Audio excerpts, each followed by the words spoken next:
Good morning, everybody. I hope you are all having a wonderful day. Welcome to the beautiful blue skied Okokoyo in Namibia. My name is Lisa, and I will be your waterhole naturalist today for Escape to Nature, keeping an eye on this beautiful waterhole as well as the Juma waterhole, which is referred to as Gowrie Dam. But let me know what you are looking forward to today. Of course, we are live, and what would a safari be without some interaction? So please do send us all of your questions, all of your comments today.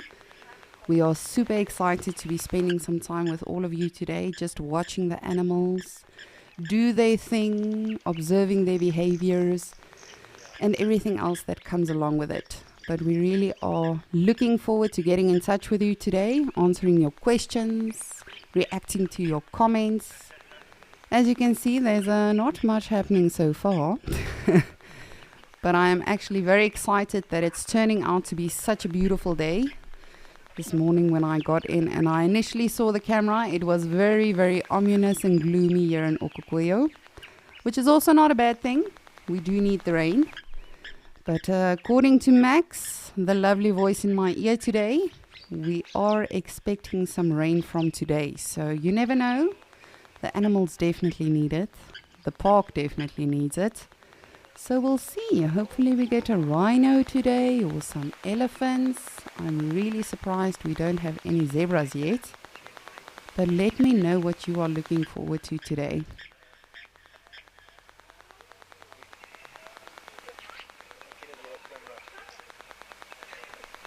Good morning, Jake. Thank you so much for your comment. And I am happy to be with all of you as well. It feels like I've been gone a lifetime. It's just been 3 days. But I'm very excited for today. I'm looking forward to the animals we'll get to spend some time with. And yes, hopefully we see a lot of interesting interactions. Hopefully I can learn a thing or two. Hopefully you will learn a thing or two. But definitely get in touch with me. Ask me any questions. Not just myself, but the other naturalists as well. Hopefully we'll get to see them today. We are experiencing some heavy weather in our other locations. So just a heads up, you might be stuck with me today. But definitely let me know what you want to know about Okokoyo or Juma or myself or the animals. You are more than welcome to ask us anything.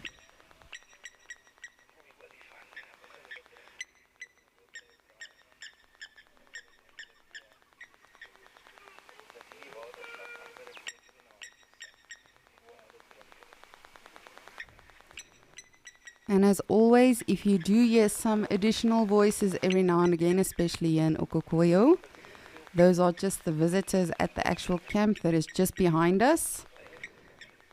So as we get to watch all of these wonderful creatures in real time, these people are actually watching it in real life. What an experience.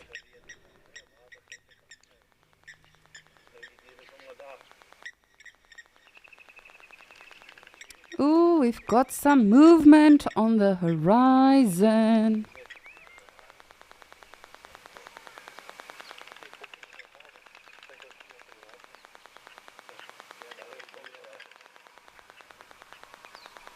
Ray J, good morning. You and me both. Some elephants would be wonderful, whether it's here or at Juma. Ray J, I would love to know, how was your trip to Kruger? I know you've sent me a lot of your videos and pictures and everything. Are you still there? Are you back home safe yet? I hope you had a wonderful time. And I would love to hear from you and everyone else who's recently been on safari, or perhaps you just want to share your experience about a safari you've had in the past. I would love to hear from that. From you, not from that. We've got some impalas. I thought they were a little bit small to be zebras. However, this just goes to show that always expect the unexpected. It's been quite some time for myself since I've seen Okokoyo this quiet.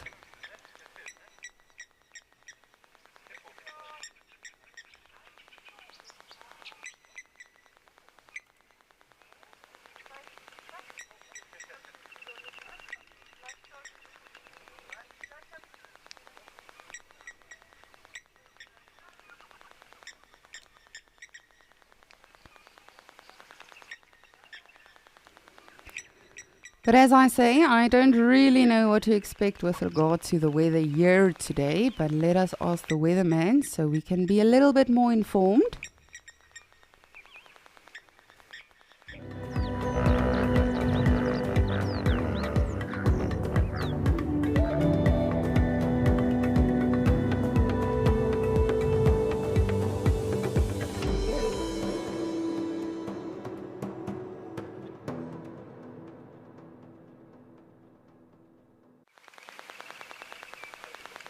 Overclouded, overcasted, wet, but we never know what we might see. If there's one thing I've learned being a naturalist is, I don't know, I always say to the guests, the weather forecast is against my religion. It's good to know about it, but you never can predict what's going to happen on safari. Sometimes you've got beautiful weather and you think, oh, we should see a lot. And then you've got a fairly calm and peaceful safari. And other times, I've been out in severe storms on safari, and you sort of just say to the guest, let's rather go out and see absolutely nothing as opposed to staying here and someone comes back and they say, oh, we saw a leopard riding on an elephant's back and they were chasing a rhino and the rhino tried to kill the hyena, something like that. Of course, that's not really probable, but... And yes, doing that sometimes has been very rewarding. I remember the one morning we went out, it was pouring down with rain. And I had Brazilian guests, they really did not feel like it. But I said to them, you know what, let's just go for an hour. Let's just see. And I think literally within the first 20 minutes, I found some lion tracks that was very, very fresh because even the night before it had been pouring down. And literally probably 10 meters from the tracks, we found a pride of lions with cubs on a fresh kill, which I know is not everyone's cup of tea, but the guests really loved it. And after that, we continued having a brilliant safari. The guests actually really got into tracking and seeing the smaller things. So it really can be very rewarding. You cannot enjoy a rainbow without some rain.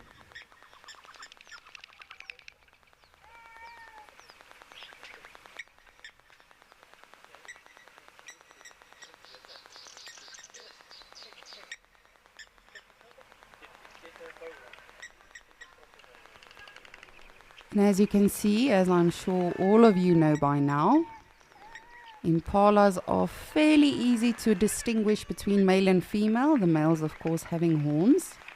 It seems like a bachelor herd. I'm just trying to see this one. Oh yes, it's a bachelor herd. I thought the one on the right was a little bit small, but then I saw the itty bitty horns.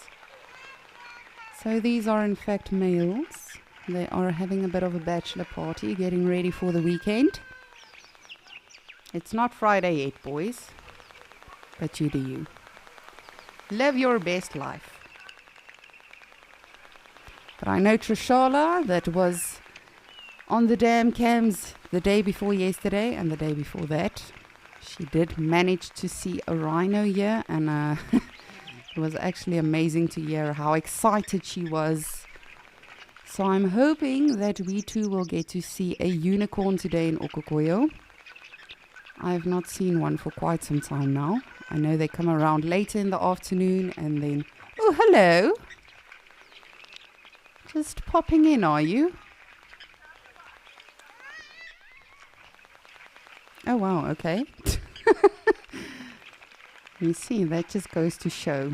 Even when you do have a specific animal that you are focusing on, whether it's on the dam cams or in actual life on a safari, you should always check the vicinity. I think these animals are actually very clever. I think sometimes they pay one another. Hey guys, if you'll just distract them on your side of the waterhole, we'll just quickly sneak in for a drink and disappear before they know we were there. Oh, just look at a baby wildebeest. Very excited.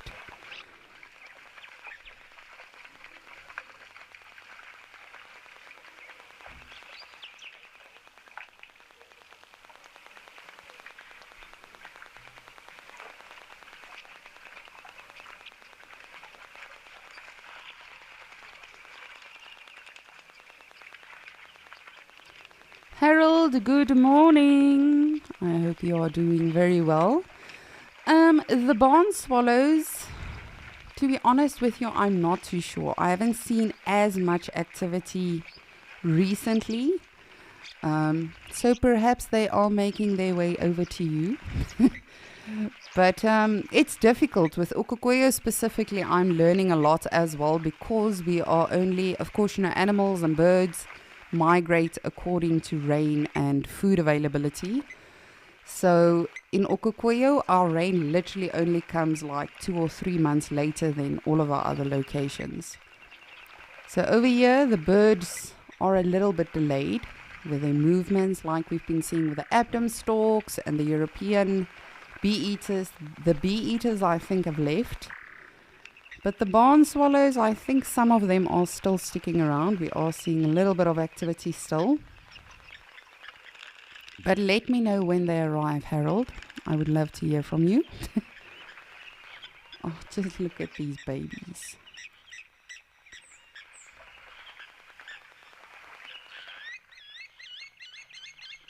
Woo! Everyone is arriving now. I'm loving this. Probably overslept.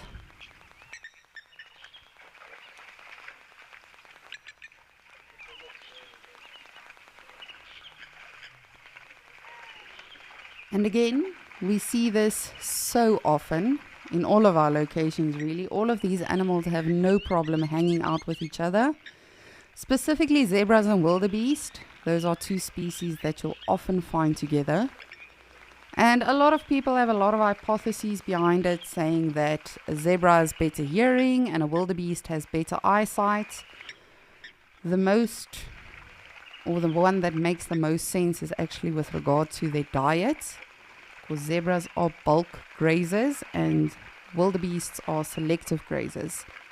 So we always joke and say that the zebras are mowing the lawn for the wildebeests so that they can get to the short greener grass. But of course, none of these animals are a threat to one another. They don't eat each other. They are all vegetarian. And the more there are of them together, the harder it'll be for predator to single just one out, but also the more noise they can all make. So if something is wrong, if one of them starts alarm calling or if one of them reacts, all of them will know, okay, well, something's up. We need to be on the lookout now. Oh, no, seriously, was that it? That was a very quick cup of coffee. That is not what we agreed on. Ooh, good morning, birdie.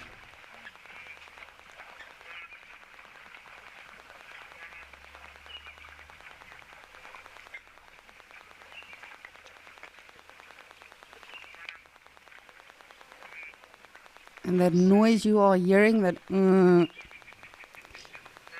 is where a lot of people say their name is actually derived from, that gnu sound. They are also referred to as brindled gnus.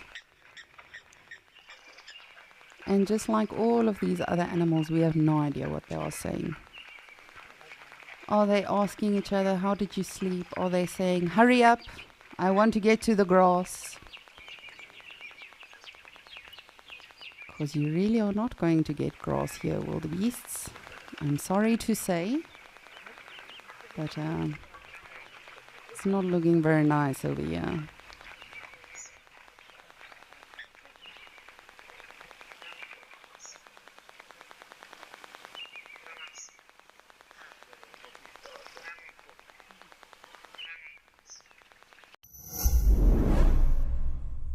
We hope that when you watch Wild Earth, you will fall in love with nature. We know that our explorers share a passion for nature and want to make a difference. Wild Earth Schools is back. Sign up to be an explorer and your subscription will help us reach the future conservationists of our planet. Invest in something that truly matters, encouraging children to care for our beautiful wild Earth. Wild Earth Explorers, make a difference.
And they are off.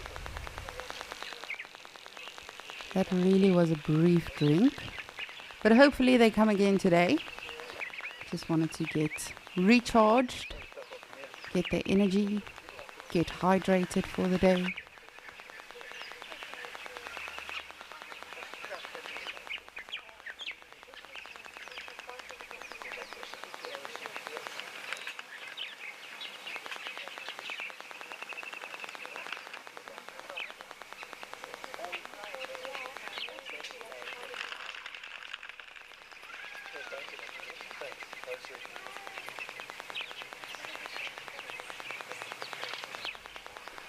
Catherine, you are saying you've been to Rwanda with James Henry to see the mountain gorillas.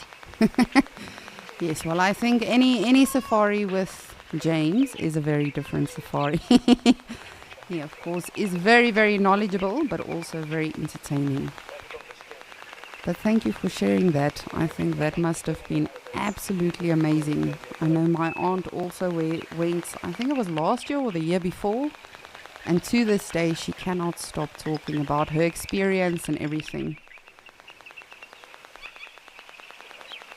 But now we wait and see what other animals come to say hello. But while we do that, let's head on over to Djuma to check out our parrots.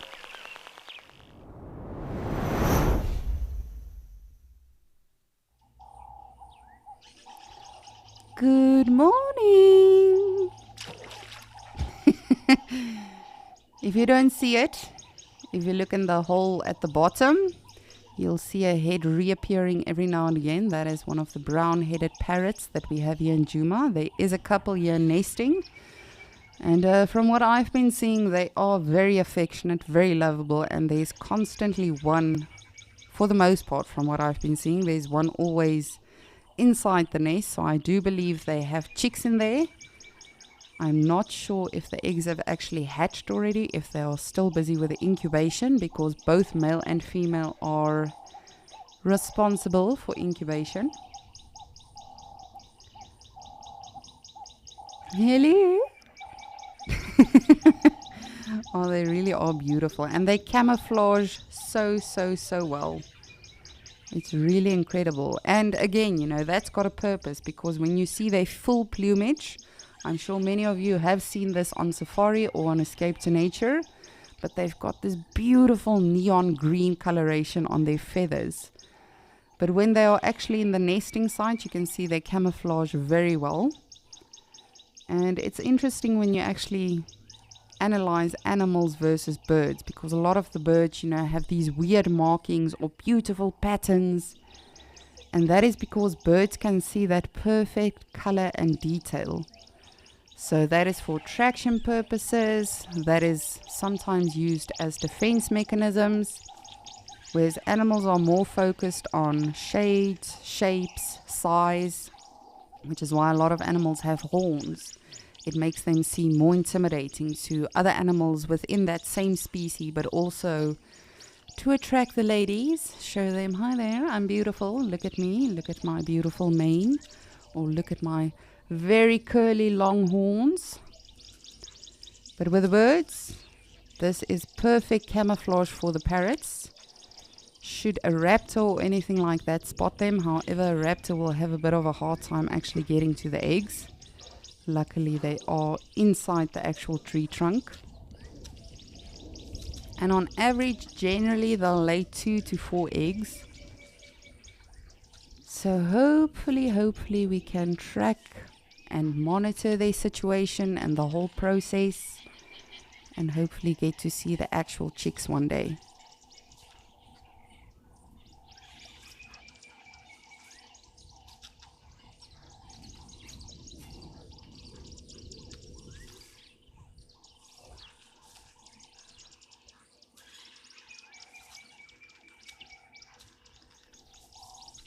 Ray J, you are saying your trip was amazing. You had amazing sightings. The bush was lush, beautiful, absolute soulful food. I'm so happy to hear that, Ray J. You and I have, of course, conversed a lot before you actually went on your trip, and we were both really worried about the actual roads in Kruger and on the way to Kruger and everything. So I'm really, really so stoked that it was a wonderful and successful trip. And I really was very jealous, you know, when you sent me your videos of the lions and of the leopard. And oh gosh, I'm having serious withdrawal symptoms. I'm going to be very honest with all of you. It's becoming a serious problem for me now. But hopefully one of these days I will be on safari and I will get to see some of the animals for myself again, which will be wonderful. Hopefully I also get to see some parrots.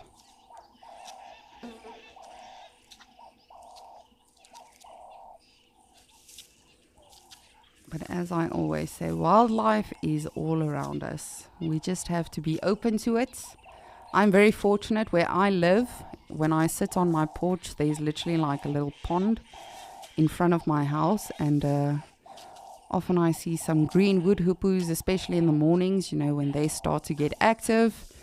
And the hardy-dars, even though they are not my favorite, they are adorable when they are bathing in that little pond.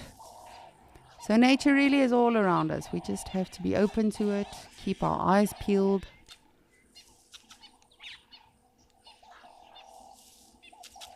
Parrot, are you napping? What is happening?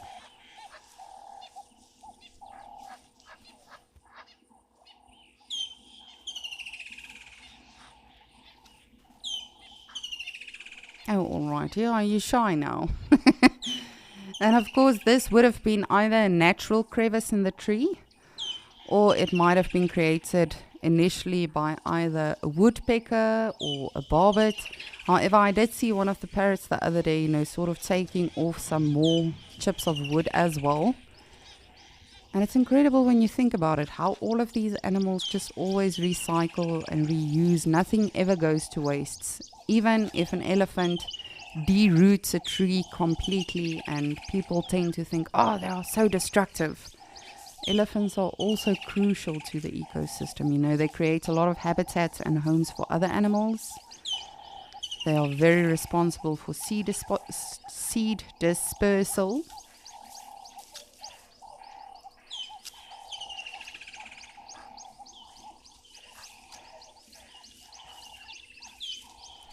Crystal, you're a poet and you don't even know it. Peekaboo. Oh, that is wonderful. I love hearing from all of you. Honestly, it makes my day when you send your questions and your comments. We cannot tell you how much we appreciate it. Because it's honestly, you are literally on safari with us. Whether it's virtual or not, we are all experiencing all of these wonderful sightings and the bird calls and everything. I mean, these woodland kingfishers, I know we've been hearing them for quite some time now, but we really have to embrace it while we can, because one of these days, they too are going to take off, and we'll surely miss them.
And we can, as always, hear some Egyptian geese. We can hear the Cape turtle doves. Oh, what a beautiful day. Also fairly cloudy. As we saw on the weather forecast, it is going to be an overcast day in most of our locations today. But we never complain about the rain.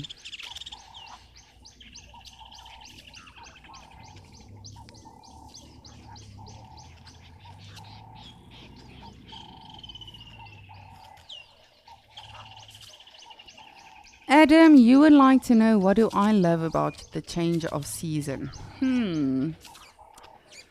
Where to start? That's always such a difficult question because there are so many things that I love about it. For me personally, going from winter to summer, of course, we do have fall or autumn and spring as well. But in South Africa, we mostly just refer to it as summer and winter. Ooh, sorry about that. It's just the wiring that allows us to actually use this camera.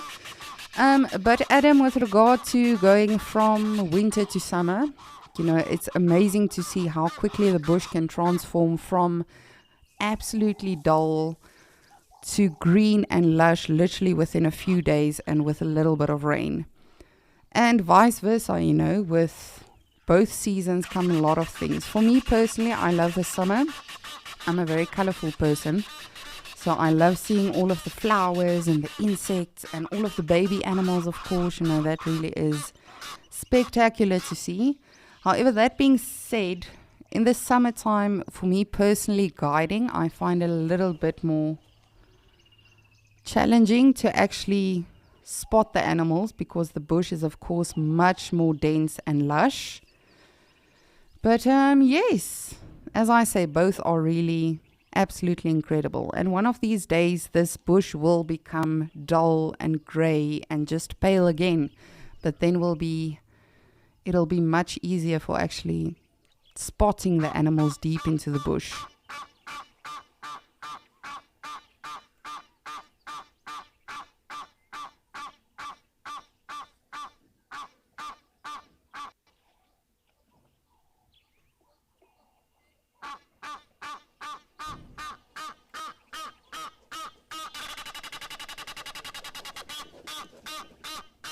Oh, all right.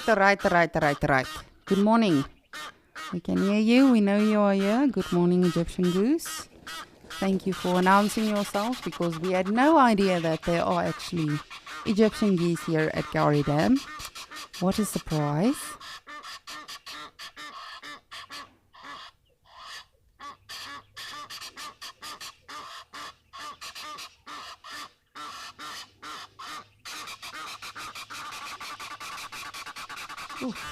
Oof, goodness. Very loud. Are you the Hadidas for the day?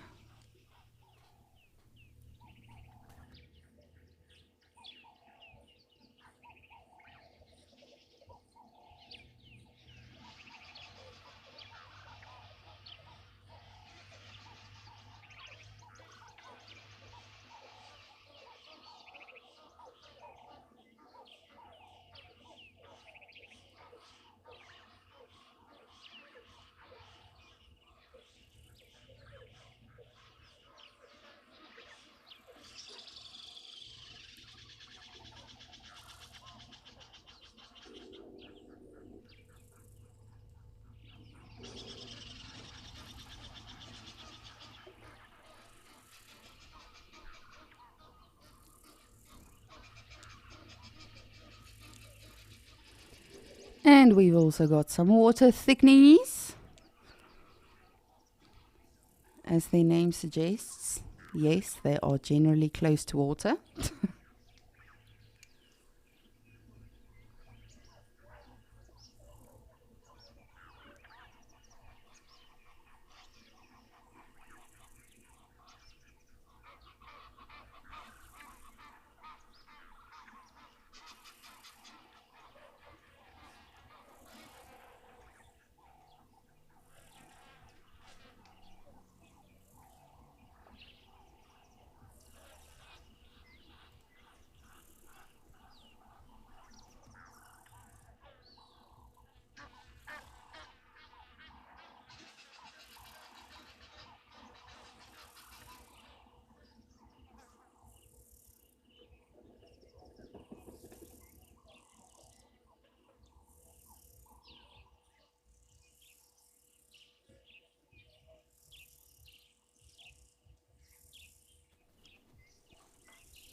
So as I said, these are water thickneys. As their name suggests, they are always found close to water.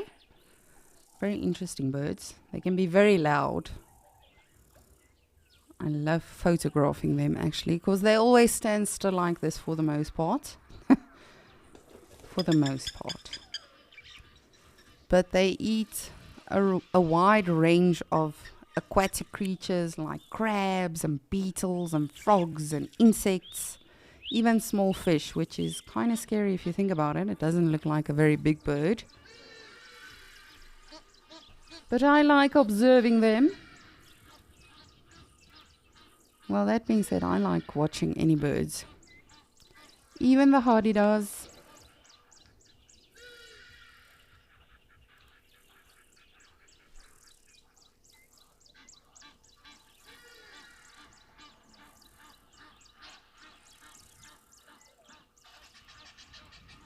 Picasso, good morning. So good to hear from you. Thank you for joining us. Yes, indeed. In the beginning of the season, you know, all of the woodland kingfishers sang with these really, really long song, and now they they sang with these really abrupt endings, and now they are ending with these long endings. It's like they know, Picasso. They know their time is coming to an end. They are serenading us for old time's sake. It's actually very sad if you think about it. For me personally, I love them. I love making that call. I remember always walking through my previous lodge. I was always known as the loud one, which might come as a shocker to all of you, I'm sure. But our maintenance manager, his name is Peter. And I always got so excited to see him. He had the most beautiful heart. But then when I saw him, I would be like, Peter!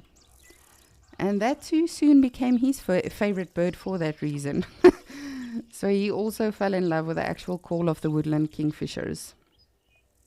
And again, as I say, you know, I think we get so used to it, and it's like, ugh, it's just the woodlands kingfishers. But one of these days we will definitely be missing them. Oh, good morning. There you are, Noisies.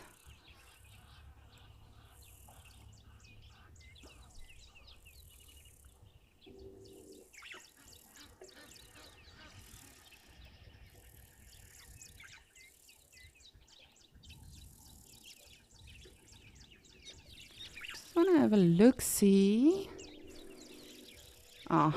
It is the lesser spotted bush. I thought it's perhaps a buffalo or something. But alas, it was just the way the light hit it. Unfortunately, no buffalo for us yet. But you never know. We might get lucky today. Actually, I want to see if I can catch up with those geese.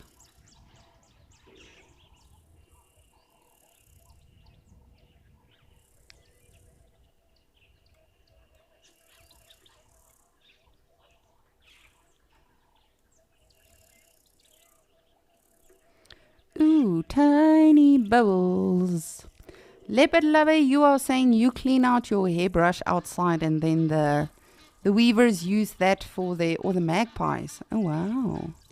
Collect that for their nest. Isn't it amazing how resourceful animals are? And you know, that's why I'm so set on not littering, or really trying our best to do as much as we can to sort of not do those types of things of throwing our earbuds and our straw papers and all sorts of things around, because birds are resourceful. They use anything, literally anything, to build their nest. I remember a couple of months ago, I myself saw it where I live as well, and the birds were literally using tissues and like earbuds and stuff to build their nest, and I got so upset. I actually sent a message on our group and I said, guys, can we please just try to throw your trash away? But they really are very resourceful, leopard lover. And of course, you know, hair is a natural thing, so that is not at all going to be a problem for them. But it's incredible how resourceful birds are and how well they can weave and build those nests, and the types of material they get. I always love watching birds collect their actual materials for the nest, because they are very picky about it as well. You know, no, I don't want that stick. No, I don't like that color. No, that's not going to fit with the couch. Oh, we've got a hamerkop, I think. Yes, look at us. We are doing some birding today. This is known as a hamerkop. Literally translates to hammerhead. And you can see why. They are also very interesting birds to actually watch when they are fishing. Very resourceful as well.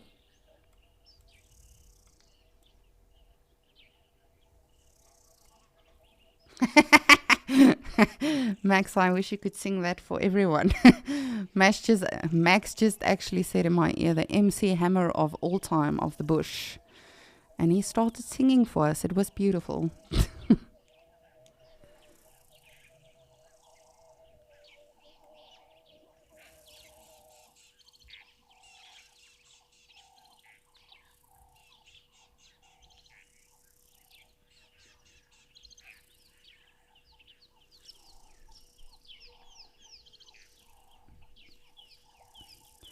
Lenny, good morning. So good to hear from you. You would like to know if Escape to Nature is still going to be 5 hours long after the drive times change this weekend.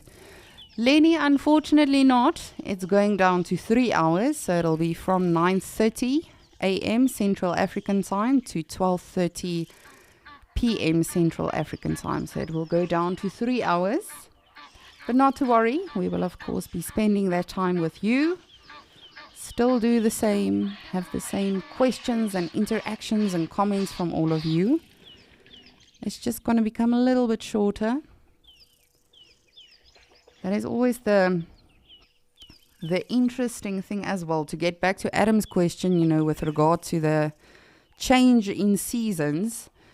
In summertime, your days are actually much longer as a naturalist because you start really early in the morning. Of course, it becomes lighter much quicker, and then you tend to go to bed much later because the sun sets much later. But again, everything's got its pros and cons. Just like anything else in life. Just want to have a look around.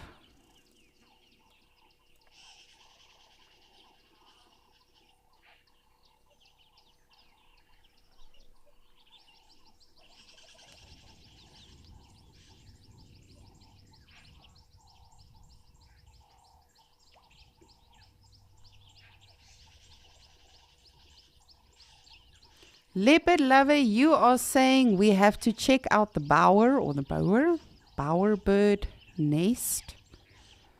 Oh wow, I don't know this one. Ooh, what a pretty bird. Oh my goodness. Do yourselves a favor and go research the bowerbird or the bowerbird. I apologize if I'm mispronouncing that. Ooh, thank you for this, leopard lover. That is a beautiful bird. Almost looks like a starling at first glance. Oh, but that is incredible. It's got this beautiful fluorescent coloration and the nest is just... Woo! That's next level. Thank you for sharing that, leopard lover. Consider me educated.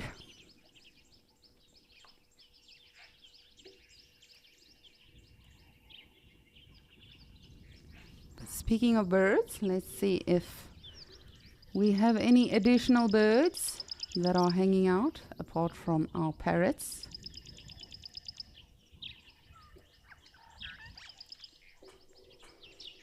Oh, we do. Speaking of which, some starlings. Not the best light. We are just getting a bit of a silhouette. Grey skies are definitely not the best when you are trying to do birding, especially photographing them, because you really just do get the sort of silhouette. You can see a little bit of coloration on them.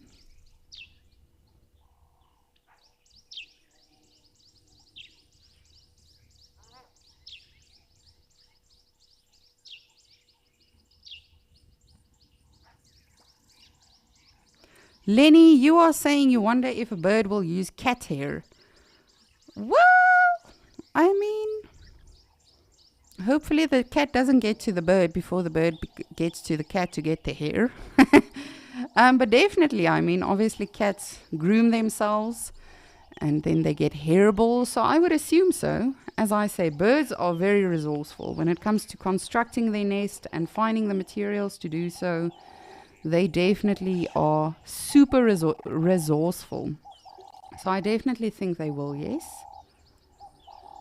I believe so.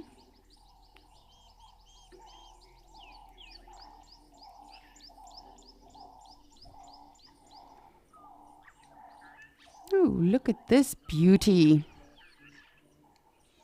I know many of you love birding. Let me know what you think this is.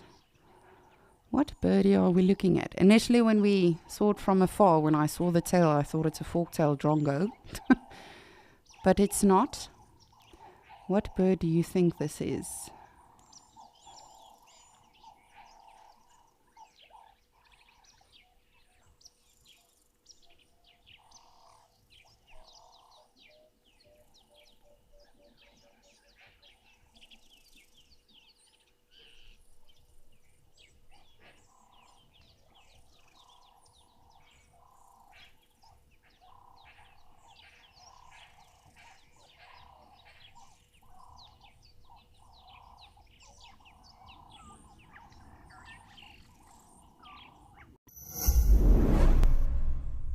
Are you safari savvy?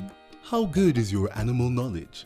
Animal Quizmania is back by popular demand. How cool is this? In aid of Earth Month for the whole month of April, we will be hosting Quizmania. Teams will pit against each other every week for some good old-fashioned interactive fun on the Sunset Show. To enter, form a team of at least 2 people. Fill out the form on our website, name your team, and come get Wild Earth.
And now I'm doubting myself.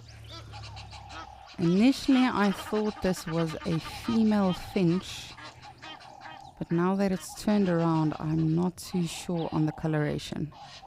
Let me know what you think this bird is, because this is it's definitely an LBJ, what we refer to as a little brown job when it comes to birding. And then I thought perhaps a dusky flycatcher, but the actual stripes underneath the beak is now throwing me off a lot. Just no. These birds. Alright, but I will keep looking. If you have any thoughts on what that beautiful bird was, let me know, because I'm thrown off a little bit now. But I know some of you are phenomenal when it comes to birding. You will outbird us naturalists any day.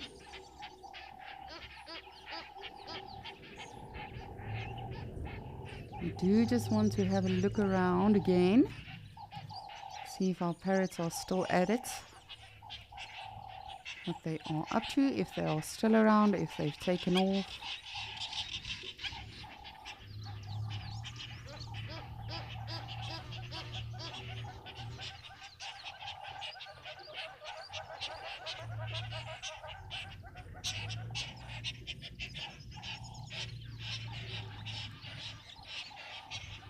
Ooh, everyone's got an opinion today.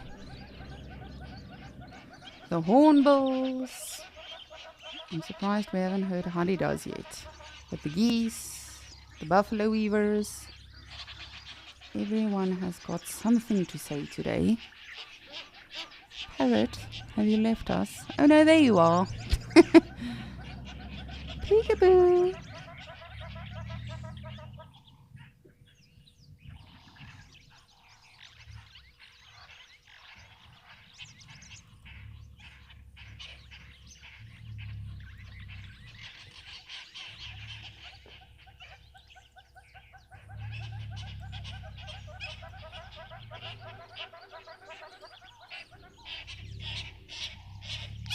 Woo! There goes some lesser spotted Homo sapiens. Apologies.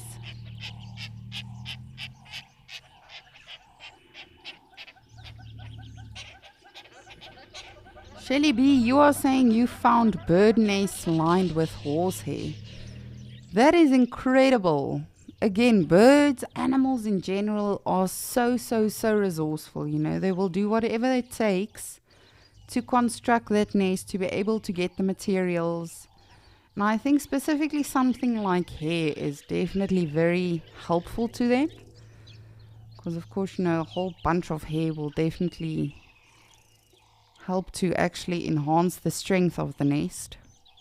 For me personally as well, because I've got really long hair, so when I brush my hair, I too do it outside. And then I sort of just let it blow into the wind. And often you will actually see some of the birds, just like Leopard Lover said, picking it up, using it for their nests.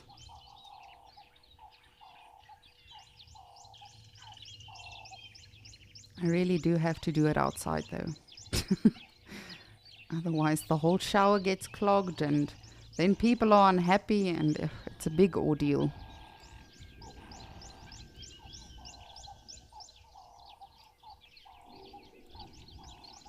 But I wonder if we will get to see our waterbuck today. If they are still alive and well and okay. But that mom is really doing a phenomenal job at keeping baby safe while still in the same breath letting it explore and doing its own thing. But not yet. It is a fairly peaceful day in Djuma, apart from all of the birds having an opinion, which they are of course perfectly entitled to.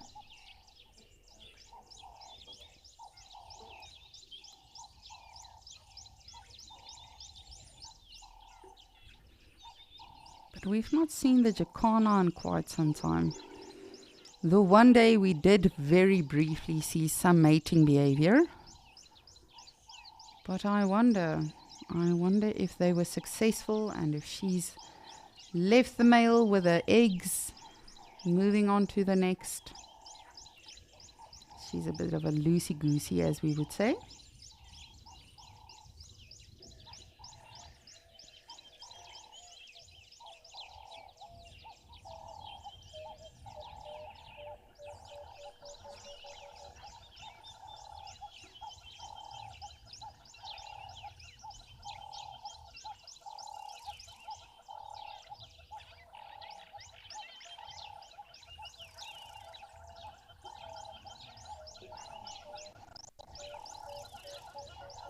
look, it is my favorite. I was wondering when we'll see them. Of course, these are the Hadida ibises.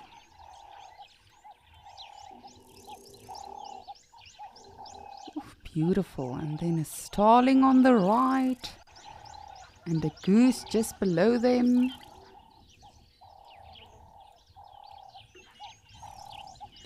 Look at us. We are crushing the birding today already.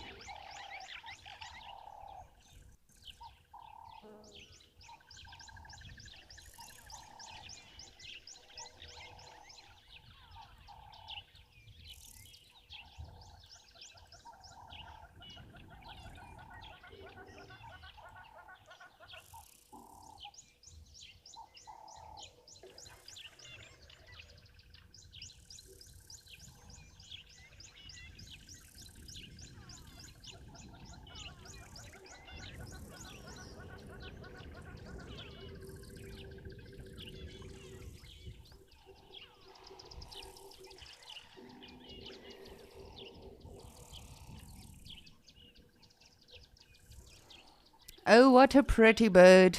Noisy but pretty. I love Egyptian geese. I love the actual coloration on their feathers. I love that beautiful Egyptian makeup around the eyes. They are very noisy, yes. Very, very noisy. But just as a reminder, it is time to register for Earth Quiz Mania. So, of course, in aid of Earth Month, running Saturdays and Sundays in April, we'll be hosting a Quiz Mania marathon. So if you think you've got what it takes to crown the Quiz Mania champs of Wild Earth, please, please, please do go register for that. Put yourself to the test. And of course, you need a team to enter of at least 2 or more people.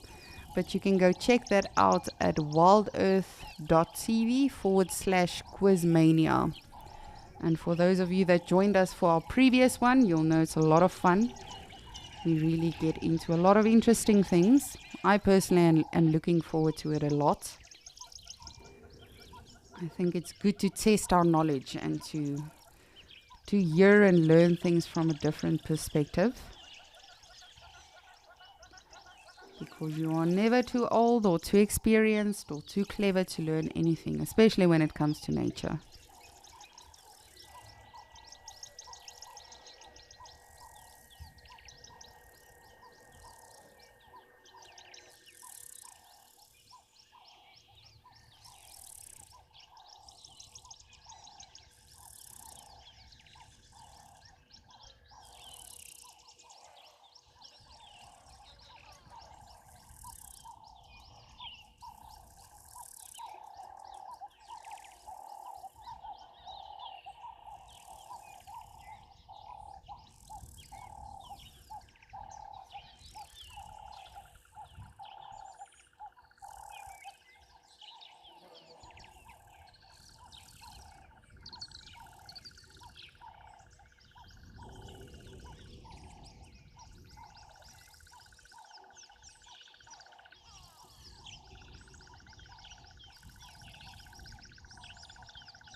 Alrighty, well, it seems like we've got some visitors in Okukuyo again, so let's go over there.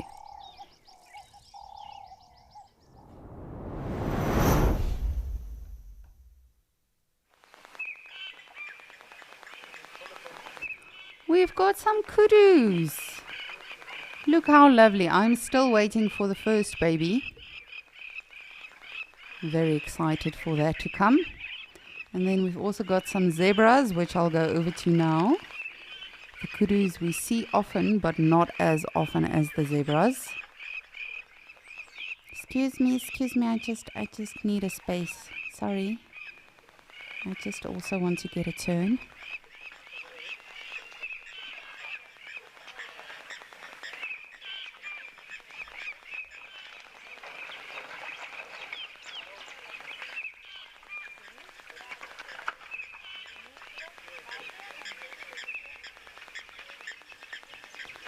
So, these are the Mickey Mouse of the antelopes. And then, of course, the black rhino is the Mickey Mouse of rhinos. And then, wild dogs are the Mickey Mouse of predators. And that is all based on their ear structure. No, it's nothing official or anything. I just decided that. I always think of Mickey Mouse when I see those animals specifically. But you can see very vigilant. I know this morning we did see some kudu with Ben as well in Djuma. And he was referring to the actual bark that they give when they are alert or when they are alarm calling for something. But it really is. This, a bushbuck and a nyala, has probably got one of the most impressive barks of all the animals that can actually alarm call for the predators. Especially if you don't know what you are listening to. It can be very, very intimidating. But these are all ladies. Kudus, just like the impalas and a lot of the other antelope, very, very easy sexual dimorphism. So the males having horns, and of course kudus in Africa are probably one of the most popular to photograph the males or the bulls. They've got these beautiful spiral horns, and they use that to defend themselves. Not just against predators, but actually against other bulls as well. And it has happened before, quite a few times in the past, where bulls do fight and the horns actually get interlocked, and unfortunately they don't always get free from that actual lock. I know last year it happened in Kruger. I can't remember which road exactly, but I know there were two males that fought, and yes, unfortunately they did not make it because they could not disengage themselves again. Which is quite sad if you think about it. You know, you are this majestic animal. You fought a lot of battles during your time. You've evaded a lot of predators, and that's how it ends for you.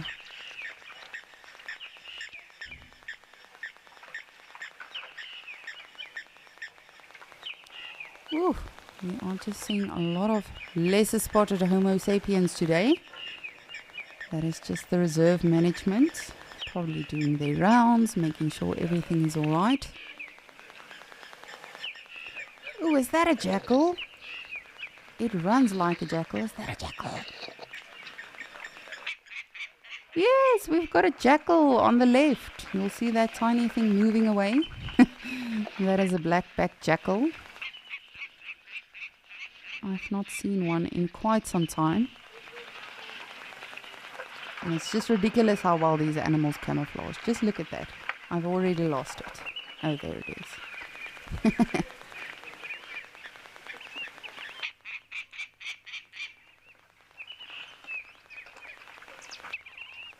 So if you look at that patch of soil just in front of that tree stump, you'll see just on the right of it, there's some movement. There we are. And that is a jackal. Black-backed jackal. For the most part, they are scavengers, but they can hunt for themselves as well. I've actually seen a whole group of jackals, unfortunately, take out a wildebeest calf. And the thing with them is they are mostly monogamous, but if there is a carcass or anything like that, they will alert one another, which is pretty clever if you think about it. I mean, if you are just going to go by yourself, or you and your significant other are now risking your lives with a pride of lions on a kill, why not call for some backup, you know? Have someone else perhaps potentially take the fall for you.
Ooh, I wonder if that is still a pregnant zebra. 'Cause she's fairly big.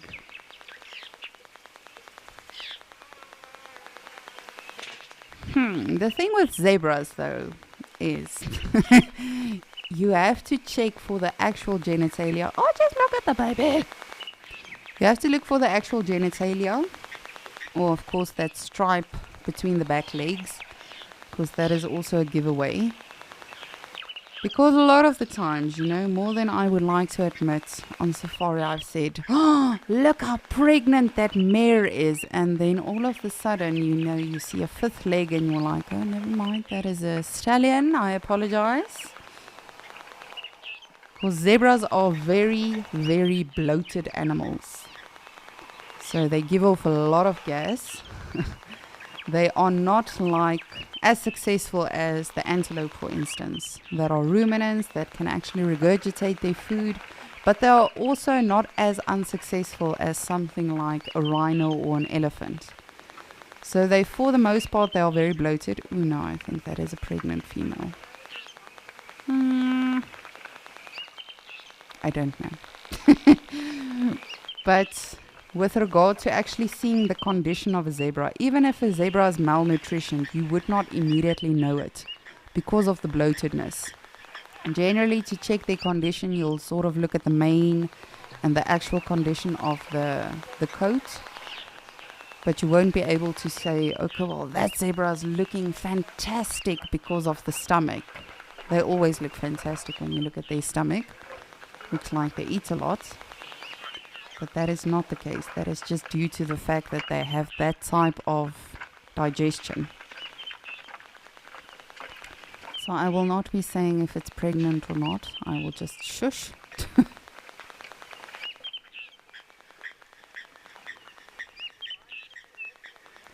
But of course they gestate for approximately between 11 and 12 months. Oh, just look at the baby. Excuse me, sorry. Oh, can you imagine being that fragile and dainty, hearing all of these different noises and things? When your mother runs, you just have to run. You don't know why you're running, but you just have to run with her. That must be absolutely terrifying.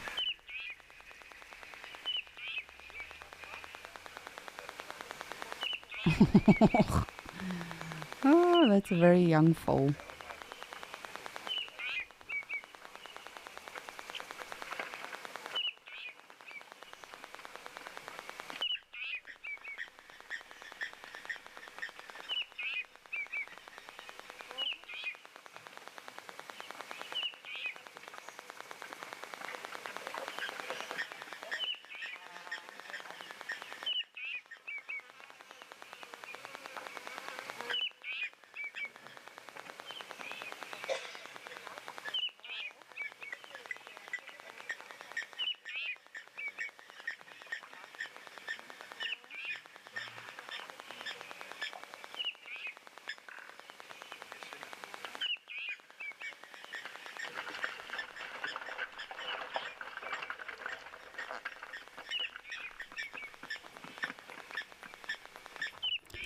Joanna, good morning. Thank you so much for joining us.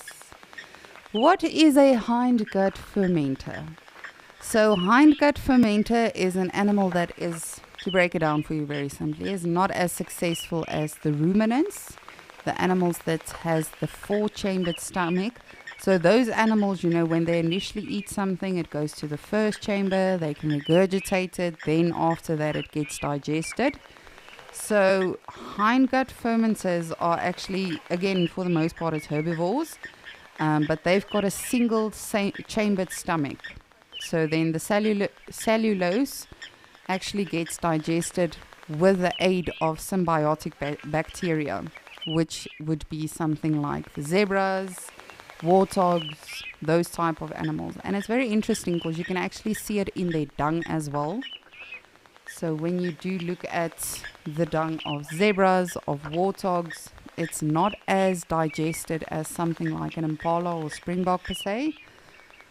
But it's also not, as I say, as unsuccessful, goodness, falling over my words today, as unsuccessful as an elephant or a rhino, you know, that has those big piles of dung. So I hope that answers your question.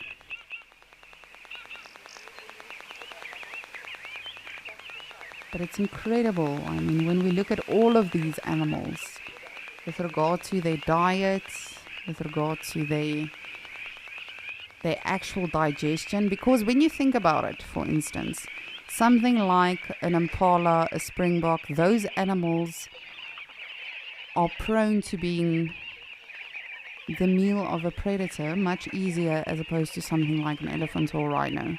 So they have to save a lot of energy. They can literally become a meal at any single time, day or night.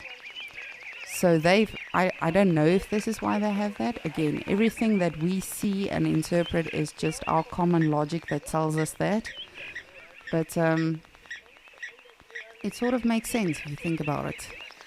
Saving that much energy, resting, regurgitating, not constantly having to move around to find food. That definitely would be very, very, well, a big advantage to the animal should a predator show up and want to chase them around.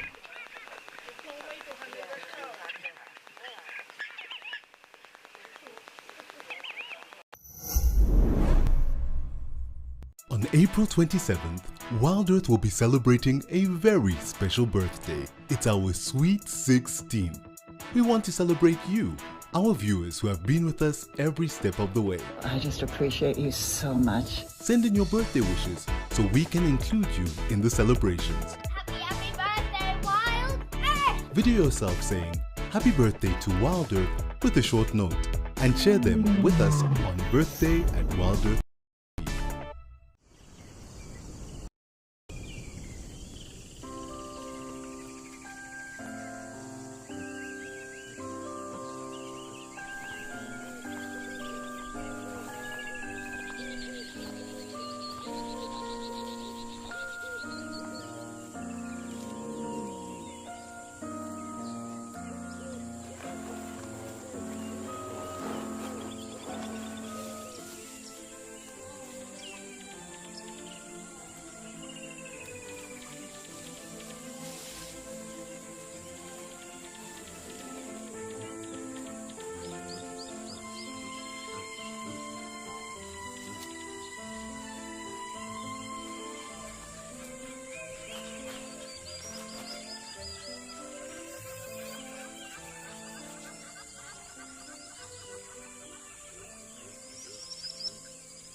And as always, they never disappoint, the springbok that are always around. I'm very, very anxious and excited to see some of the oryxes again, you know, with the calves in the group as well. Because for the most part, we've really just been seeing either individuals or smaller groups with males. So it's very interesting. But like a lot of the other animals, such as the elephants, for instance, the eland, when there's children involved, there's a lot more responsibility. So they venture either more north or more south in the park to get food and water for not just the adults, but the actual offspring in the group as well, in the herd.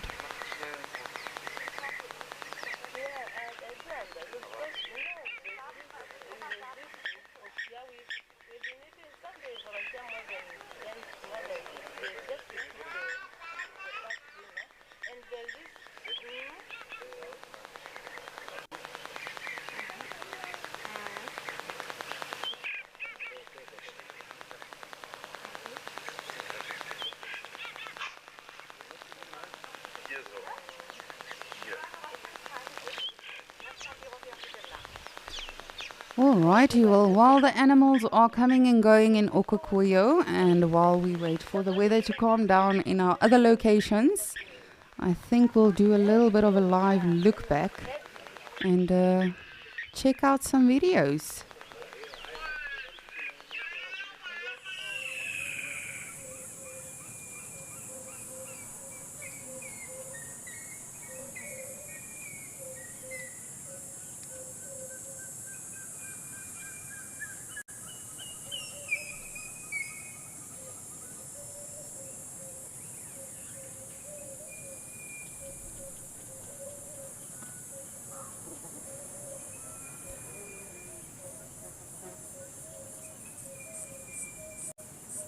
So for those of you that do not know how this works, we are literally going to be checking out some of our previous footage that we've had at Wild Earth, and nothing changes. You can still send me your questions, your comments.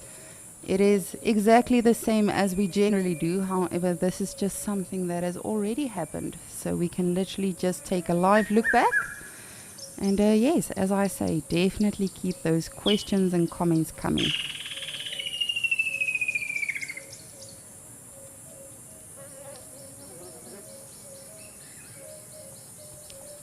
But let's take a look-see at our first clip.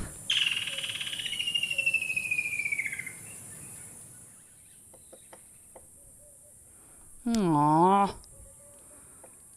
This has got to be one of my favorite things to see out in the wild.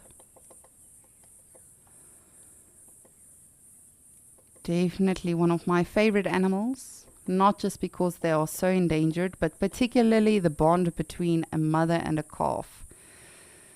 So you can see the mother has been dehorned, and you can see ear notching in both the calf and the mother's ear. Now, what ear notching refers to is, of course, we are dealing with a massive crisis in Africa right now where these animals are being killed for their horns. So what a lot of parks and reserves are doing is taking initiative and actually either dehorning the animals, or when they have actually perhaps worked on the animals, they will sort of just make a marking in that animal's ear, sometimes several. And that is literally for identification purposes, so that we can sort of see which animal is which. But you can see this one is a itty bitty rhino. If I had to guess, probably I would say 2 years old. That is just a rough estimate. I've not worked with baby rhinos in quite some time. I was fortunate when I just came into the industry to actually work with them up close and personal. And it's incredible to see, you know, how well bonded they are with their mothers. And the incredibly sad thing about rhino poaching is that if a cow does have a calf, that calf is not going to leave, because they are so well bonded with the mother. And that is again the problem when it comes to these bigger animals. Rhinos, elephants, it's difficult. It's very difficult. Because they are big animals, they are very dependent on mommy's milk and that nutrition. So when you do have orphans like that, it's a very difficult situation. And Ray J and I were actually just having this conversation about, you know, dehorning rhinos, and how fortunate we are actually to still see some rhinos in some locations that do still have their horns. But essentially, this is what we are facing. This is what we are going to have to do.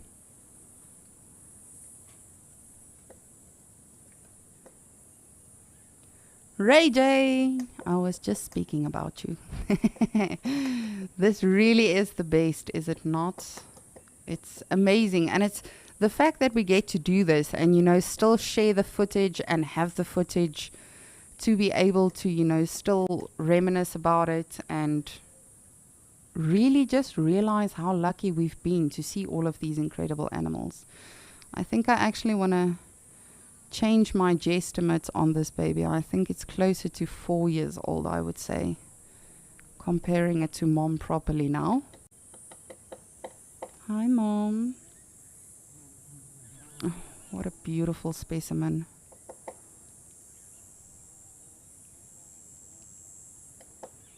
And they know there's something around.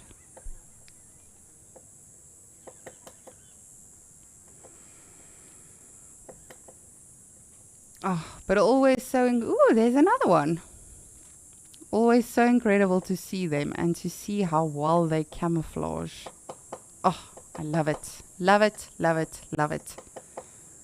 I have so much love for this animal. For all of them, but particularly for rhinos. I think they are just incredible creatures overall.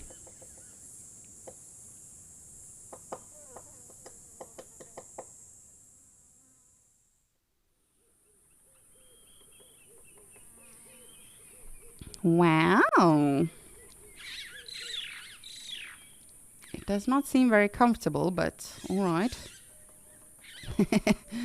So, very strange what this male lion is doing. Now, this is the S8 male lion. And it's very...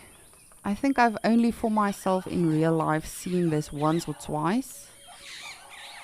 Now, what he's doing is he's actually picking up on the scent of either another dominant male or perhaps a female in estrus. We know that all of these animals, they've got the Jacobson's organ, so tasting urine, tasting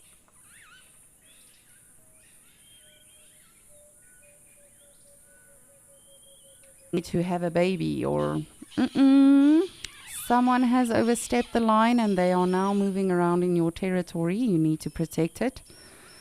Jeez, but this in particular is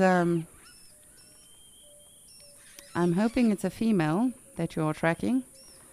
Otherwise, you and this male are about to become best friends, I would say. But very odd. No, we are not. I don't mean that as an insult. I'm just saying it's very odd. Calm down. No, it's incredible to see when animals actually do this. And they do various things, that to the human eye looks absurd. But this could also be a form of geophagia. So we know that animals do sometimes eat rocks and soil and things like that, either for extra nutrition and minerals or to help with the actual digestion. But this is something you don't see every single day.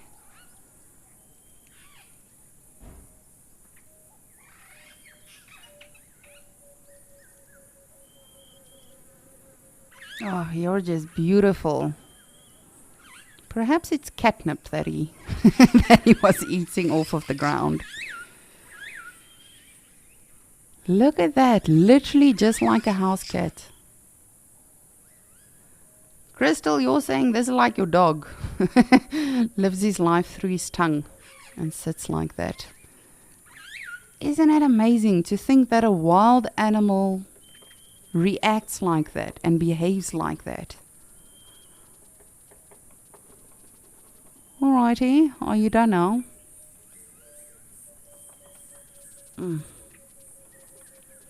Just again, another amazing animal. And we tend to always think, oh, they're big, they're bossy, they're bombastic. But when you have a moment like that with such a powerful, majestic animal, you're just like, oh.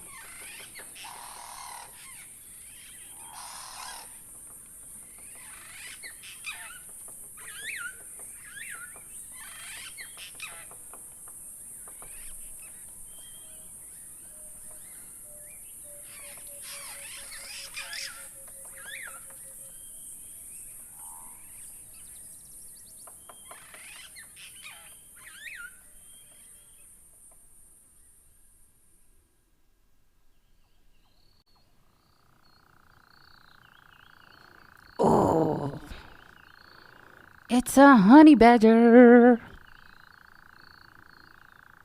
This has got to be one of the most fascinating animals to see on safari. I remember I once saw two of them actually taking on a python, and it was one of the most memorable sightings I've ever had in my life. They are very resourceful, just like all of these wonderful creatures we see out in the bush.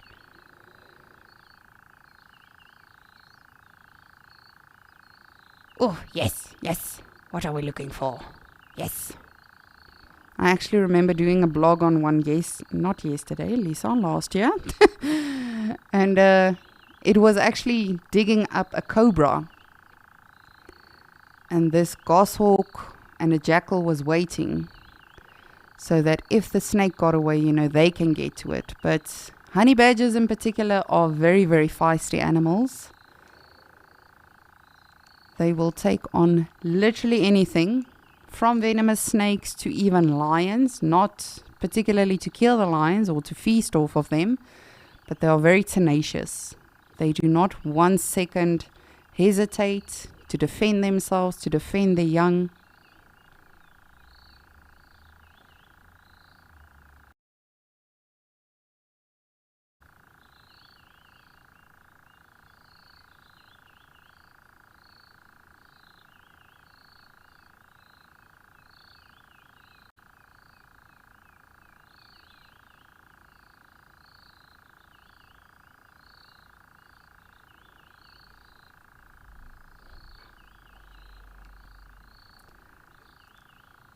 What have you found? And they can also dig up things like crocodile eggs, monitor eggs. Jerry, you are saying you are wondering what she is looking for.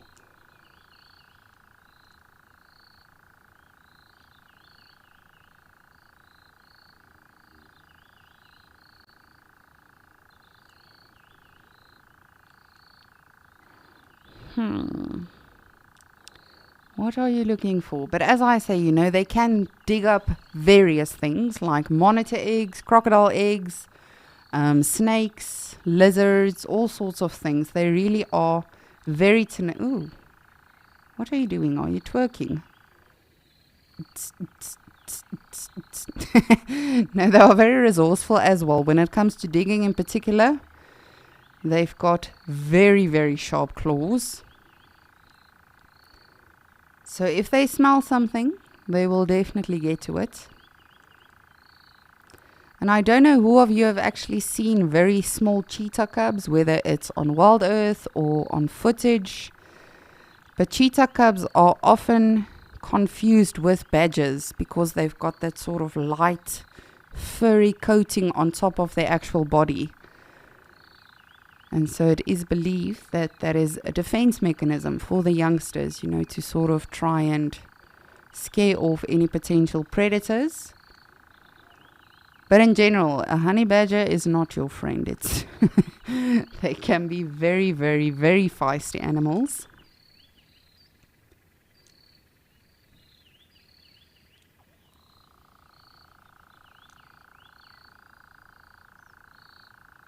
And in Afrikaans, we call this a ratel. But just look at that. Moving, listening. And I think for me personally on safari, I've probably only seen them 10 times in my whole life. And it's not because they are endangered. They are just very resourceful. They are mostly active at night. But I know in Kruger, for instance, at the camps, you'll see them a lot. They really are like the raccoons of Kruger, going through the trash and everything.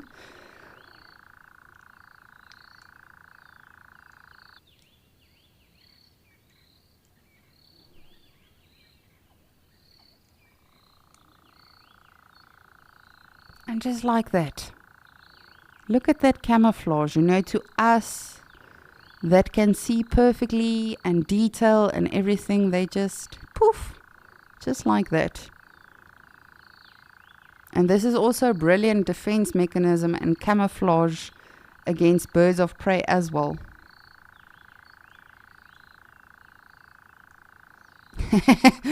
Crystal, you are saying the twerking honey badger is now your spirit animal. It really did seem like he was twerking. I mean, we just needed to add some music in there. It would have been brilliant. Brilliant, brilliant.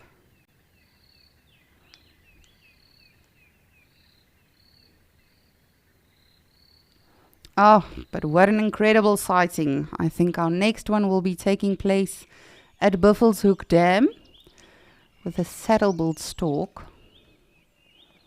Goodness, you need to calm down. You are not going to catch anything this way.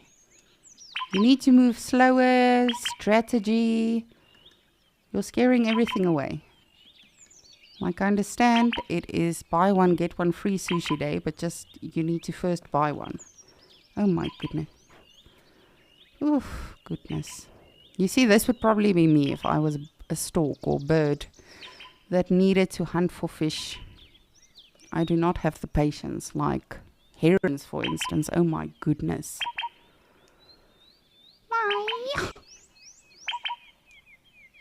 No, seriously, just take it easy. You'll get there. Little sticky note bird. Jeez.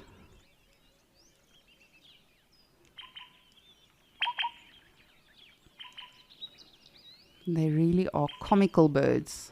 I always refer to them as the jesters of the bush. They look like a jester in the medieval times. With their funny costumes.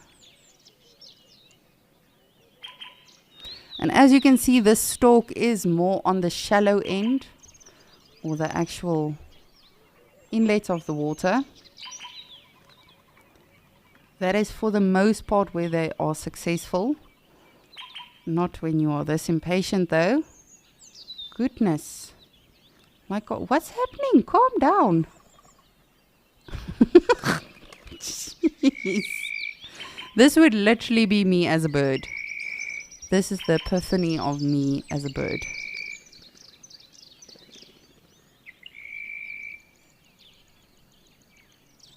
Dale, you are saying unbelievable colors. Aren't they just incredible? It literally looks like someone just put a sticky note on their bill. Absolutely amazing. Of all the storks, they are my favorite. Sorry, Abdom storks in Okokoyo. But oh goodness, finally. I think, oh my goodness. I've literally never seen a bird this impatient in my life. Even the hamerkop is like, dude, you need to take it easy. You need to calm down.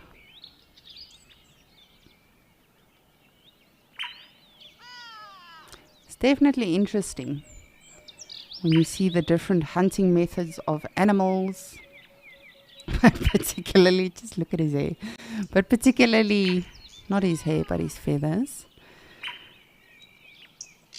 But birds, I mean, something like a stork and a grey heron. If you take these two species in particular now. The grey heron is super, super patient. You know, they walk very stealthy. And generally, for me, for the most part, I thought storks do too. But you see, even the hamerkop is like, whoa, you need to chill out. Like, seriously, I'll just follow you around. Oh, oh, oh, oh, oh, oh, oh, my toes are getting cold.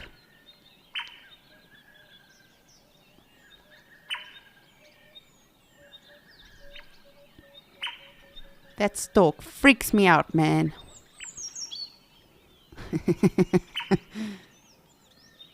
Whoa, whoa, whoa, my toes! always wonderful watching the birds as well. But our next clip will actually be of my favorite animals. I'm sure you all know what that is. But we all love a bit of birding, whether they are being absolutely ridiculous or not. Look!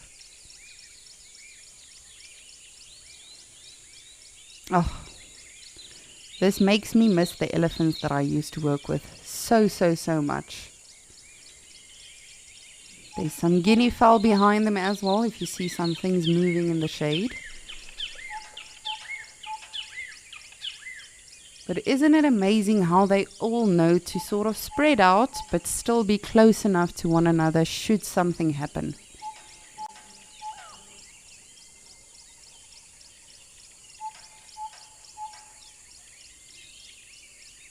And of course there are Egyptian geese, why not?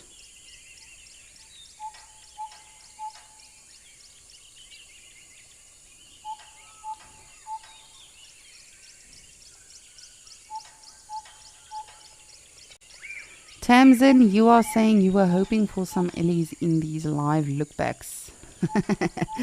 I'm so glad we could make you happy. I definitely am happy too. This sighting actually happened at Chitwa Dam. And you can see the levels are fairly low here. Ooh, good. Oh goodness, calm down. The water hole is big enough for everyone.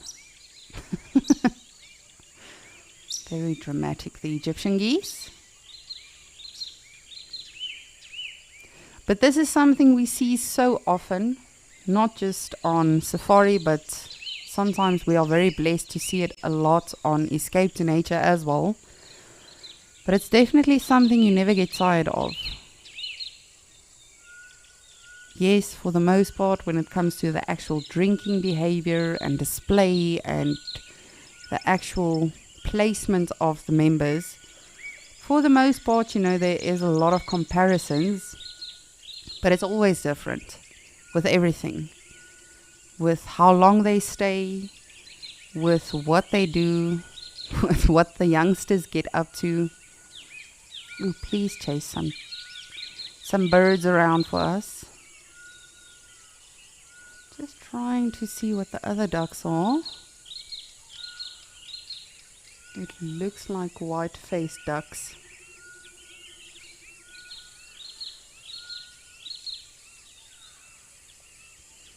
Bronwyn, you are saying that we should have a we could have a whole episode dedicated to elephants.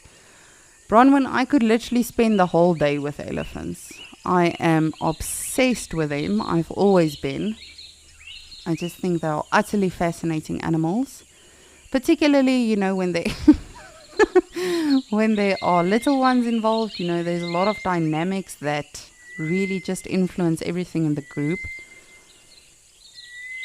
But I definitely agree with you on that one.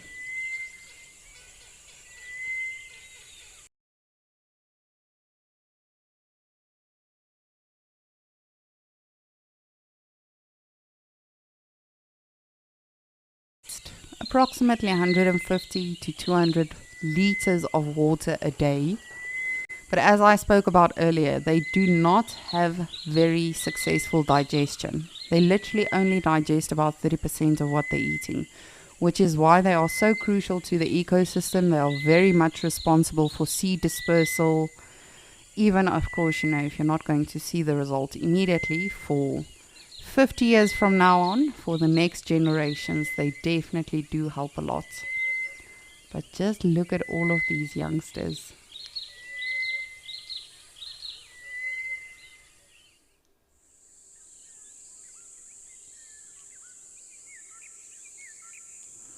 And we've got a black wildebeest and some red hartebeest.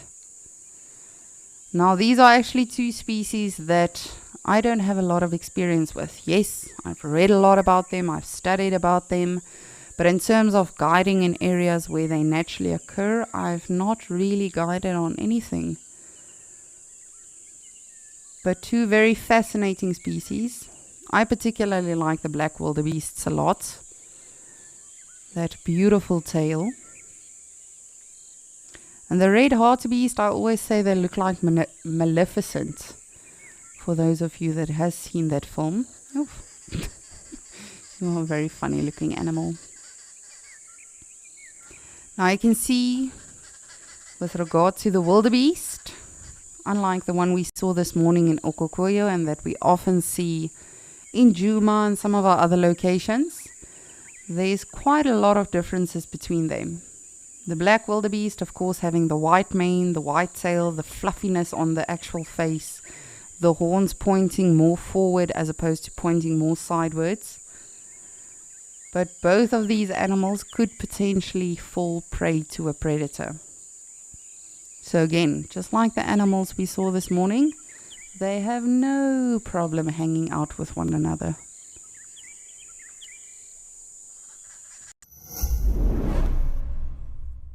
Wild Earth's mission is an expensive one, but we know that our live experience is important to so many people that cannot afford to pay for it. We have added a donate button to our website. By donating, you are directly helping us share our free nature experiences with the world.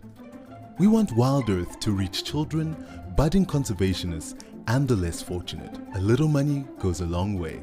You can make a difference to someone today.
Cooey.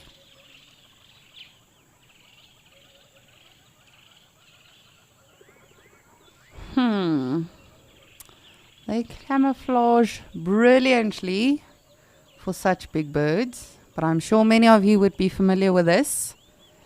Of course, we are taking a live look back, so this is sightings that we have experienced previously on Wild Earth. But these are, of course, the chicks, the secretary bird chicks. And for me personally, this is something I've never seen for myself on safari. I've seen secretary birds, but the actual nesting, themselves and bateliers, those are definitely on my to-do list. But how phenomenal is that coloration? This is probably one of the most incredible hunters when it comes to birds.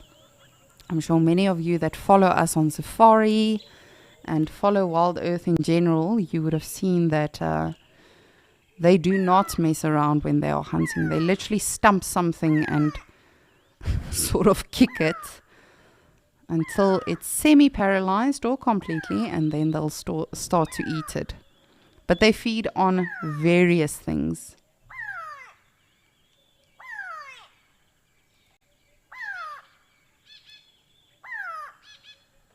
Jello Mello, you are saying that this is your favorite bird. They are spectacular, are they? Oh, look at that. You see, I so badly want to see this. Now, this is one of the adults coming back to feed them. Oh, man. How incredible. And as I said, you know, they can eat various things. From frogs to snakes to lizards. And the chicks are actually what we refer to as artificial. So helpless. No offense, but very ugly when they've just hatched. And they can't defend themselves. They can't feed themselves. So they are very, very reliant on the parents for doing that. So just like we saw there, one parent will generally, especially if they are very tiny still, will stay with them. And the other parent will go out and hunt and look for food and all of that. And they'll make turns like that. It really is incredible. Just like we've been seeing with Egyptian geese, for instance. Egyptian geese have precocial chicks though. But one parent will generally always be with the chicks, just making sure they are fine. And then the other one will be somewhere on the lookout. But with these ones, parenting is a little bit more, I almost want to say serious. They really have to make sure that the little ones are kept safe, especially when they are that tiny. Because if there is a raptor that is flying overboard now and he sees those chicks, he'll definitely go for them, whether it's an owl or an eagle or whatever the case is. But just look at that beautiful crown, the actual fluff on the legs.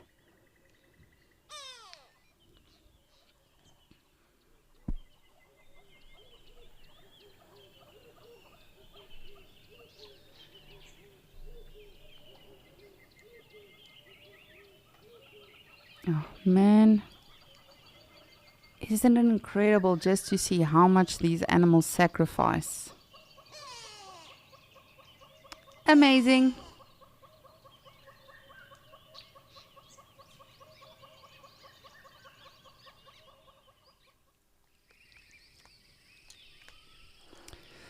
Whew. Now we've literally got two of my favorite animals here. Actually, three of them. Sadly, the one is deceased. Now, that is a spotted hyena. The one that is busy feeding. And of course, this is an elephant carcass. But it's very interesting to see the actual dental structure. So, one piece of that tooth, that is one molar. So, they've got 4 molars in their teeth, elephants. And of course 6 sets during their life, apart from the actual tusks that are also modified teeth. I have no idea what happened to this elephant. I'm hoping that it was natural causes. And when we say natural causes with elephants, for the most part it's actually starvation. Because of that teeth structure, which is very prominent now in the skull. Something you don't see too often. But elephants have 6 sets of molars during their lifetime. And then as soon as the last set has worn down, they actually sort of starve of malnutrition because they can no longer chew anymore. And of course we know that they don't have very good and successful digestion. But just like anything else in life, it's all about the circle of life. So you can see this hyena is now taking advantage of it. Morgan, you are saying this is fascinating. For me personally, this is not something I've ever seen in my life. I've seen hyena feed off a rhino carcass, giraffe carcass, but not elephant carcass. And it happens. Of course, it happens out here, you know. Everything does not always get killed by either predators or humans. Sometimes they are just at the end of the life. So hyenas, as well as vultures, are scavengers for the most part. They can get their own food as well if they need to. But these are probably two of the most crucial species in the ecosystem, according to me. Personal opinion. but they've got very, very strong acidic stomachs. And that allows them to actually feed on rotten meat and rotten material because they can digest that. And of course, if that bacteria gets eaten before it gets actually, moved throughout the bush or dispersed throughout the bush, then it's definitely beneficial for the rest of the ecosystem.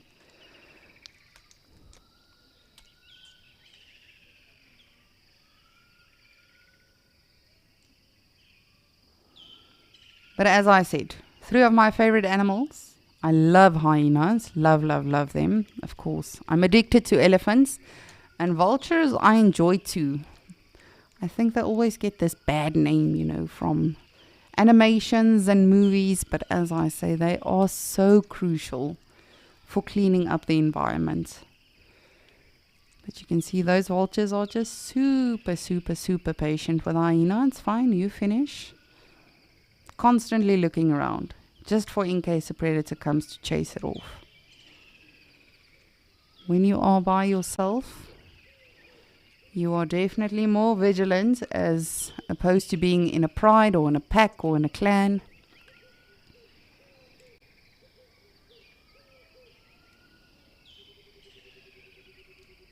Oh, fascinating. Definitely not something you see often. Absolutely incredible.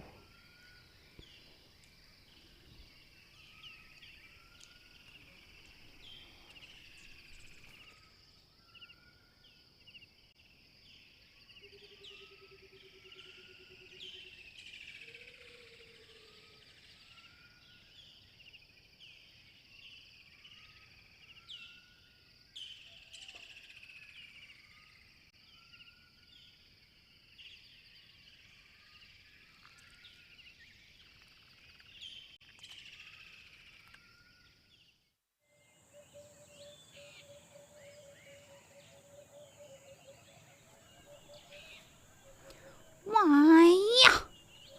Kapow! I bite you. Ooh, ow.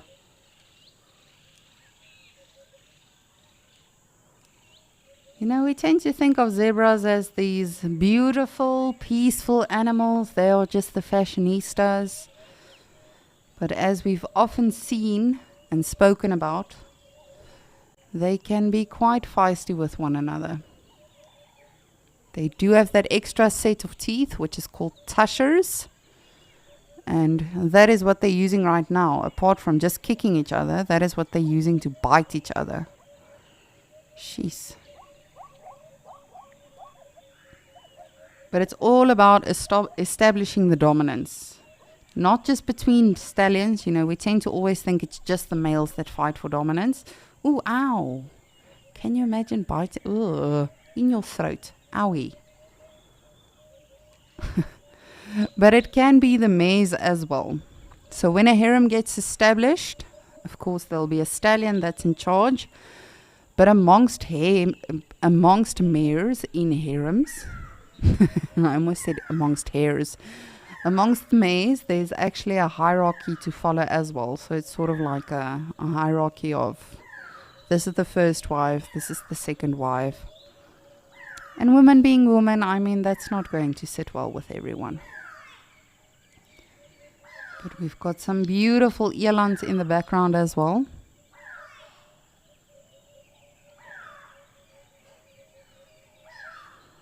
Tamsin, you read my mind. Everybody was kung fu fighting. Nope, that would not. You see, this would not work for me for various reasons. I don't want to have to fight to be the first wife. I don't want to have to bite and kick my way out of something. No. Owie. Oh, I know.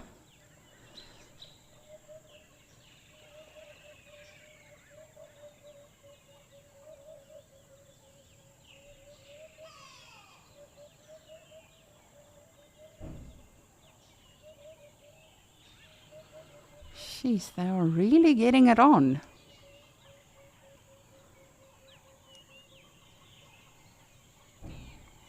again, you know, it's something I've seen various times in my life, but every time is like a new experience because all of these animals are unique, whether we know it or not, or want to know it or not. I personally do believe that every animal has got their own personality, their own history.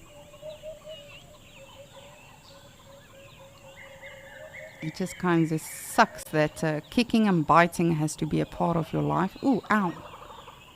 I pat your back. Kick you on your nose.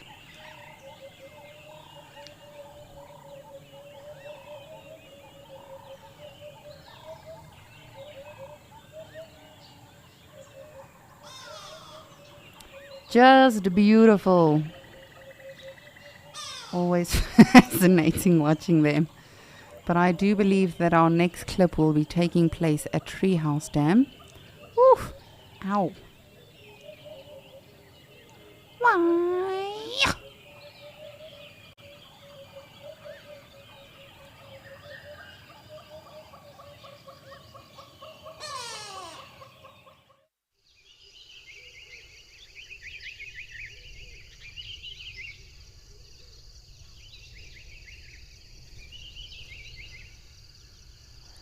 We have got another saddle-billed stork, some Egyptian geese. You see, this one is a little bit more patient than the one we saw prior.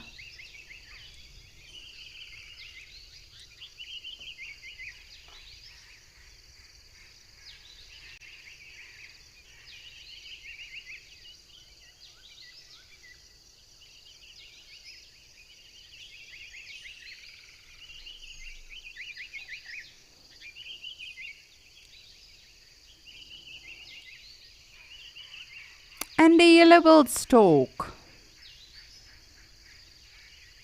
So they're of course related to the storks we've been seeing in Okukuyo.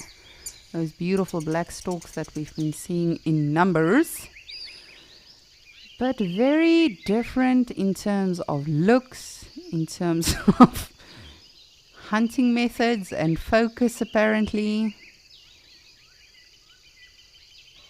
You see, I would rather do that. What the yellow-billed stork is doing. I think he's got a better chance at succeeding.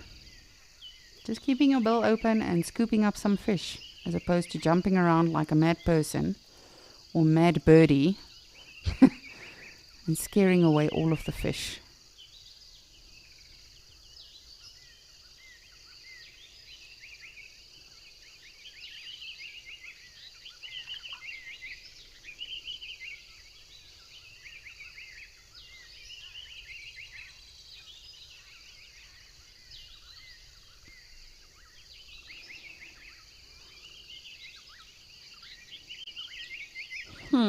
Perhaps if I look over here, I'll find some aquatic beetles, mollusks.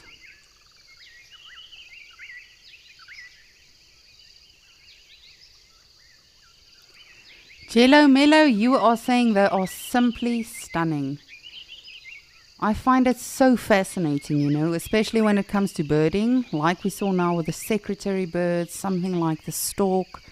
Earlier on, we saw the parrots in Djuma. It's incredible how all of these animals differ in so many ways.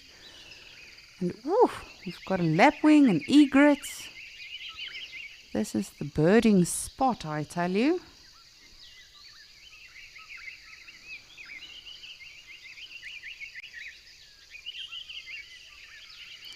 Taram, taram. Taram, taram, tararam, tam. But we do just want to apologize. We do have some bad weather at some of our other locations.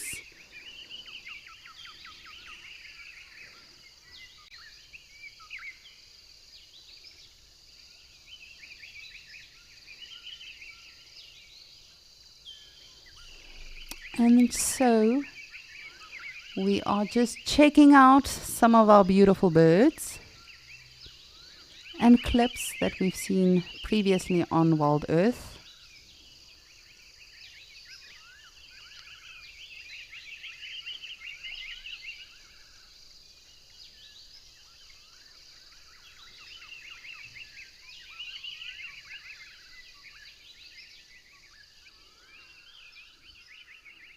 just wonderful. Look at this. Can I just tell you how excited I was the other day when we saw Cheetah and Juma? I nearly lost my mind when I walked into the office. But these, I do believe, are our 3 amigos in Amakala. And when it comes to these animals, you know, there's so many things I can ramble on about. But the fact that they are the fastest living land mammals as well as one of the most endangered predators in Africa is just, it's weird to think that you say those 2 sentences in the same sentence.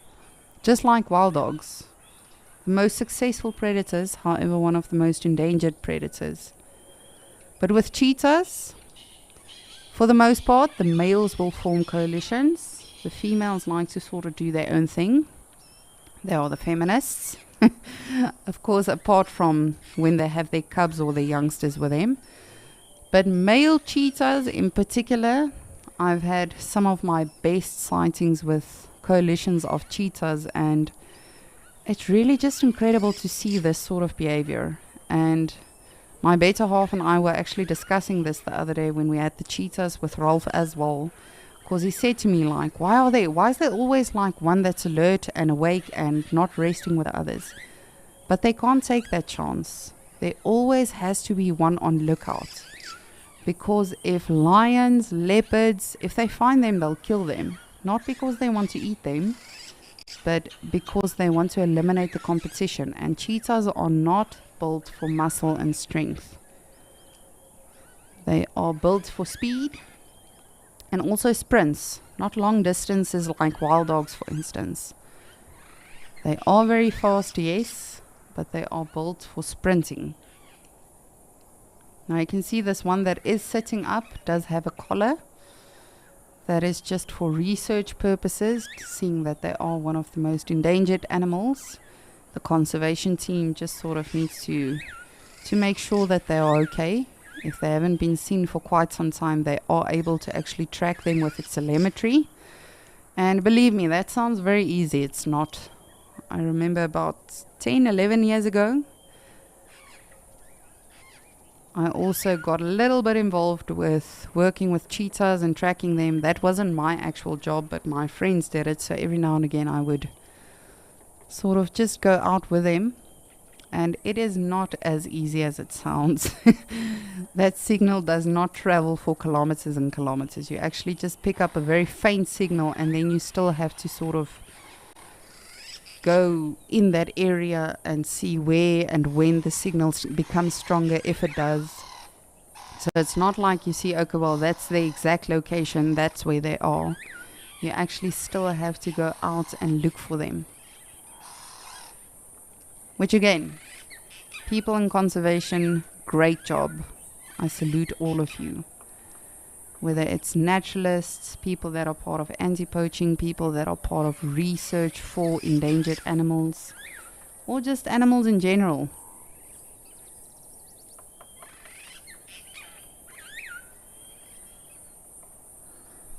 But always amazing to see these animals, whether they are just chilling or whether they are actively hunting something.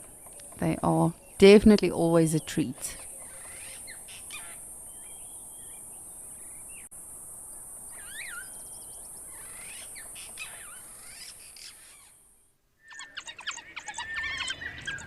Look at them! Oh man, just look at that level of energy. And this is something I personally have never seen as well. Thank you. FC, you guys are just reminding me of everything I still have to see and do. But these are wild dog puppies. You can see they are significantly smaller. They are not babies anymore. But what I love about these animals, as I just mentioned, probably one of the most successful predators in the world. They've got an 80% success rate when they do hunt. But one of the most endangered predators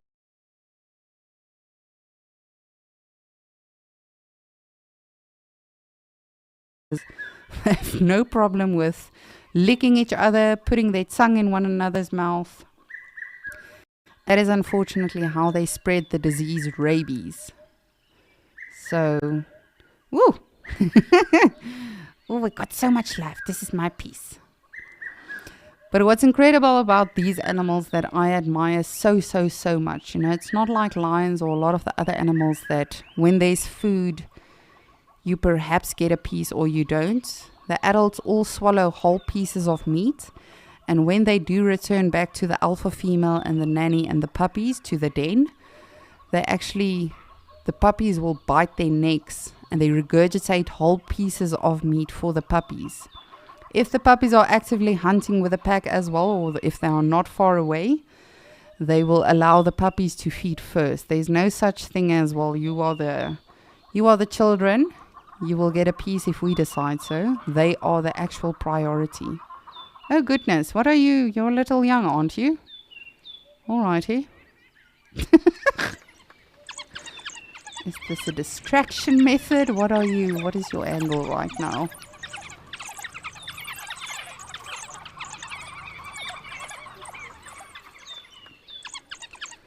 Crystal, you are saying mine.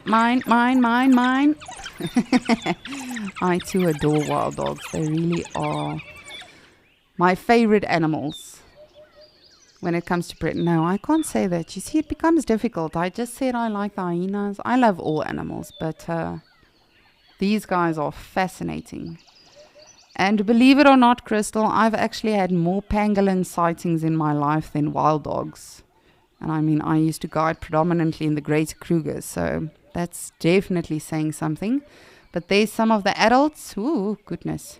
You sit down. You see, these are the Mickey Mouses of predators. Just look at those ears. But just like leopards and a lot of animals, each of them markings and actual spot pattern or blotch pattern as we refer to it. And it really is so incredible to see them out in the wild. I've not seen them for quite some time. I've only ever seen them a few times for myself in real life. But I've never seen puppies. I would love to see puppies. I did have various sightings of puppies being made, but unfortunately they just used our reserve as a hotel and then denned somewhere else. But absolutely amazing to see them.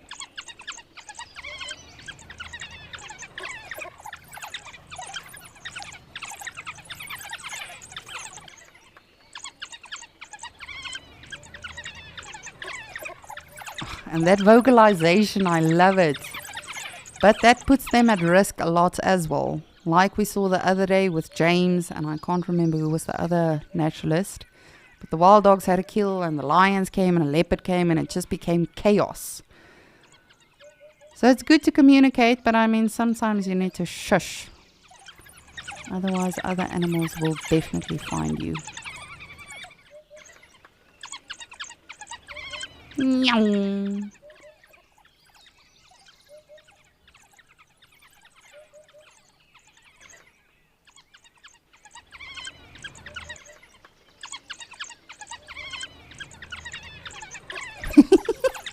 This one is really like just teasing them. Ooh, I need to too wee wee. Never mind. I'll hold it. Chase me some more. And this is the level of energy they maintain when they are hunting as well, which is why they are such phenomenal hunters. Oh, thank goodness. Finally, we are slowing down. Now we fight over it.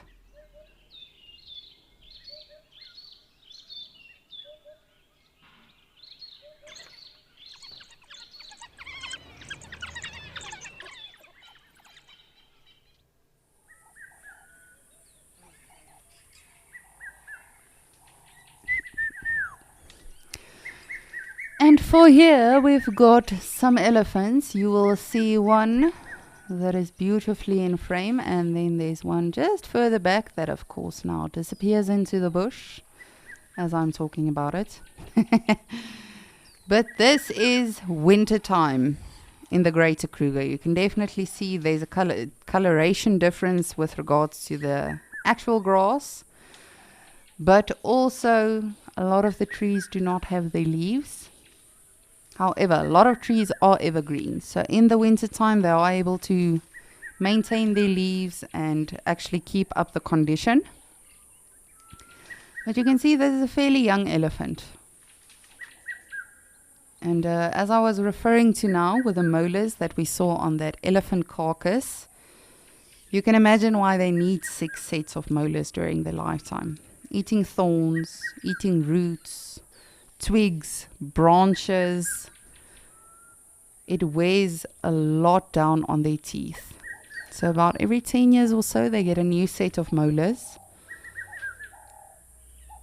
And then by the end of their lifetime, generally, the last set of molars would have worn down. But I don't know if I would enjoy eating thorns. Even if I was an elephant and that's what I'm supposed to be doing, I do not know if that'll work for me. And it's incredible because an elephant's tongue is super, super soft. So I always wonder when they do feed on the acacias, how do they not, is this one going to become a rebel and want a tongue piercing and an ear piercing or a trunk piercing?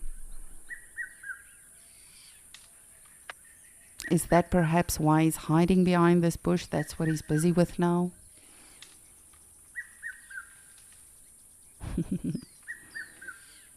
No, I want that top one. Yes, that one looks lovely. Lovely. But just like when we saw the initial start of this video, in the winter time it becomes much easier to actually look deeper into the bush and to spot the animals. However, that being said, elephants, rhinos, they do blend in very well with like the dead trees that do not have leaves, as well as your leopards and lions. They tend to blend very well with the dead grass. So there's pros and cons when it comes to everything. But winter time is definitely a different time in the bushveld.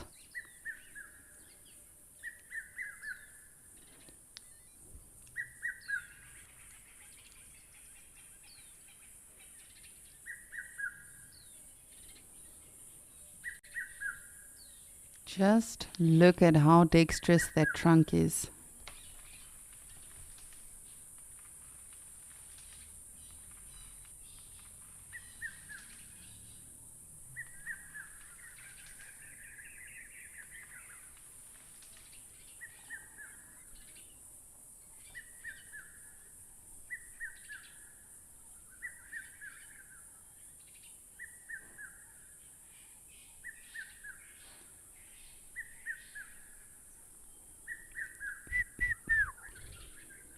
Pick my pro. Pick my pro. Probably one of the most iconic sounds in the bush.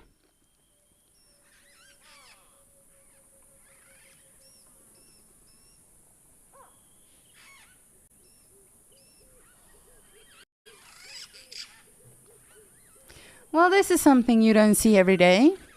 Giraffes lying down.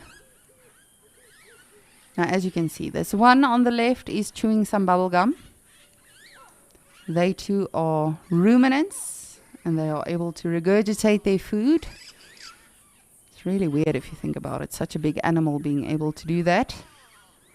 But this is what giraffes do when they do want to rest. However, you won't see them lying down like this the whole day.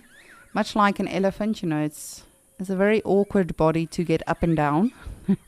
And if you were to do that constantly, or if they lie down for too long, just like a rhino as well, their legs literally go to sleep. Just like us, if you sit in a weird position for too long, you sort of have a sleepy leg. So every now and again they'll get up and move on again. But even though this is good for them to rest, not the ideal position you want to be in if a lion does approach you from the back. But hopefully they are listening, paying attention, smelling, making sure everything... Oh, you just gave us a wink. That was cute.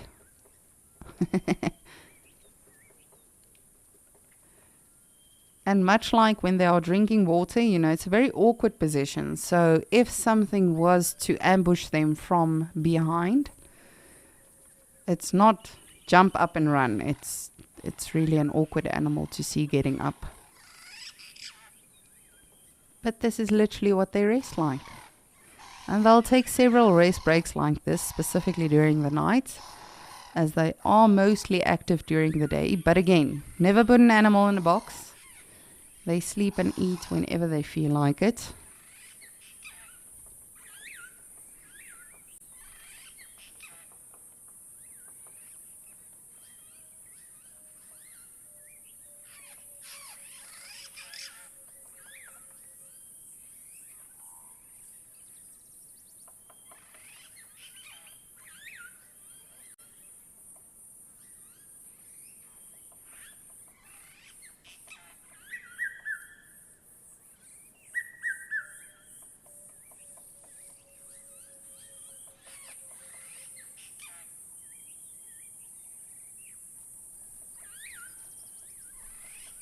Oh, oh. Do you want to get up? Yep. So you see, it's not impossible, but it takes a little bit of time.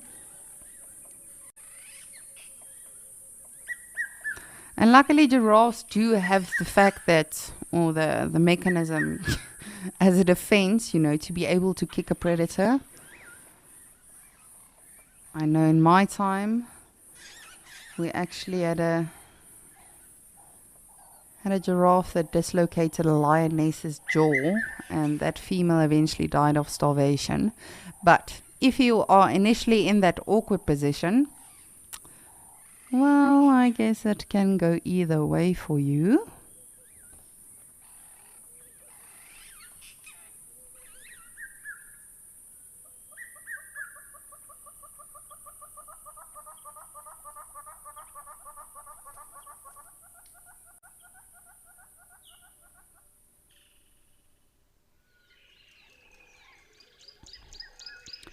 Woo!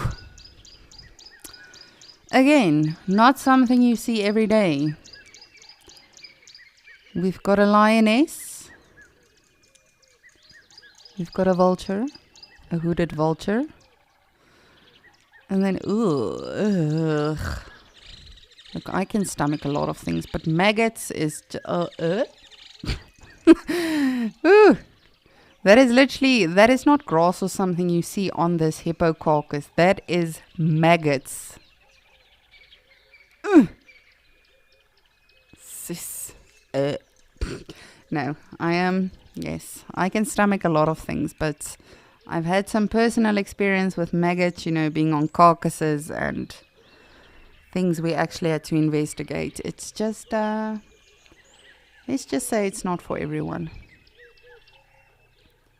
You see, even the hooded vulture is like, I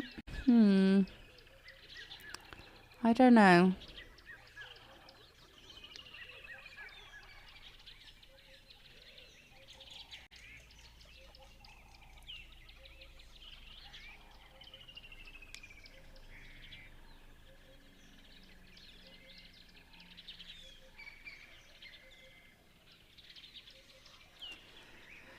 You know something is rotten when even a vulture has to question his standards of, do I want to eat this or do I not?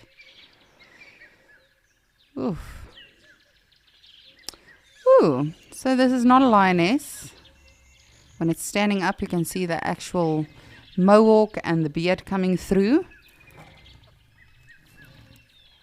Now, I cannot tell you how this hippo died. Or why it died. It might have been of actual overheating. It might have been that the lions actually killed it. Oof. If I can just move this fat animal. It's fine. Perhaps it'll just stay here. And this is still a fairly young lion. You can see the actual spots on the bottom half of the back of the body and on the back legs or the hind legs. But it's a fairly, I don't know, this is a very interesting sighting for me. Of course, for me personally, my experience with the lions, they can be very picky. Perhaps I just worked with some of the more snobbish lions. You see, this one has decided, no. I will much rather lick myself as opposed to licking that rotten carcass. Yes, I would probably too, lion. I don't even for 1 second blame you. However, also judging by the size of your stomach, you've probably had enough already.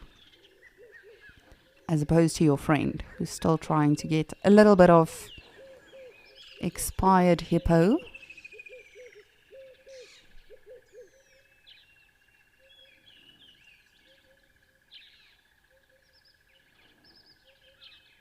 And over here we've got the white-back vultures.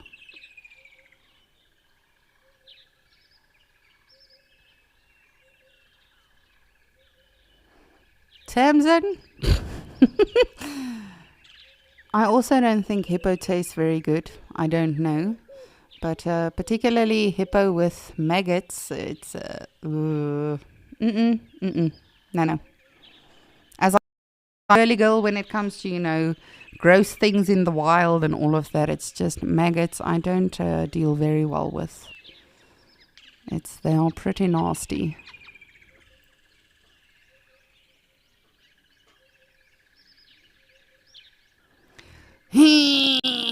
Well, why? Why do you even want to move it? The vultures have seen you.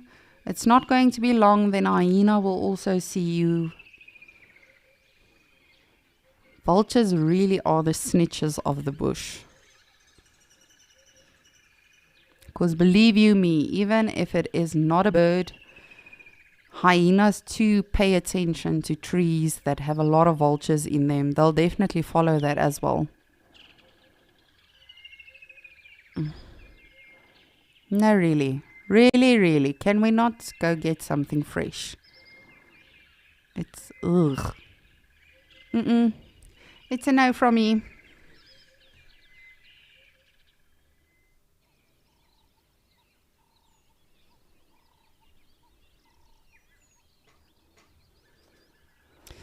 And here we have some flamingos. You're probably wondering, Lisa, if they are flamingos, why are they not pink? All flamingos are not always pink. They actually get the coloration from the food that they eat, which is known as krill.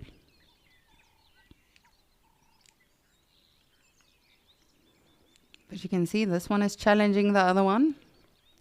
I can nap and stand on one leg. Let me see you do that. The other one is like, ooh, let me just... I can't do both simultaneously. Let me just get my focus on here. And it really is incredible to think that that an animal can actually function and focus like this. I mean, I have trouble standing on one leg with my eyes opening and my brain fully functioning. Imagine having to do it whilst you are sleeping. But it is a form of conserving energy for them. So you will often see them doing that.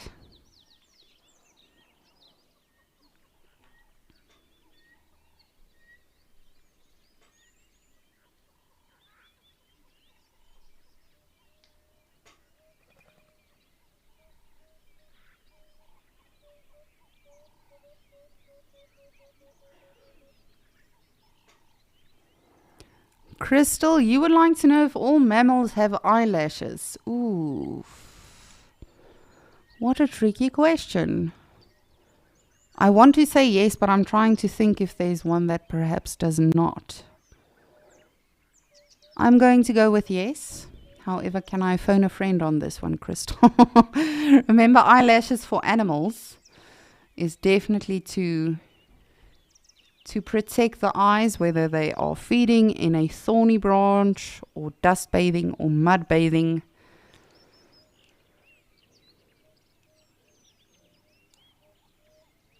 However, these flamingos, I don't think they have eyelashes.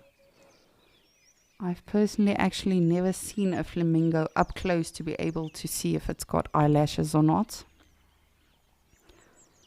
Look at that one. He's really showing off now. Let me show you. I can even clean myself while I stand on one leg.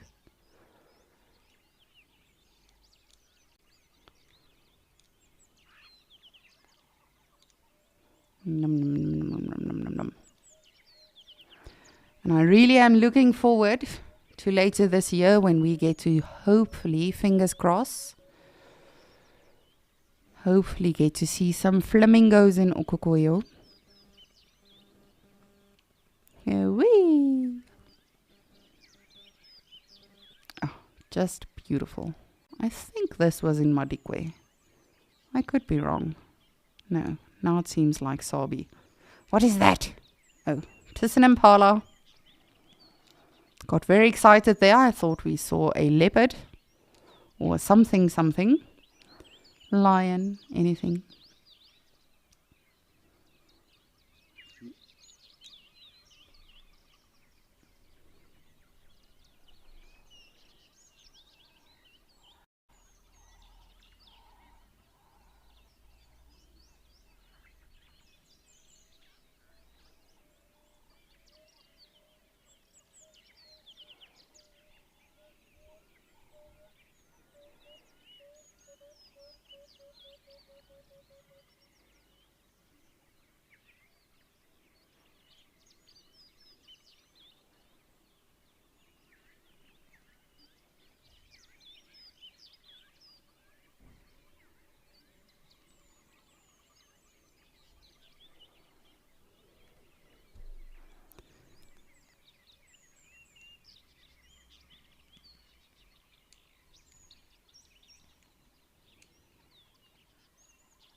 But if you are still with us on Escape to Nature, we are having a bit of a live look back on previous sightings and wonderful creatures and behaviors that we've gotten to witness over time here at Wild Earth. And please do keep your questions and your comments coming. Let me know which clip has been your favorite so far. Is it this funny looking bird? Has it been the elephant carcass? Perhaps the young elephant trying to get a tongue piercing? What has been your favorite? And it's one that actually allows us to do these things.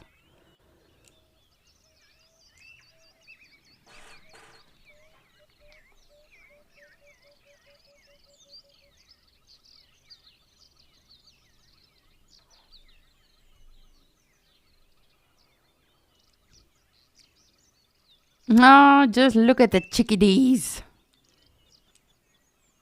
Cutie pies.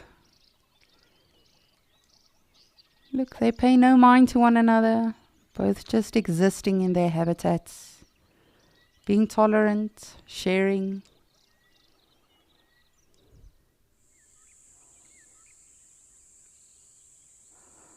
Why?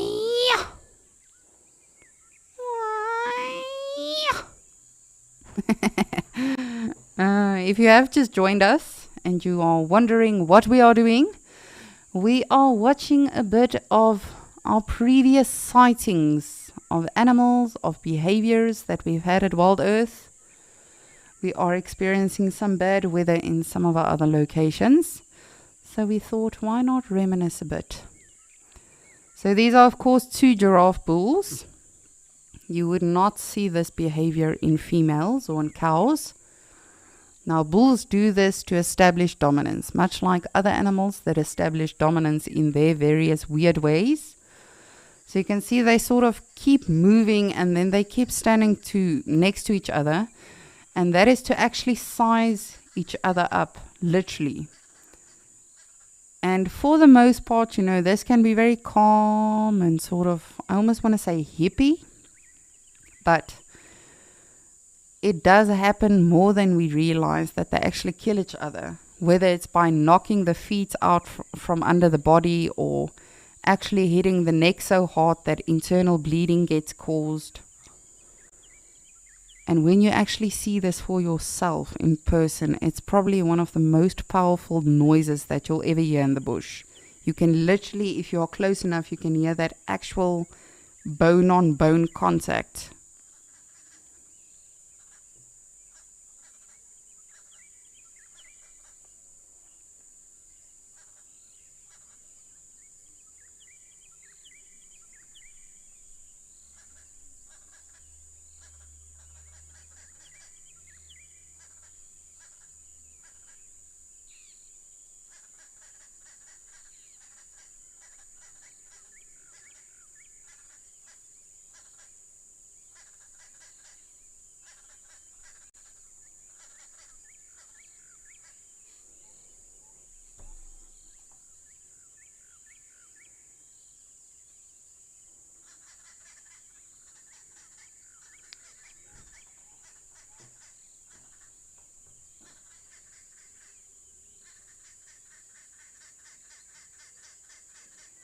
Jello Mello, you are saying it's like a slow, graceful dance. I always think everything that giraffes do is in slow-mo, even when they are running. They are literally the hippies of the bush. And especially, when you see this, it's very interesting. These two are a little bit more serious, but I've seen some rather hilarious fights with giraffes where it doesn't seem like they take it very seriously. But you can see the actual, when you look at the horns, or what we call the ossicones, you can see the actual bone that is exposed on top of the horns. Now with female giraffes, for the most part, they will have thinner and fluffier horns. And the males do have that fluff when they are calves. But of course, as they become more mature and they sort of do this weird dance for dominance, then hitting one another constantly, they tend to lose those hair on top. And that is also another easy way to tell between a male and a female giraffe.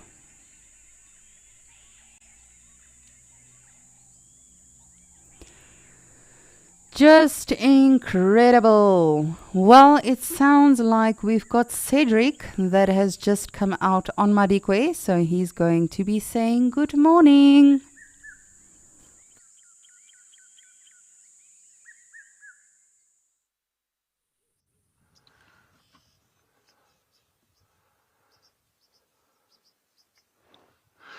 Well, yes, welcome to Madikwe, the northwest of South Africa. And as you can see, well, what a way to start here, of course, with us on the Madikwe Game Reserve for the beautiful zebra. But wow, look at her belly. I'm sure this female is pregnant. Yes, they do bloat up with a lot of gases inside, but it just seems like I think she's more pregnant than anything else. Well, good afternoon, everybody. My name is Cedric, and behind the camera with me, we've got Igor. So thanks for joining us on Escape to Nature. And what a way to start this, well, it's actually this afternoon. It's already still morning, eh? Still morning time. But yes, what a nice way to start here with all these Burchell zebra. That's just hanging around here on one of the little sodic areas. And as you can see, a nice little stallion. That he's just spinning his ears back a little bit, listening out for what's happening around here. And once again, as I say, this female, definitely she is pregnant. You can see between that stallion and coming towards this mare, just the belly. And so a lot of fermentation does take place. Yes, their bellies do expand quite a bit, but not as much as this. This is definitely pregnancy. We have been witnessing quite a few mares around over the last few days where they have been quite big, and you can see they're quite pregnant as well. So I'm sure very, very soon they will be dropping their little foals. And as they're coming to the end of summertime, so there's still a lot of grass around, so it's still perfect time for them to drop their foals now. So at least the mares or the mothers can still eat and graze around here and get enough from the grass to actually produce some milk for those little foals. But also the oxpecker busy pecking away on the inside of the leg. Of course, trying to pick away maybe some fleas. Many times, see, going to the dark area, so many times you'll take a look at parasites always moving to darker areas. So maybe it attracted something there.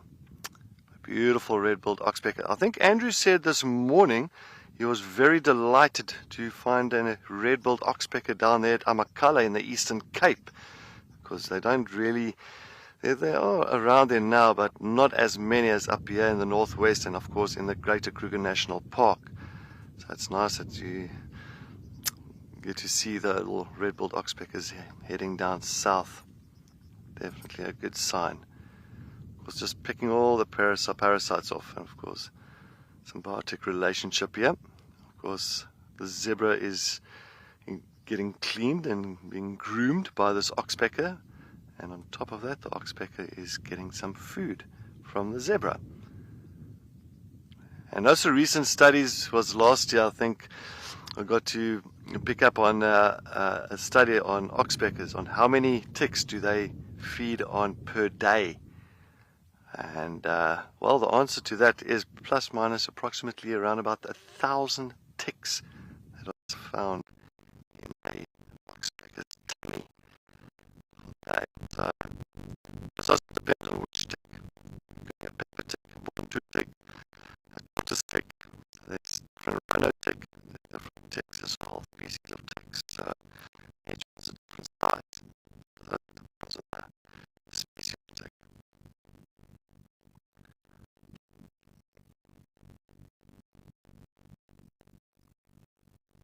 And that is a good scratch against that post. Yeah, they can't reach with its hooves or with its mouth. So of course.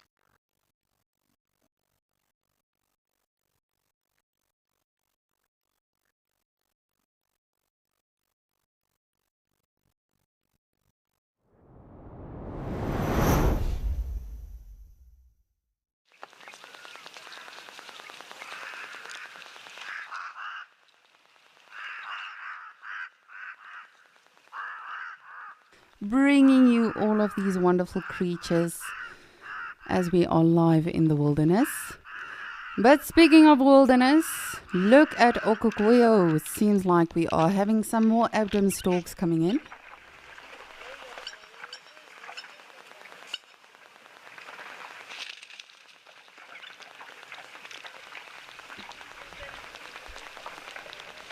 So the abdomen stalks are the blackbirds. Then on this side of the waterhole we do have some springbok, blue wildebeest. Earlier on the live look back we saw a black wildebeest, but these ones are the blue wildebeests. And then on the other side of the waterhole we do have the general zebras, the springbok, enjoying the water, cooling off, hydrating.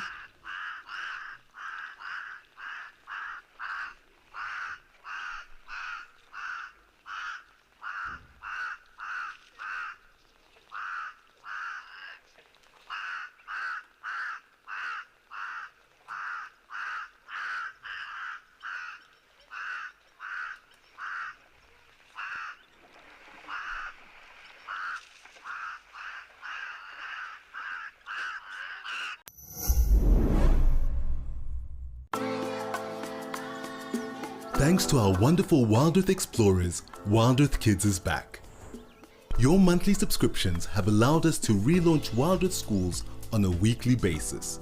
Wednesday, March 29th will be the first session back, and then after that, every Wednesday for the first hour of the Sunset Safari. Sign your class up for a special virtual field trip to Africa, because touching the lives of the future protectors of our Earth matters.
Oh, shut up. I'm starting to feel about crows like I do about Hadidas. Yes, we know you are here. Calm down. But what are they saying to one another? I think one of the most fascinating sightings I've had with crows was definitely here in Ukukuyo when we had a black rhino that went to go for a nap under the tree, and there was literally like 12 crows that came to sit on him, much like an oxpecker, and they were just sort of feeding off of the parasites and everything that was on the rhino, which again is something you don't see too often. For me personally, I haven't guided in places that I've actually seen crows a lot as well, where they occur naturally. So it's definitely always interesting to learn about new animals, even though we read about them and can research about them and hear a lot about them. This is the best education, I always say, seeing it for yourself. Because what you've seen, what I've seen, what Cedric has seen is completely different. Just like humans, animals adapt to their circumstances, their habitat, the dynamics around them. All of that has an influence on how they behave and why they behave in such a manner.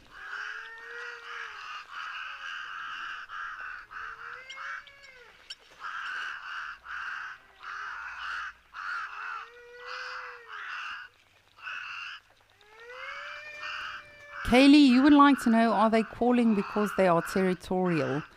They can be to some extent, yes. However, crows for the most part can also be gregarious. So moving around, in several groups, much like these storks that we are seeing. But yes, it could definitely also be a territorial thing. You never know when it comes to animals.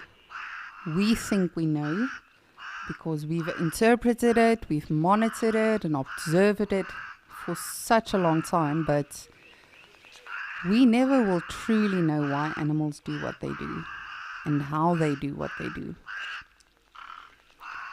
Let's see if I can have a look-see. There was some movement in the background there. I'm not sure if it's a jackal or what that animal is.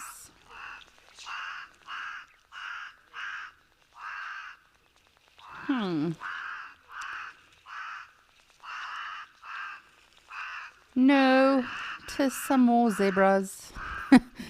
They are really playing some mind tricks on me.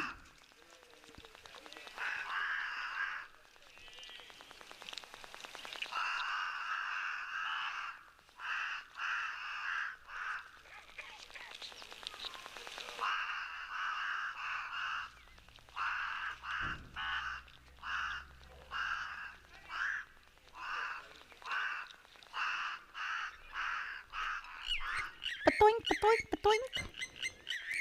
Springbok always look like they are up to something. Or they are getting ready for night out or to go have some fun.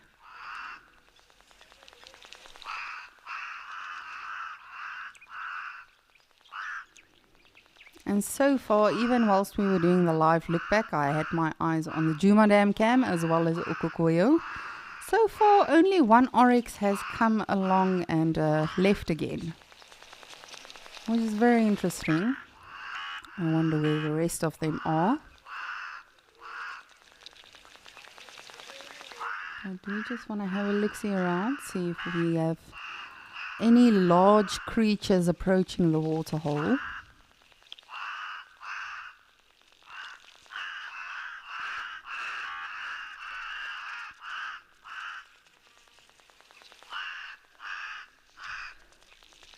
But what a beautiful day with all the cotton wool clouds, the Abdom storks, the zebras, the springbok.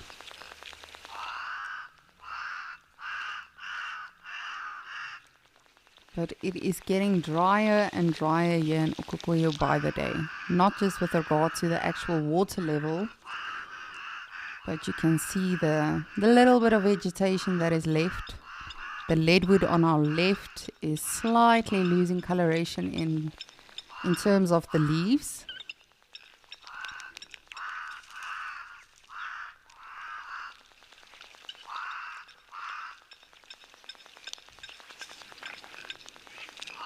Just beautiful. Alrighty, we're going to try this again to send you back to Cedric to see what he is up to.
Ooh, our apologies. It seems like you cannot get enough of me today. We'll try to get Cedric back as soon as we can with his wallowing warthog, which is adorable. It's not something, it happens often, but it's not something you get to catch on actual camera too often. But I'm still spending some time with these lovely creatures in Okokoyo. Just having a look-see around to see what else is approaching the waterhole, what can we expect. I'm wondering about these clouds. They forecasted some rain to start today, but yeah, you never know. Especially with this specific waterhole, I've learned. Even when there is rain in the rest of the park, it's literally like it detours us in every manner possible.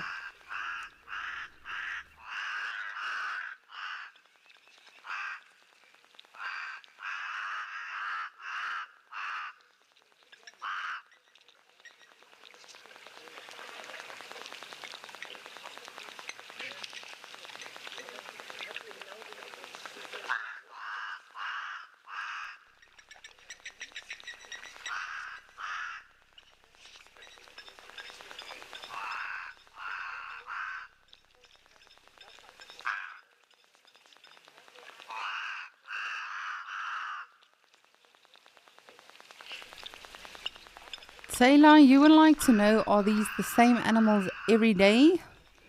Or is it different animals?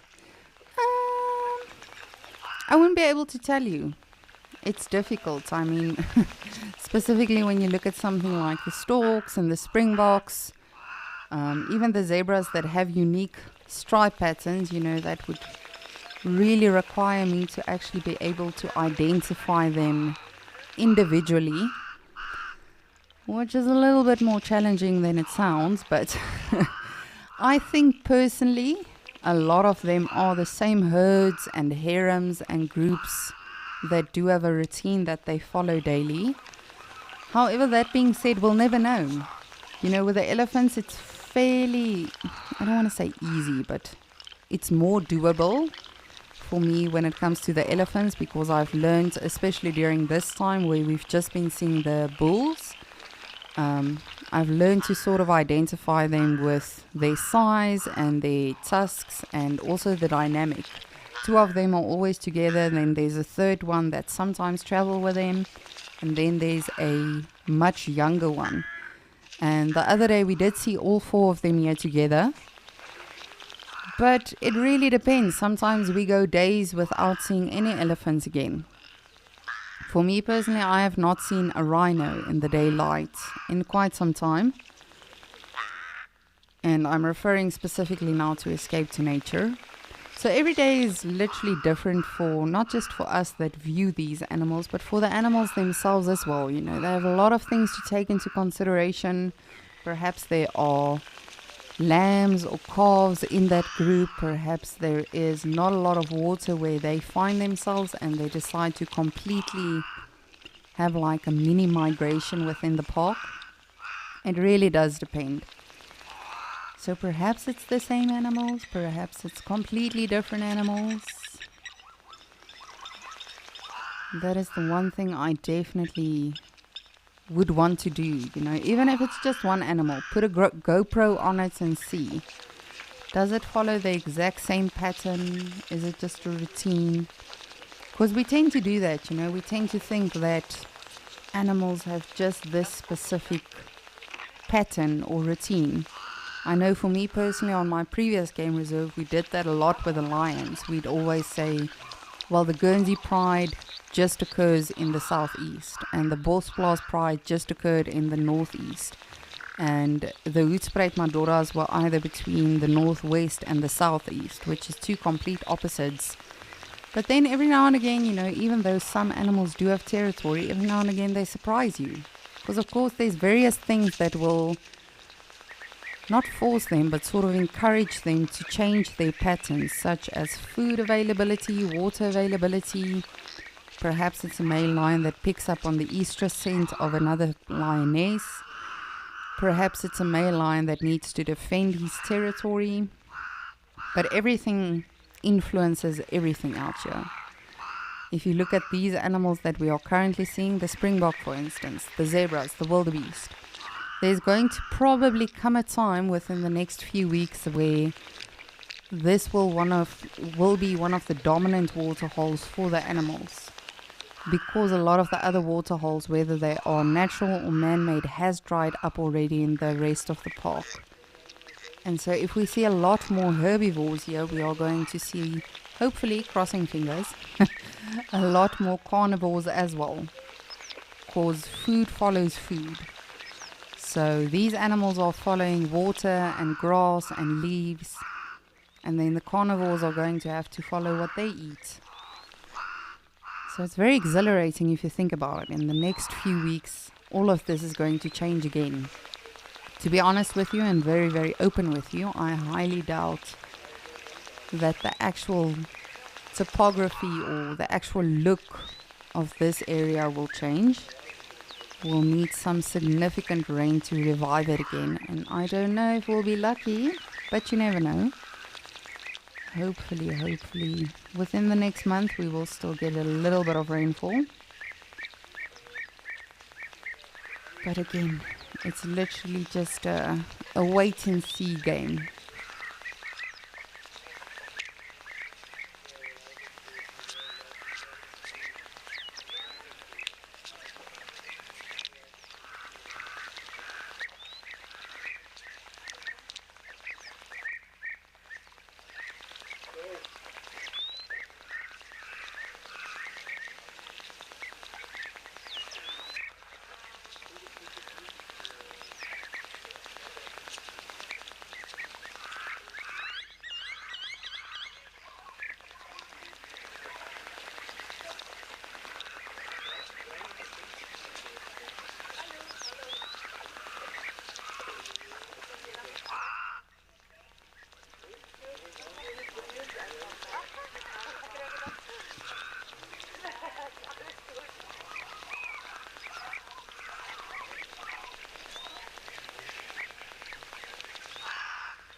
But remember to get in touch with us, myself or Cedric.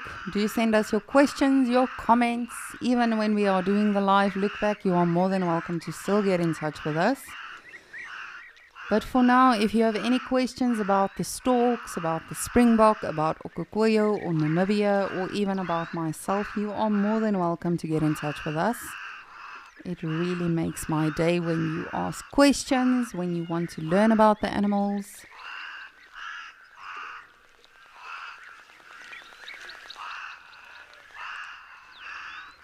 I always find it fascinating how just 1 or 2 storks actually move around and probe the soil for insects and all sorts of things. And the rest are just like, oh well. If it doesn't come to us, then we are not eating it.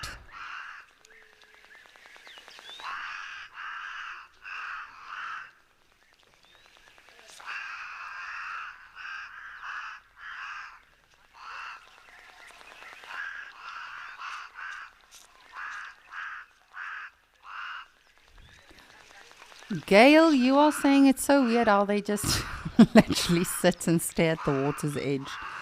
Yes. So for those of you that don't know, these birds are known as Abdom storks. I know we've been seeing them a lot, so if I'm repeating this to many of you, I apologize, but many people do not know.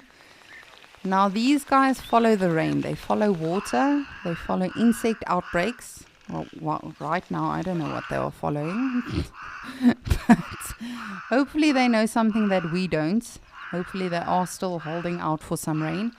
However, I will tell you there's definitely been a decrease in numbers with these guys. So when we initially started seeing them, I think the first time was probably, oh goodness, I actually have to reference my diary. I think the first time was probably 2 or 3 months ago. And when we initially started seeing them, you know, there was literally hundreds, I almost want to say to 1,000, 2,000 of them, and they would all come and chill around the waterhole. Now that I could understand because it was green, it was lush, it was very, very, I almost want to say colorful with regards to food for them, because there was a lot of insects and things around. But right now, I can't imagine that there's a lot around for them anymore. You can see the actual vegetation is almost non-existent. And here and there, much like your Hadida ibis and a lot of the other birds we see on Wild Earth, they literally probe the soil looking for those insects. But really, can there be something around for them? And just like you say, Gail, they literally just sit around and they chill. And they do this for the whole day. Every now and again, they'll get up and sort of just reposition themselves. But then they do exactly this again. They literally just sit, some of them here and there you'll see moving around looking for actual food. Every now and again you'll see some of them going to the water. But for the most part, if they're not cleaning or preening, they literally just sit. Then again, you know, it makes you wonder. Are they not dying of heat? Today is not as harsh. It's only about 29 degrees Celsius in Okokoyo. So it's still hot, but it's not as hot as, you know, some days where we experience 37, 39 degrees Celsius. But having that black plumage just sitting, baking in the sun, how is that satisfying? Especially if you don't have food. But again, we are not supposed to understand everything out here. Oh, alrighty. Well, I'm going to continue to look for our beautiful animals, especially the elephants. But for now, it sounds like Cedric and Igor has found an elephant of their own.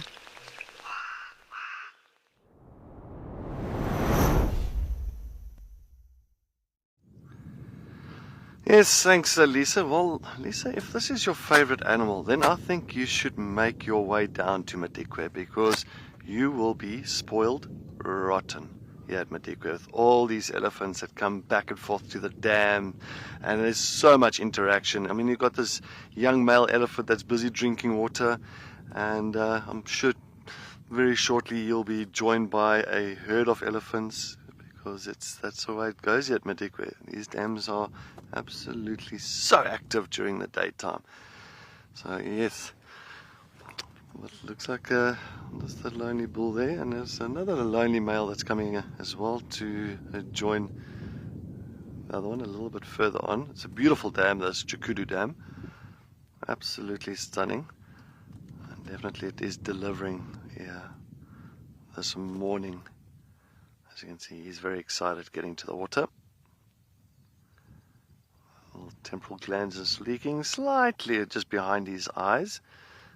Maybe sometimes it's due to excitement, maybe a little bit of aggression, some emotional status of that elephant that will actually force those temporal glands to leak.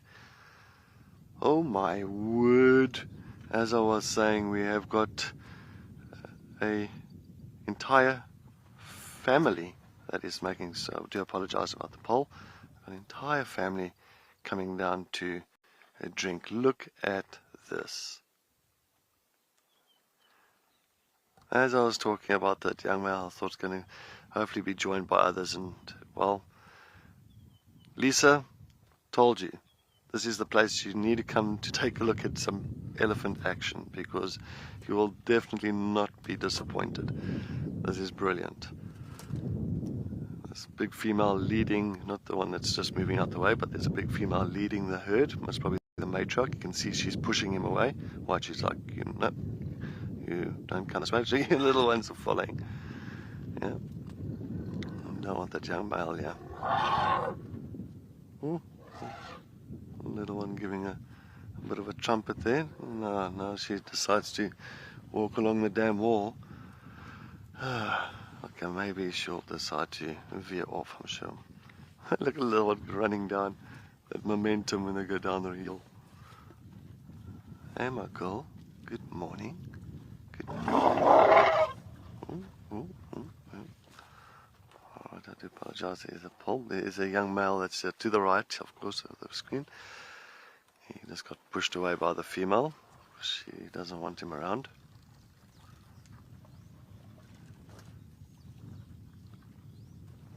But isn't she beautiful? Look at her. She is definitely old girl, because you can see that dents in her head, nice and deep. Very, very. Her shoulders are quite high compared to her head as well. So yeah, so she is quite an old.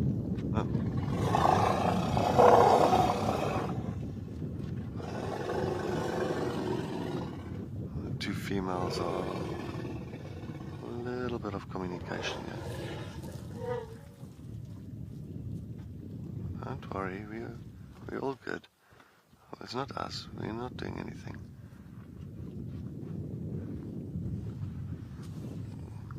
There's a little bit, two females having a bit of a disagreement there. Very interesting.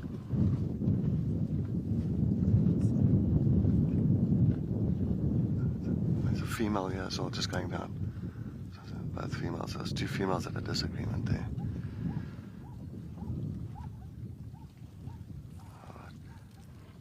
Carol, yes, definitely. I mean, this is exactly what Madikwe is about. So when you come to elephant activity, it's all over the show, and they just came right next to us.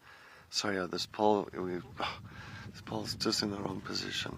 And unfortunately, I cannot start the vehicle now because it's a little bit close to us.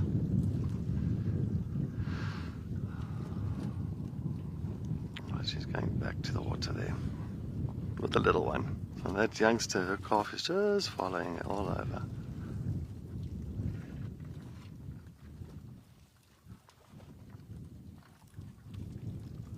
There's a young male that's come onto the wall now. I wonder if she's just keeping an eye on him.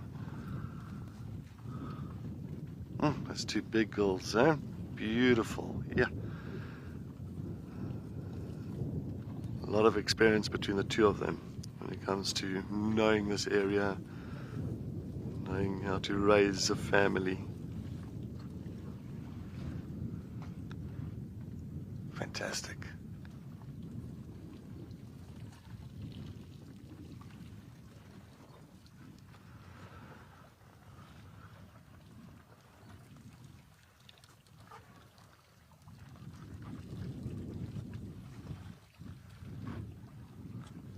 Okay, so they're right in front of the vehicle, right next to us. So I'm not going to try and talk too loud here.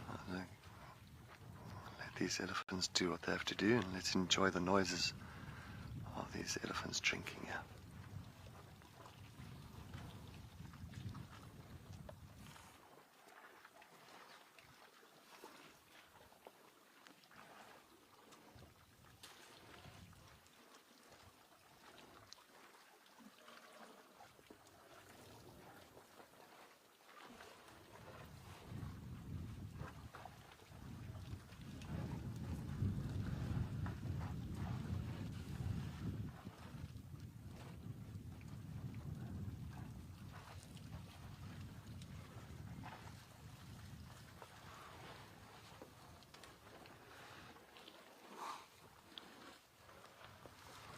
Crystal, definitely, what a view. I fully agree. I mean, I'm sitting here, I've got these elephants like 5-6 meters in front of us, all in a row. And it feels like we're part of the herd, waiting to have our turn to go down and have a drink. This is just incredible.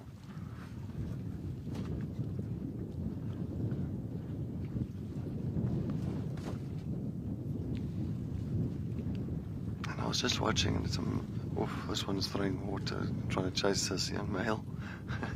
So this female's like, no, she's not having it.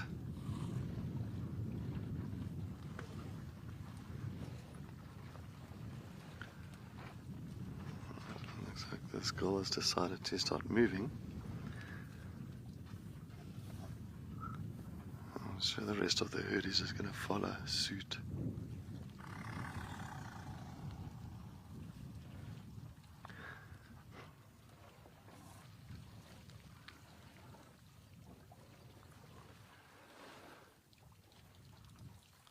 It is midday. Usually this time, I mean, they will come down for a drink, and maybe again this particular herd, if they came down for a drink now, 10 to 1, maybe later this afternoon, they will come down for another drink at another dam, or maybe the same dam. Depends on where they are and what they're doing in their movements. And this male, you can see, he's getting to that age now where, and the females don't want it. They're not tolerating these young guys, because slowly but surely he is becoming a little bit of a nuisance. You can see he's trying his luck now to come down for a drink. Let's see what this female does.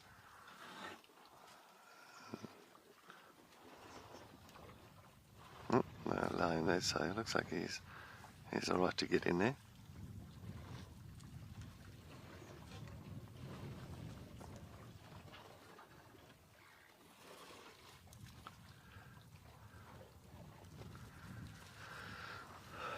Yuri, I'm not too sure if we can really say, or they're arguing with the matriarch. You know, I'm not. It's difficult to say, to speak for the elephants, and saying, yeah, well, this one is definitely busy saying this or saying that. So you never know with the argument. I mean, I'm sure that the respect goes so far that if any individual in the herd disrespects the matriarch for some other reason, disrespects her, I'm sure she'll always have the backing of the other females, other herd members, I'm going to say disciplining that individual that's disrespecting the matriarch.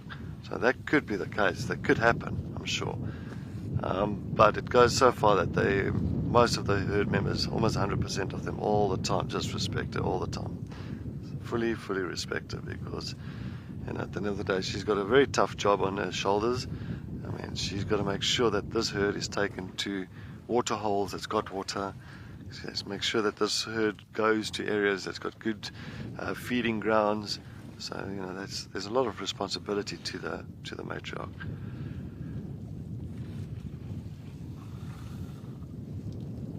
I've witnessed during the drought many years ago in 2016, where of course a matriarch was moving around with the herd and going to some of the pans in the northern Sabi Sands, and most of those pans were all dry because there was a drought, and it was only certain water holes that were getting pumped by borehole water, but the borehole water was also pretty much coming to an end.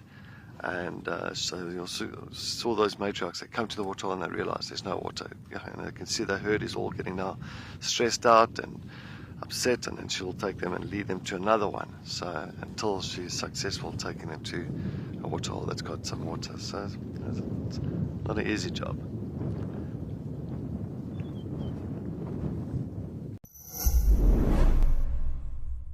The Wild Show has aired. The curtain has begun descending.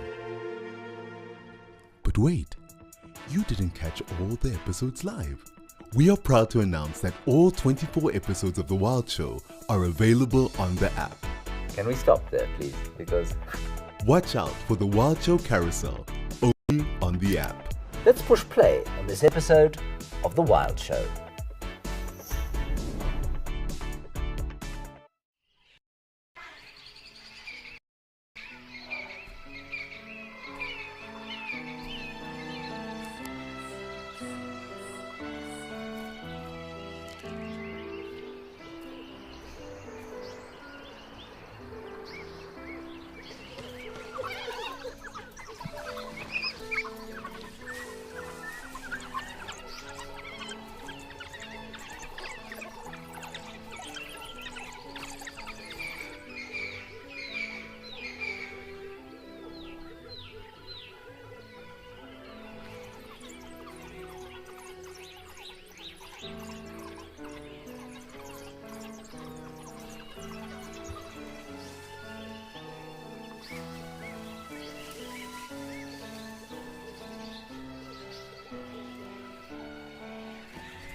Alright, looks like they're going to go into a little bit of the thick areas very soon and feed on some of this nice acacia leaves.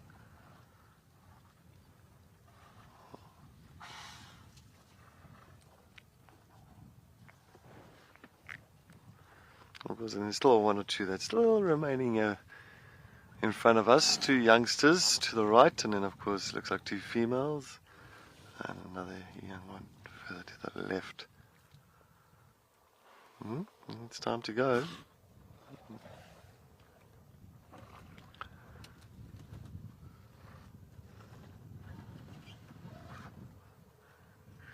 Well, they can see they came from an area that's had a lot of red mud and red sand, and they caked themselves full of that, so it gives them that red tinge to their body.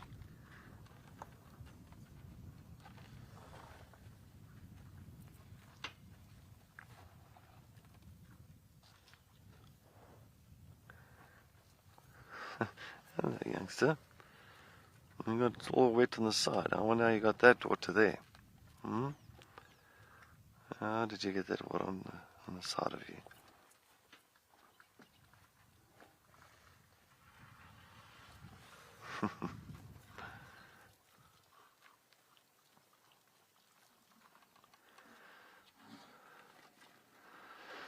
Sure, Megan, the animal that makes me most nervous when I'm out in the bush.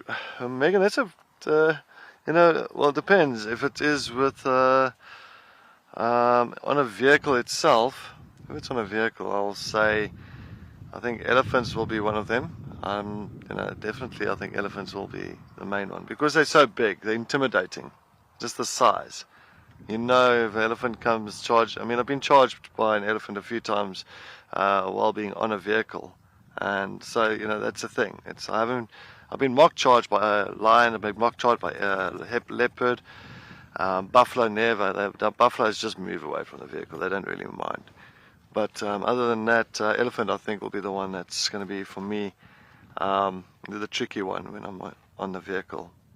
But contrary to that, is for me as well, as an elephant is also the easiest to read because they show their emotions. They show when they're sad, they show when they're aggressive and angry, they show when they're relaxed.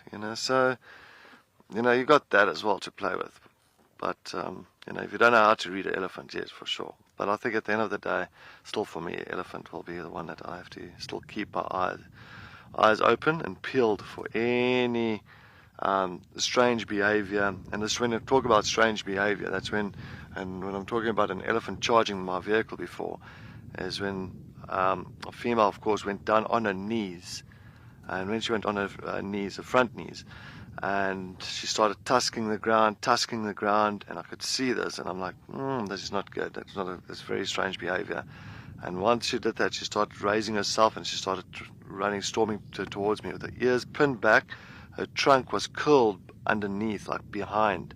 So her trunk was curled, ears pinned back, and then she started coming up like that and started running towards me. And that's when I realized it's not a mock charge, it's not a warning, nothing. That is a full-on charge. I had to start the vehicle and I had to get out of there. So yes, that's how elephants can just change just like that. But you've got to read it just right. If you don't read it properly, it could be a problem.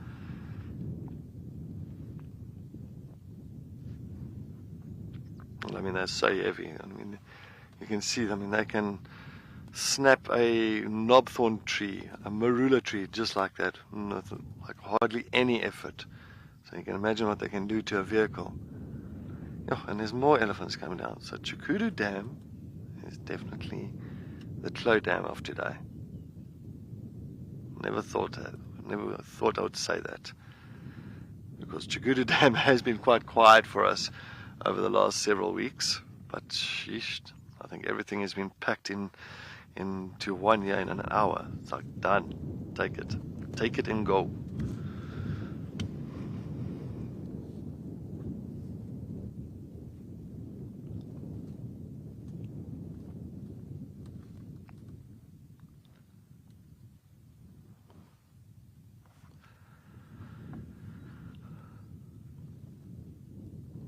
And they just keep on coming out. What? 1, 2, 3, 4, 5, 6, 7, 8, 9, 10, 11, 12, 13, 14, 15, and another one coming out, 16. Sure. That's a nice herd, this. 16 so far. Sweet 16. That's like the Sweet 16 herd. That female's got beautiful tusks on her as well. Thin, but nice and long. Very nice female, that. Good genes.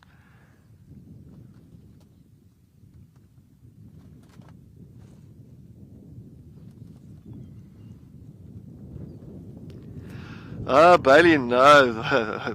Trust me, I checked it over that Klo Dam. They will come in when they want to. They will intermingle between the herds and drink together. And then, of course, once the matriarch decides to go, she'll call her family to let's go.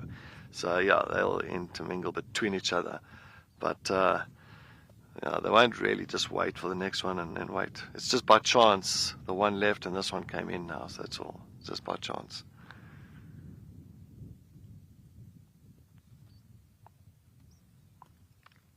Oh, I got a 17th one now. Looks like a big female at the back. Oh, you can just see it. Even her back is nicely slanted, like kind of curved. You'll see her now. There you go. Look at that big. So she's a little bit behind the rest of the herd. Maybe she might be a little bit pregnant. I'm not too sure. Difficult to say from here. Usually when they can turn like face on, then you can actually see the bulge on the side to really see and determine if she is pregnant or not. But I'm just thinking because just that arch in the back almost gives it a little bit of gives it away there.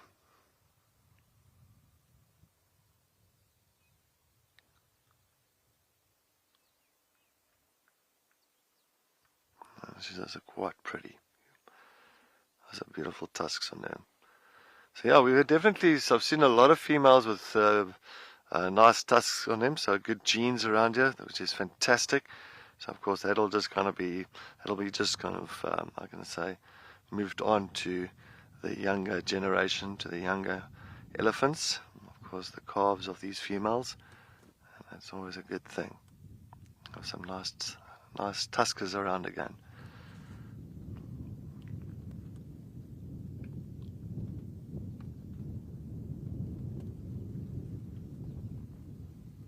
Looks like they're going to that point to go and drink.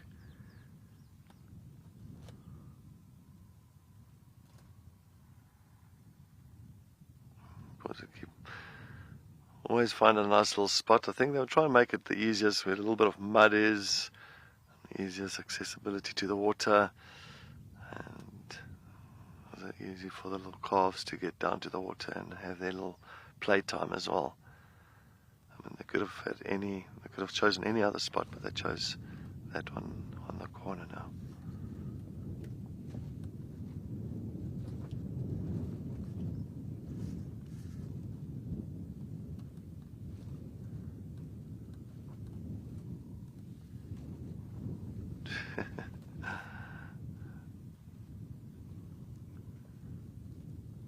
From elephants being right next to us for two elephants, that's pretty much on the opposite side of the waterhole on the dam.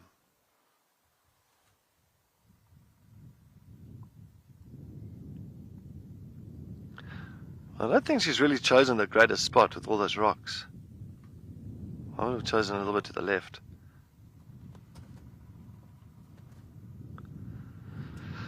Nick, no, they don't shed their tusks at all, Nick. It's the same as like your incisors. So what happens is that it's just modified teeth. So it's the same as us. We don't go and shed our teeth at all.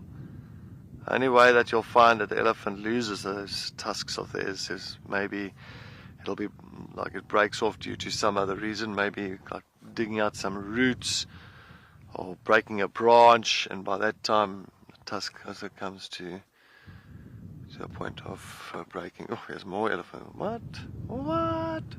Sorry, there's even more elephants even coming. We'll take a look there now. I think I'll just wait for them to come into view.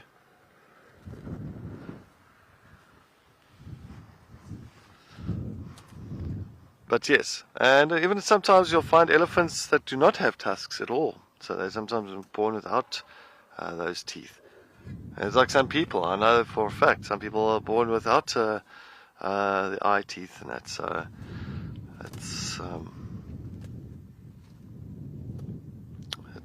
it's just like maybe, how can I say? I think that gets passed on from genetics. So I know there's a family that's actually, funny enough, the father hasn't got eye teeth, the son doesn't have, and the grandson, of course, the grandson also doesn't have, so it actually was passed on. So it looks like it is sometimes genetic that.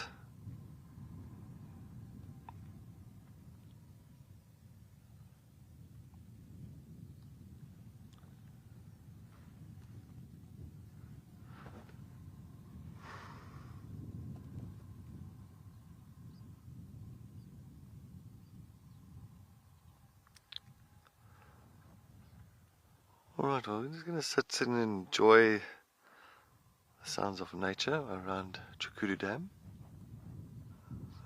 Listen to some of the choruses from these birds around here, if we can hear any of them.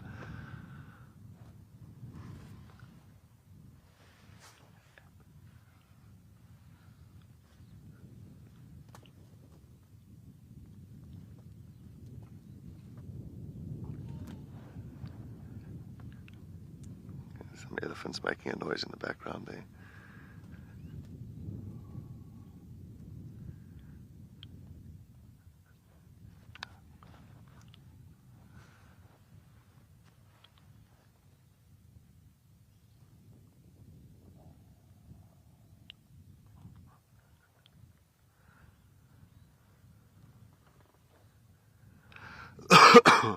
Excuse me.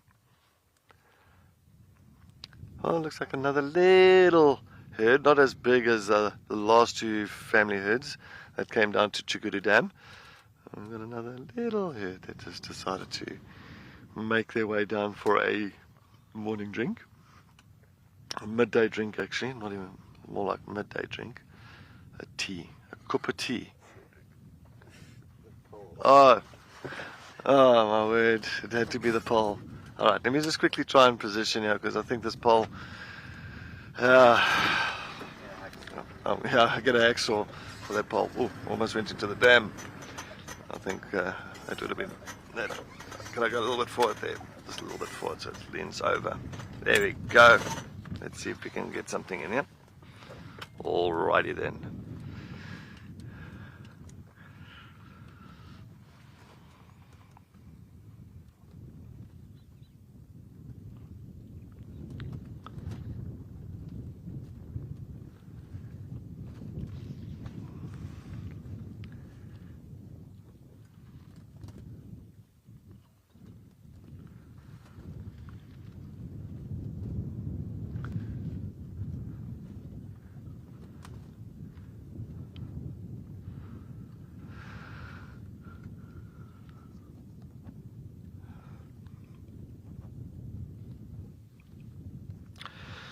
Well, it's nice to see this little herd, this little family now coming up, of course, coming down for their cup of tea for this afternoon. And it's very strange, it's very cool this afternoon. It's a little bit breezy, it's cloudy, we've got some grey clouds above us, and there's no sun, and Chikudu Dam is pumping with wildlife. Pumping. So yes, it is definitely a wonderful time. So actually I thought, like yesterday, or actually the day before, I was thinking to myself, it's like, yeah, no, we don't have, it's not too sunny and all that. And I thought, okay, well, Clode Dam is not, it was sunny, so it was sunny and that, and I thought, Clode Dam's going to be busy today. And Clode Dam wasn't really that busy, and it was quite hot. It was really hot. It was sunny, it was hot, and Clode Dam was not that busy as we've seen it before. So I thought, yeah, well, that's very interesting. So all of a sudden, I see on a cool down thinking, no, we're not going to get too much at these dams. Let's just take a chance at Chikudu Dam this afternoon or now. And look, it is herd after herd after herd that's just pulling in here at this dam. So it just shows you. Sometimes it's hot or cold, you can still see a lot. Ooh, there's more. Alright, well, we are going to just amble along and see what else. While we do that, let's head over to Kariga. Oh, alright, well, you're going to be sticking with me a little bit longer, apparently. That is perfect. Well, alright, well, that is nice, because it is another... a few more other elephants coming down.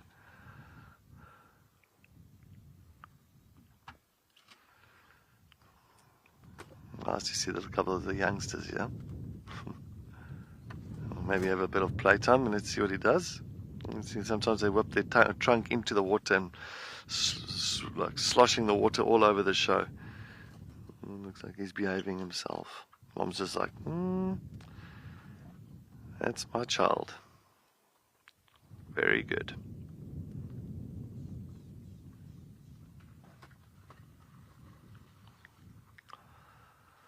All right, well, let's head back to the Eastern Cape towards Kariga as Nick is all up and running.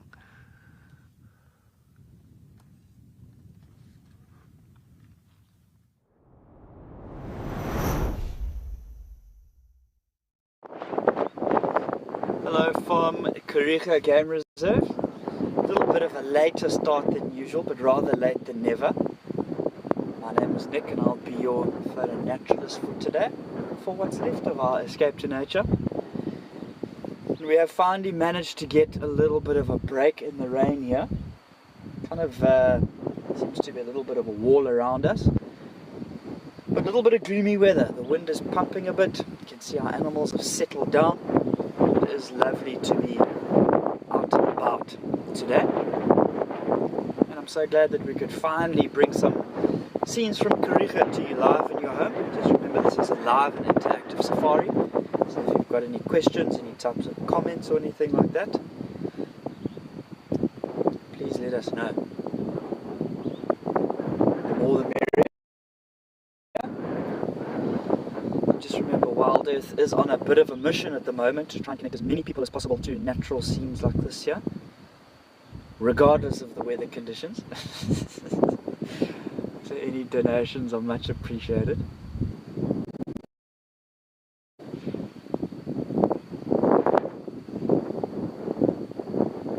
Definitely very nice to be able to get out and about and bring you one or two scenes here. I think for now, let's try and see if this wind will die down for us, and we'll be back in a minute. Let's go across to Lisa and see what she's got for us.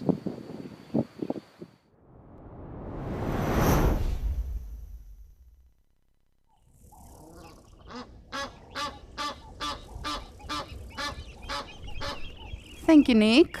Don't blow away. I have a very noisy Egyptian goose, and I had a hippo who's now obviously playing hide and seek. I do believe it's Mr. Dewey. Thinking he is very funny, of course.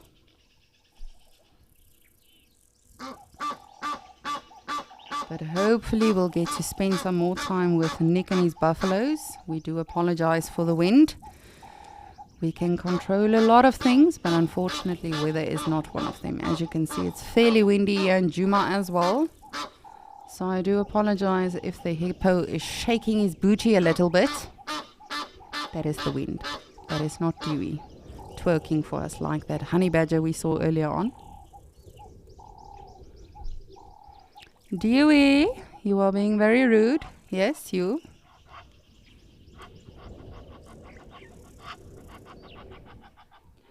And you can see not just with the actual grass that's blowing around, with the actual current in the water as well. It is picking up a little burst. What is a burst, Lisa? It is picking up a little bit with the wind. So it'll be interesting to see what it does for the rest of the day. And I always find it so exhilarating. That is one of my favorite things as well about safari, actually going on safari for myself, but also conducting a safari, is just you have no idea what's going to happen. Yes, there might be heads up, with we had a leopard in this area this morning, or we had fresh elephant dung over here this morning, but you never know.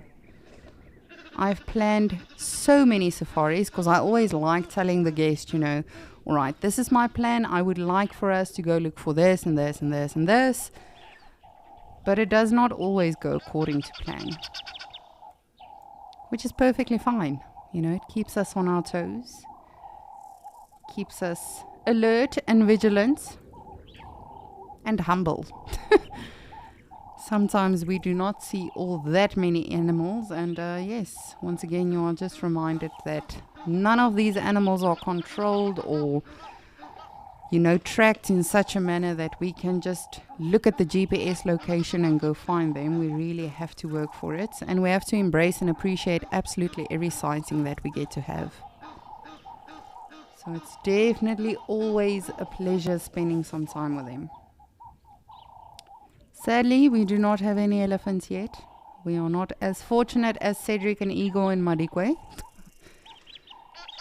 I'm still awaiting some elephants, not just here at Gowrie Dam, but also at Okukoyo. But even if we don't see any elephants today, that is perfectly fine. We have had a brilliant day today. Just watching all of the animals, even if we do see them frequently, having some time to look at live lookbacks.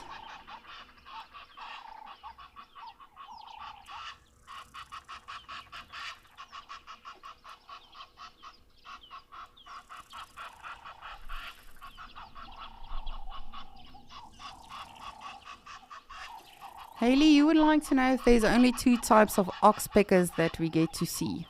Yes, indeed. So the red-billed oxpecker is actually the more common one. And then the yellow-billed oxpecker is a bit of a more, I almost want to say special one to see. Because they are even more threatened than the red-billed oxpecker. And at one stage they used to be critically endangered. However, now they have moved to threatened, and the reason for that is because of what they do. Of course, they sit on animals and they feast off the ticks and the parasites. They sit on domestic cattle as well. Now, when you are a farmer and you've got these animals on your property, of course you want to, as far as you can, prevent them from getting ticks and parasites and all sorts of things, so they don't get diseases as well. And so you dip your animals. Now, when those animals are dipped and the bird sits on them, that bird does not for 1 second know, perhaps I should not be ingesting this poison. And yes, at one stage it was quite severe. Ooh, is that the kingfisher? Sorry, I'm distracting myself again. Look at us. We found a kingfisher. But yes, predominantly over here, the red-billed and the yellow-billed oxpeckers. And this one, of course, is the woodlands kingfisher, one we have to thoroughly appreciate now while we can, because in a few weeks we will not be seeing them anymore. They will move again, carry on with their lives, and only join us again later this year for summertime. So currently it is still technically summer, but we are slowly going into autumn or fall. Or as us South Africans refer to it, we are going into winter. We just believe in two seasons, really.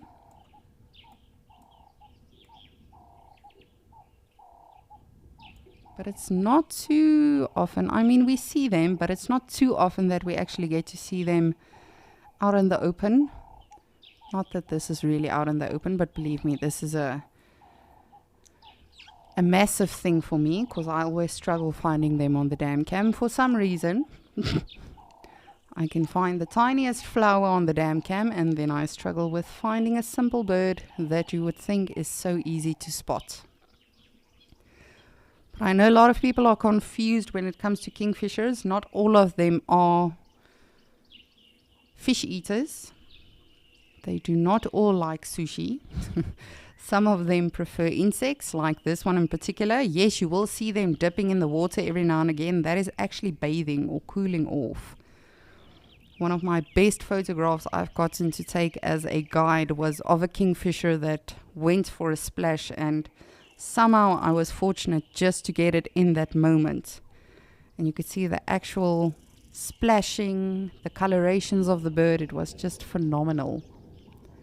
But this one in particular, woodlands kingfisher, they are insectivores.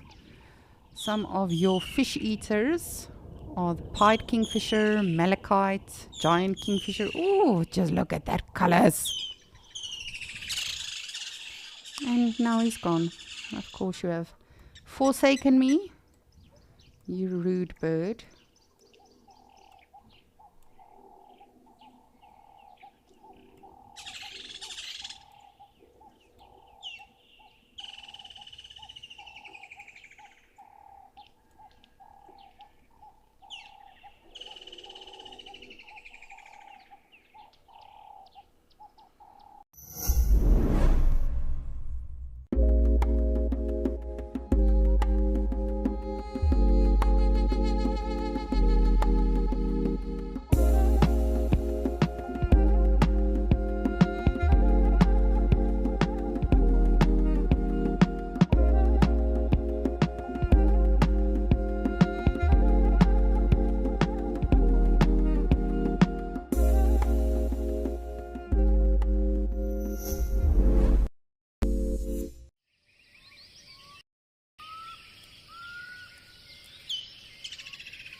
But if you're wondering what we are looking at, if you use a little bit of imagination and a magnifying glass, in this tree trunk that is sort of dead center frame, you'll see a tiny head emerging every now and again. That is a brown-headed parrot. One of two. We do have a couple that's busy nesting here. Unfortunately, I cannot tell you if the chicks have already hatched or if they're still being incubated. But it's very exciting to know that we are part of this process and these animals have no idea. I know it's pretty difficult to see, hence the name brown-headed. But they've actually got a beautiful green plumage.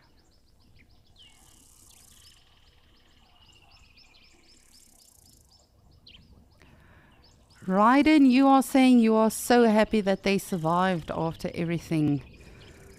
It really is. I mean, we tend to really get attached to the animals, especially if we follow them on a daily basis.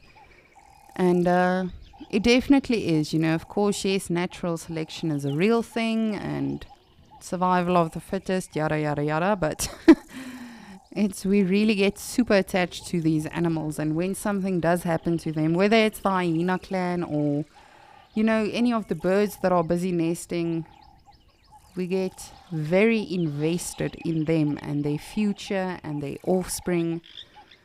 So it's definitely always a relief to know that they've survived, they are okay. All is well in the world of Djuma. No other birds.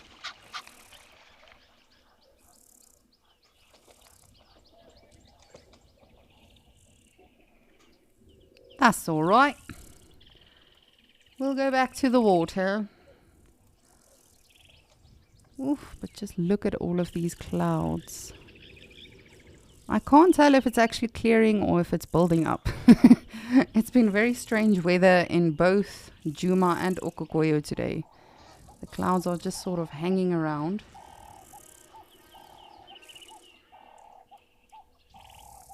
But I don't know, I think in my personal opinion it's becoming a little bit more sunny. I don't know if you would agree with me. Woo! Go, goose, go! No.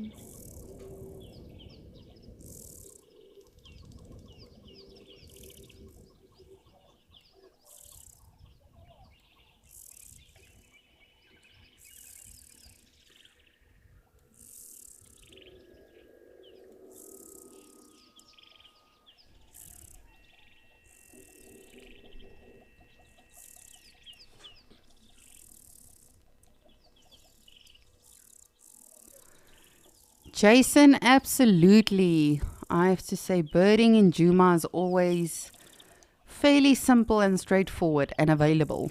It really is. Of course, you know, in Okokoyo it's a little bit more challenging because we don't have as many trees around. So unless it's water birds, it's a little bit tricky to actually do birding. But here in Djuma, it definitely never disappoints. From the small and basic birds that we get to see every day to the birds that we don't see that often. That's why I always say, whatever you see on any safari, embrace and enjoy and appreciate it to the max. Because you never know when you're going to see it again. For me personally, I mean, if we don't see springbok for a day or two, I sort of feel strange. Because it's something that we get to see every single day. But that is just the lesson that Mother Nature teaches us. Never take anything for granted. Ever. Absolutely everything and anything, whether you see it 100 times a day, appreciate it. Because you never know. In a couple of days it might not be around. That's why I say specifically now with the woodlands kingfishers, we really have to just appreciate them while we can. Because I promise you, especially if you are someone that says, ugh, woodlands kingfishers again, can they shush now? The day that they disappear, you are going to miss them, believe me. And it's the exact same with all of these animals. I mean, I've been on safaris where you literally drive around for 4 hours. that you cover kilometers and kilometers, you try to track animals, and for 4 hours straight you do not see one impala. So even the small things, even the animals that we get to see every single day, the birds that we get to see and hear every single day, we should definitely always just appreciate them when we do have them.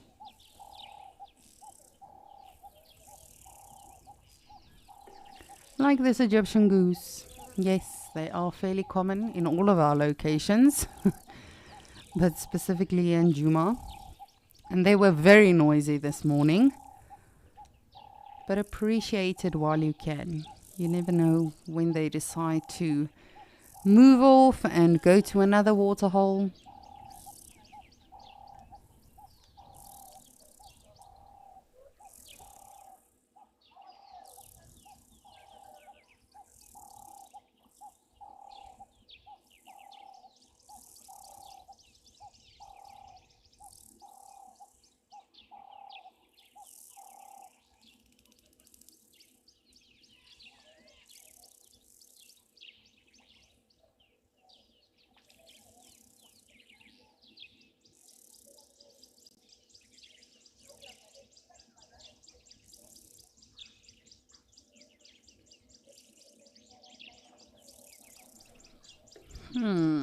Let's see if we can spot a leopard. You never know. I'm being very naive and hopeful now, but you never know.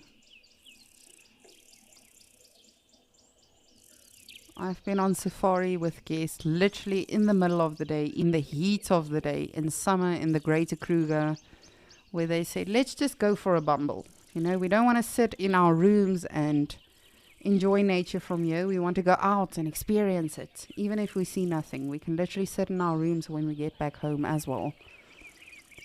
And I promise you, I think we left at 11:30. And around 12 o'clock, we found a female leopard that was on the move. She actually went to go drink water. Then she ambushed, or well, she tried to stalk an animal. Unfortunately, the animal saw her. It was a duiker. But she was super active. For 2 hours straight, we spent some time with her and just followed her. And again, literally in the middle of the day. So you never know. You never know what is around.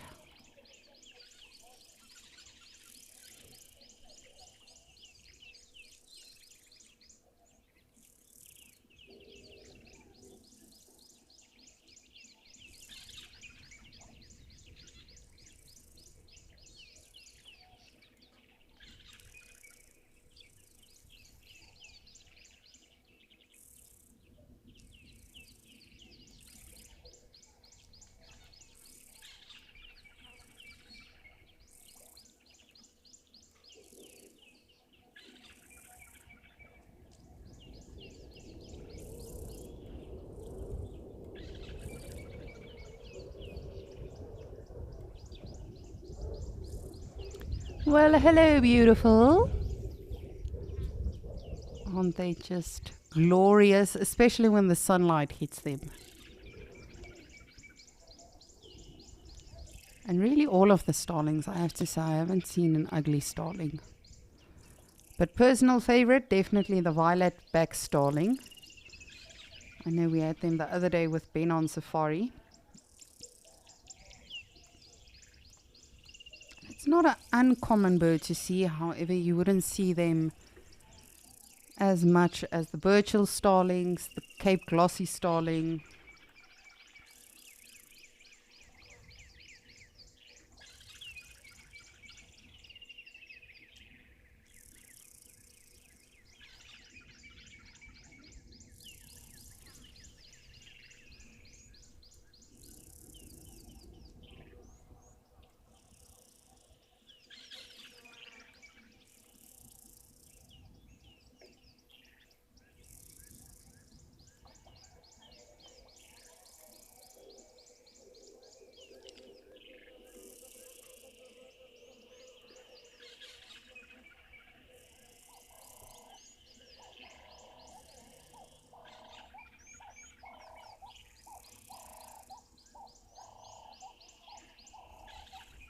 Hi, Dewey.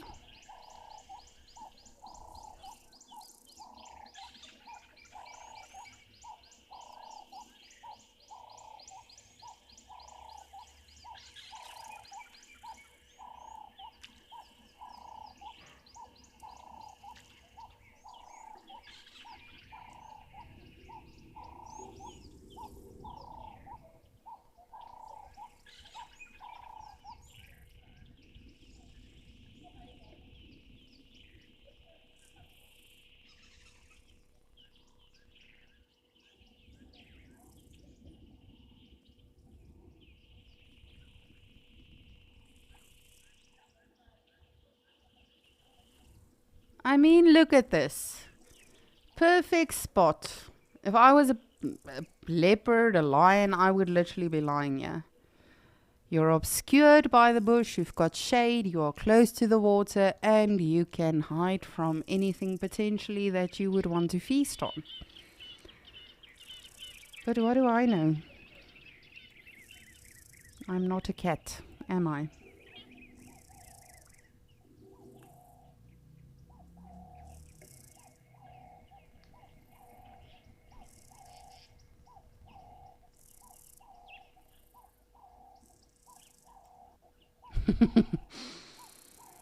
Alrighty, I'm going to try to send you to Amakala so we can see if their rain has finally stopped.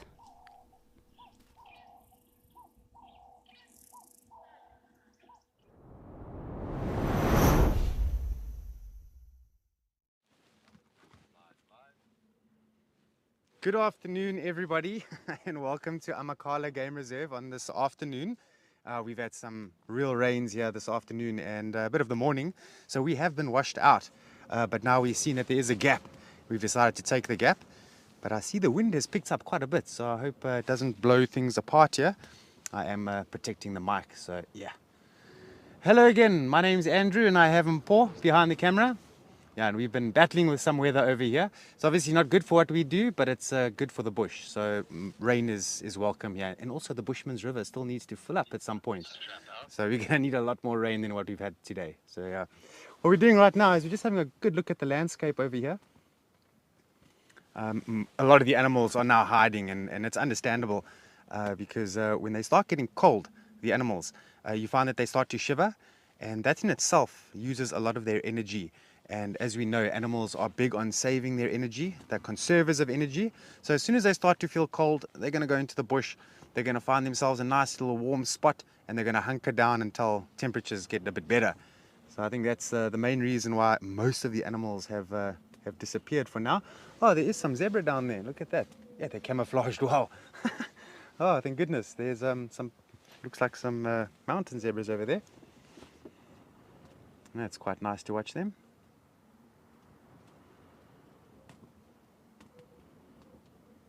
There we go, just slowly moving about. Now, we often find zebras. I mean, zebras are plains animals. They do better in vastly open environments. So the poor old zebras, they're going to need to brave the wind, brave the elements. And usually they are still out in the open when it is raining. Helps us a lot, I won't lie. It gives us something to talk about and something to look at.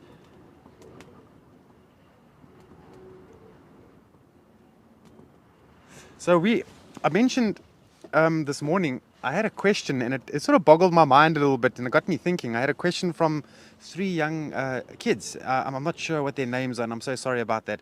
I did forget about that. The question came through, how old do mountain zebras get? And of course, James Henry helped me out a little bit. Did a bit of research, and it's actually incredible that they have been known to live up to 20 years in the wild. I was thinking more along, 14, 15 years around there, but actually they live longer, so up to 20 years. And believe it or not, one of the longest living zebras in captivity got up to 33 years. That is a long lifespan. So some of you might know, I've just had my birthday a few days ago and I turned 37.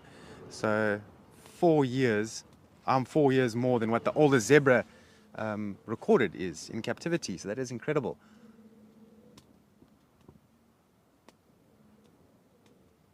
It's also sometimes the common reedbuck that we see out here, and I know the name says common in the front, common reedbuck, but actually they're not very common, especially not here in Amakhala.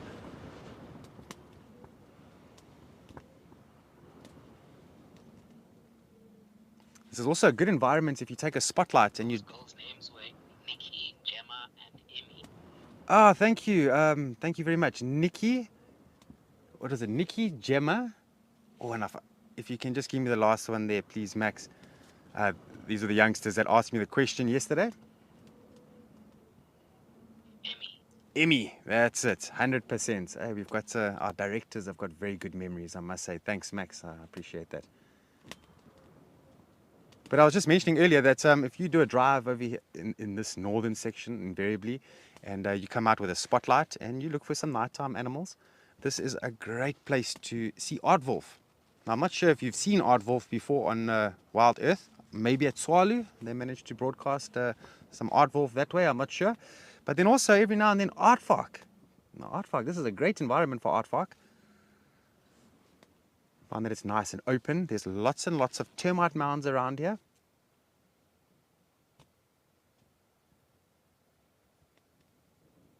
Now, how many aardvark have I seen on Amakhala? 3.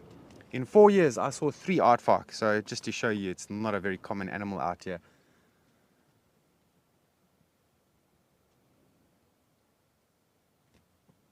Striped polecat, I forgot to mention that one. That has been seen by Martin, who's been a part of the reserve for about 7 or 8 years now.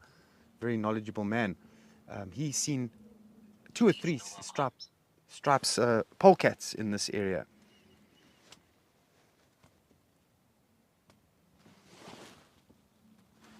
I would love to see striped polecats. The last time I saw one was actually in the Kalahari. They're more dry, arid animals. Same with animals like gemsbok, which are also seen on Amakhala, not in this northern section though. And there's the odd springbok also, but again, not in this northern section that we're on. And these are all dry, arid animals that seem to do quite well here. And also bat-eared fox we've seen out here. And we find that when rain becomes sparse and the land becomes incredibly arid, then we find that some of these arid animals might move further south into these sections, like bat-eared fox and cape fox. What else? Meerkats. Every now and then they do show face here in Amakhala, but not for very long. As soon as the rains come and things return back to normal, you find that those dry, arid animals, they go a bit further north.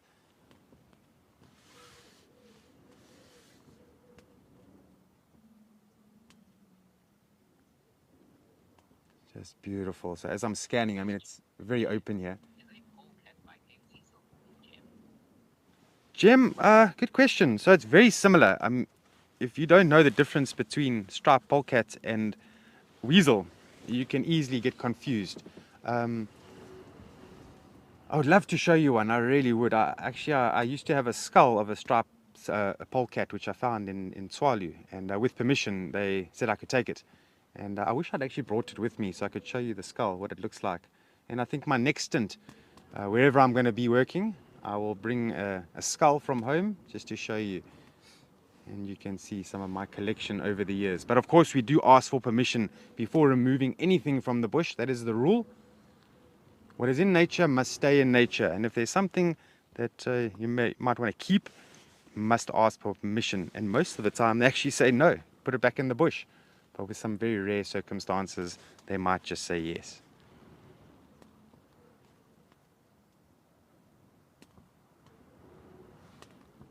But it's nice and open here, so as I look around, we can see for quite a far distance out here. Wondering what the 3 amigos will be doing.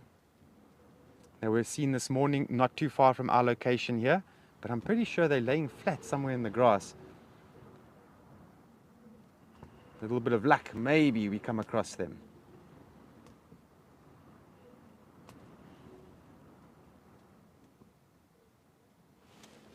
Oh, it seems like some of the rain is coming back from our eastern side here.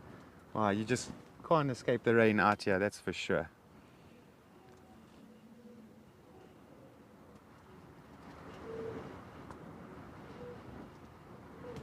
Oh, that wind is picking up quite a bit here. It's just amazing how things change very quickly here in the Eastern Cape. And if you do plan a trip out here, one thing You must bear in mind, pack warm clothes as well. If you don't pack your trousers and your jackets, you are going to suffer in silence. And definitely want to rather stay prepared in environments that you're visiting for the first time. Eastern Cape is one of those environments where you have erratic weather changes.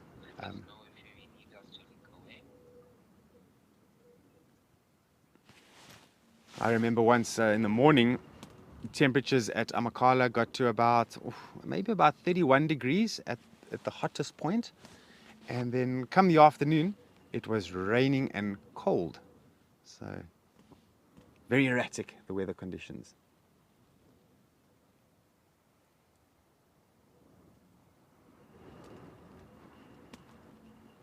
While we're waiting for something to pop up here in this beautiful landscape, I just want to give you a little bit of information about Amakhala Game Reserve.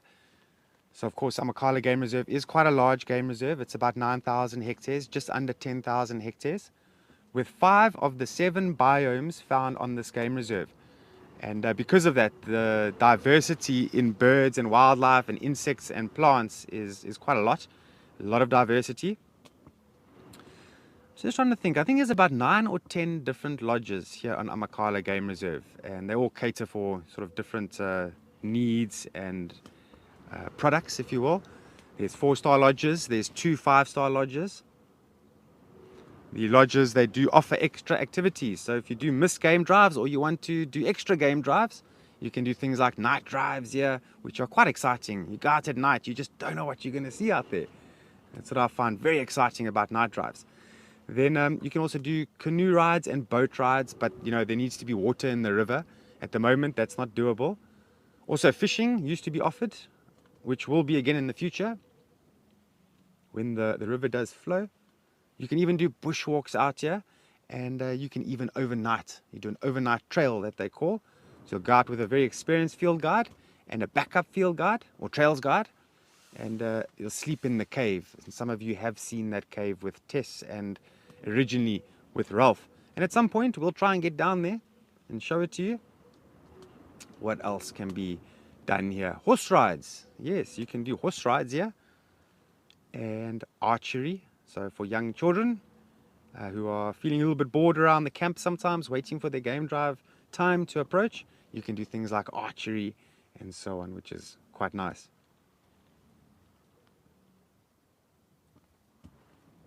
Now, of course, there are some very fancy lodges out here, but then there's also those rustic lodges. One of them... Ivan, is the Eastern Cape still suffering from a drought? Cancel that.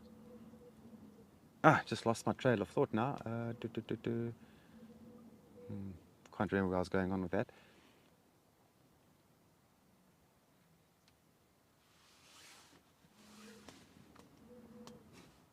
Yeah, I think an overnight on a trail, so you do a bit of a walk and then you get to a point where you basically sleep in the cave. I think it's a really great experience. Obviously not for everybody, but for those that do like a bit of adventure in their lives, you can organize those things. Now, I was mentioning that there are some fancy lodges out here, but there's also those rustic camps, rustic tented style camps. Very nice. A lot of fun staying in those rustic tented camps. And again, not for everybody.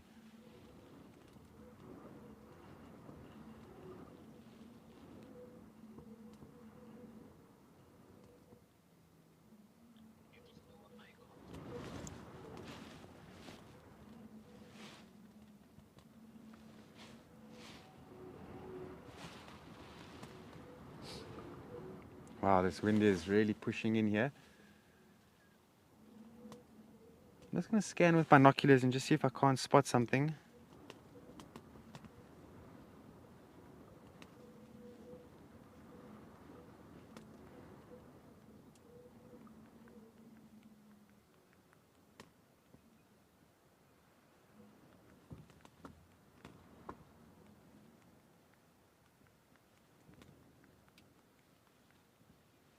Question, Ivan, is the Eastern Cape still suffering from drought? Ivan, good afternoon. Is the Eastern Cape still suffering from a drought? Yes. I know we've had a little bit of rain now, and I know Tessa, she had quite a few days of rain. But yes, we are still in the grips of a drought.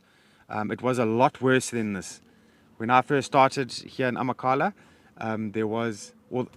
the first day I ever saw Amakhala Game Reserve, that was in 2015. That river was flowing. It was so full. You could see elephants bathing in the river and playing and having a good time. And now that the drought is upon the area, not just here at Amakhala, but a lot of the Eastern Cape, all the way up to sort of the Kuzuko Game Reserve area, and then further east, which is the opposite way, all the way past East London is all drought. So bear in mind that there's about 500 mils of rain per year here in Amakhala Game Reserve. But for the last 7 years, they've only reached about 300 mils per year. So it adds up, it really does, and it catches up. But to give you a variation, you're familiar with Tswalu. Tswalu gets about 300 millimeters of rain per year, and that sustains a semi-arid environment. We're getting that same rainfall here, roughly, and that's why everything is so dry. There's been major water restrictions all over the show. My town, where I'm based when I'm not in the bush, we didn't have water for over a year. Can you believe that? So people had to make a lot of plans. They had to, if they didn't already have these rain reservoir tanks with gutters, then they had to build those and get them installed, because that's really the only way we would get water. Luckily, our house does have that. I believe Port Elizabeth is moments away from being at day zero again. It's the second time in 3 years that they've been in day zero. Grahamstown had major water restrictions. They flow water out for a certain time, and then they switch off the water to save the water. And then, of course, we are battling with load shedding as well. Quite nasty spouts of load shedding. And so definitely we're battling a lot of challenges out here, but we make it work. We make it work.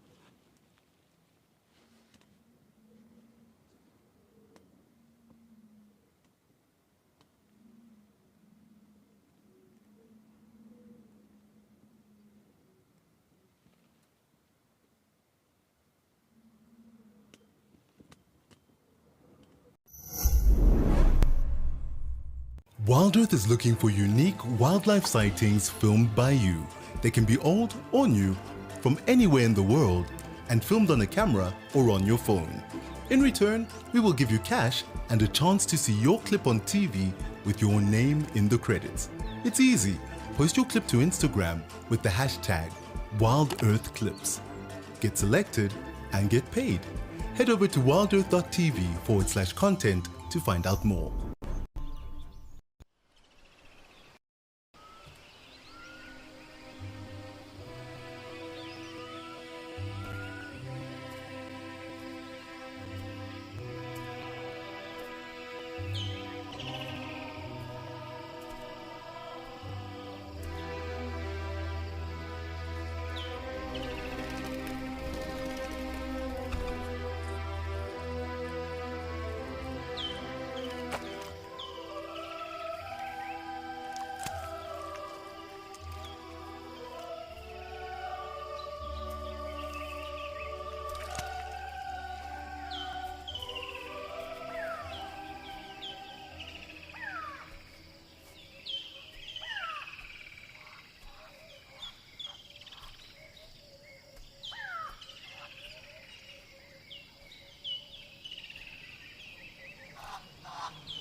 quiet out here.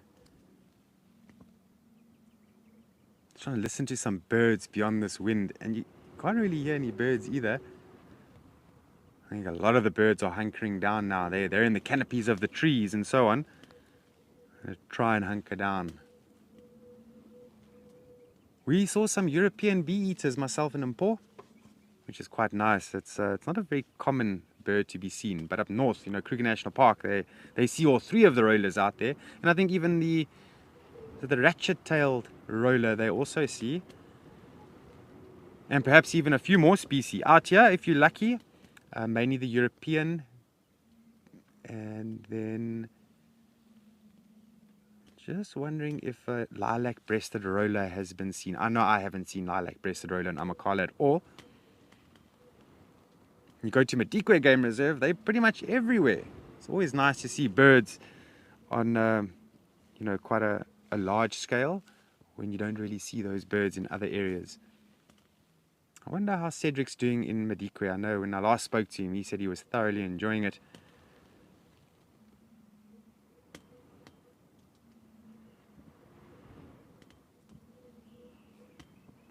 Aha, Bok Makiri calling in the great distance.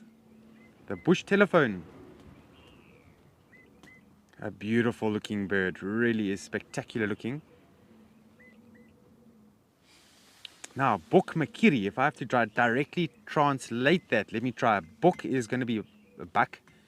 Ma is mother. And Kiri is a walking stick. So, buck, mother, walking stick, translated. Anyways, let's head off to Lisa. Let's see what Lisa's up to.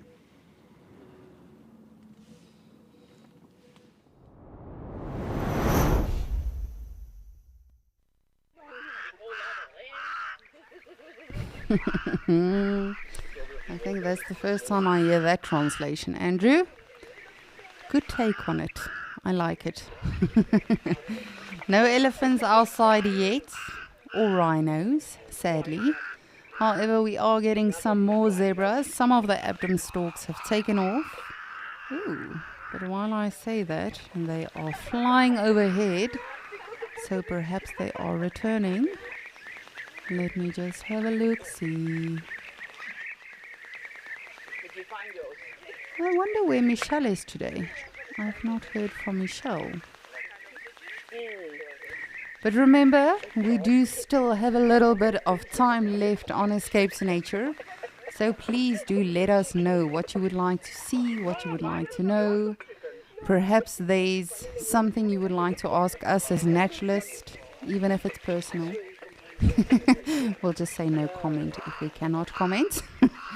But you are welcome to get in touch with us, even if it's about Wild Earth in general, what we do, about some of the other locations. We love hearing from you. And I'm just loving the scene right now with all of the cotton wool clouds. What is that thing that Nick always says? The smattering of animals. I always find it so funny when he says that. We've got a nice smattering of animals.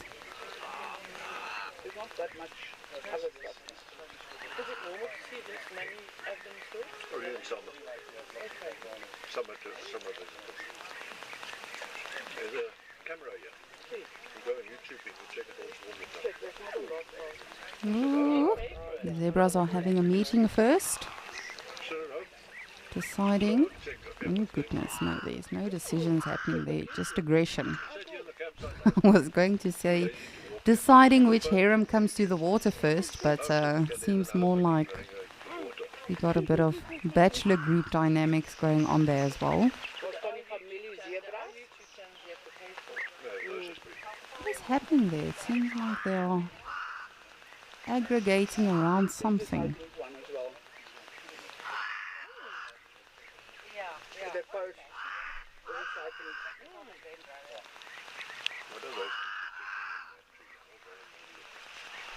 What is that?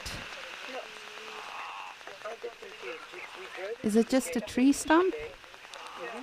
Do my eyes deceive me, or what are we looking at? I think it's just a tree stump. But now my brain is also like, what if it's not? What if it's something else? What if it's an injured animal? I'm just quickly going to take a look-see, just briefly, just so that I can get confirmation.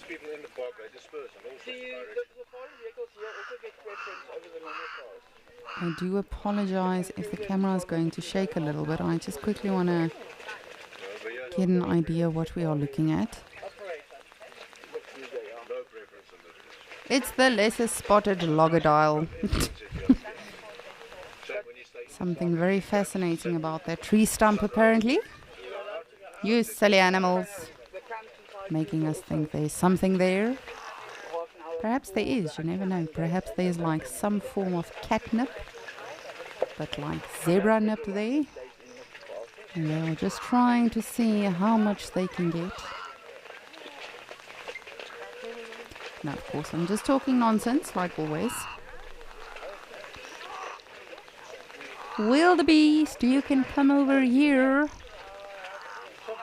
You don't have to be by yourself. Just want to show you how many stalks are around and how spread out they are right now, which is very odd. But definitely a decrease in numbers when it comes to the stalks.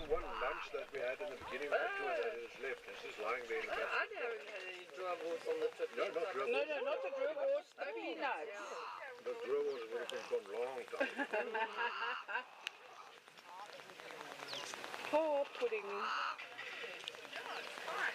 Oh, you bought an ice cream.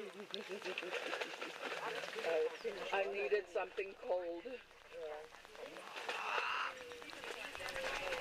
Alrighty, well, I don't know about all of you, but these people are just making me feel like some ice cream now.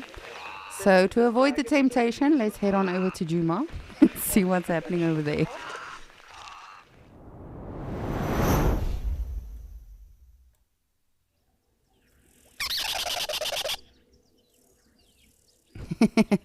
I don't know who of you heard that. That one guest was like, oh, you got ice cream. And then I felt very sad for not having an ice cream.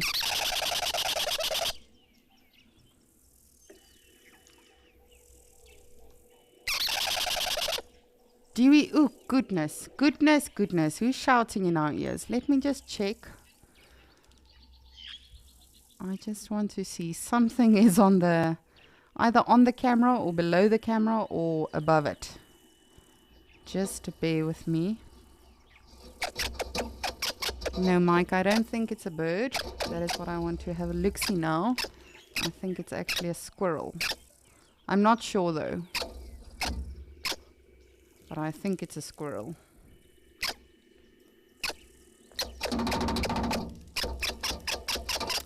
Indeed, I apologize for the camera equipment. But of course we do need these things to actually run the damn cam. So 'tis a squirrel, Mike. A very adorable little squirrel. Oh, Ganunus. How cute is that? So that sound that you actually heard, that is also an alarm call that squirrels can have. So if you do perhaps find yourself on safari or specifically on foot, because you won't hear it as easily when you are driving, but their alarm call sounds very similar to that you just heard. That wee wee wee wee wee wee. I haven't I haven't perfected that one yet, but we'll get there. So it is a tree squirrel. Oh, just look how precious you are. And the other day I actually went through some of my photos of previous guests and, you know, things that I've done and experienced in the bush. And one of these moments and things and experiences that I had was with a squirrel called Timon. And Timon literally went on safari with us. We would take turns, and you just sort of put him in your pocket of your shirt, and Timon would just nap the whole safari long. And he loved yogurt. But this one, I don't know if this one likes yogurt. Not too sure. What is your name, little one? And you can see, of course, we've got these ones that are the tree squirrels. And then in Madikwe, we've often with Ben and with Cedric and Steve, we've seen a lot of the ground squirrels. They've got that very, very bushy tail that they use as an umbrella against the heat. But this one in particular is a tree squirrel. They really are very, very fascinating creatures to see on safari as well.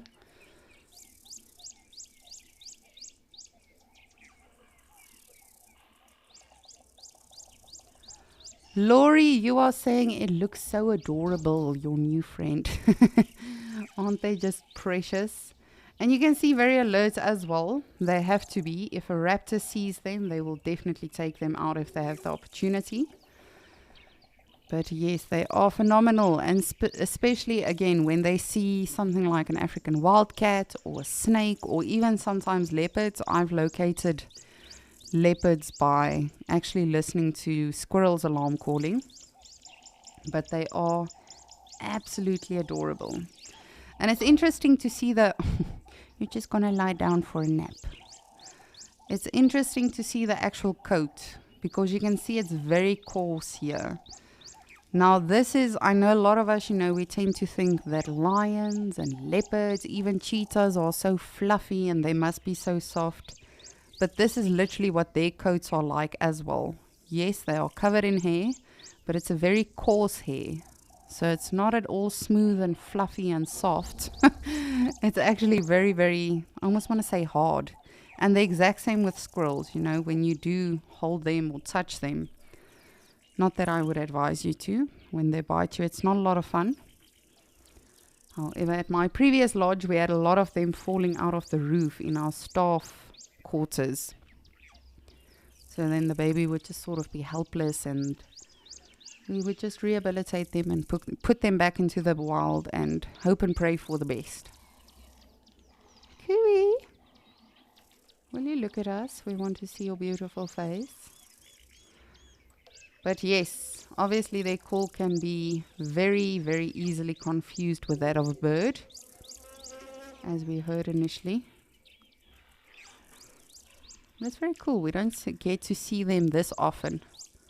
I know the other day we also had one playing on the Dan cam. But you can imagine this is an elevated spot for them. They can see everything pretty clearly from here.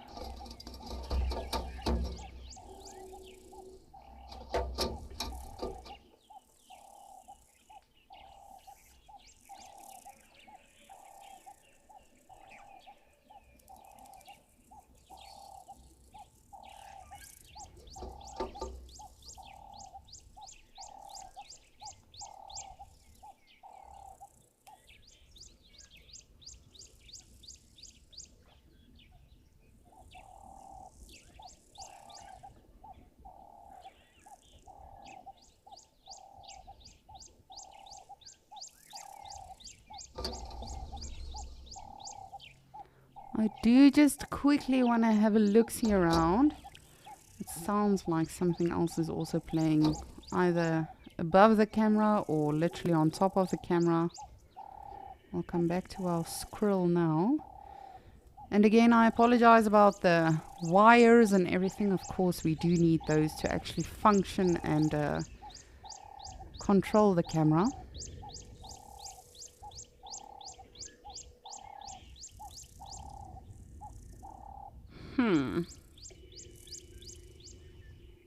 Nothing.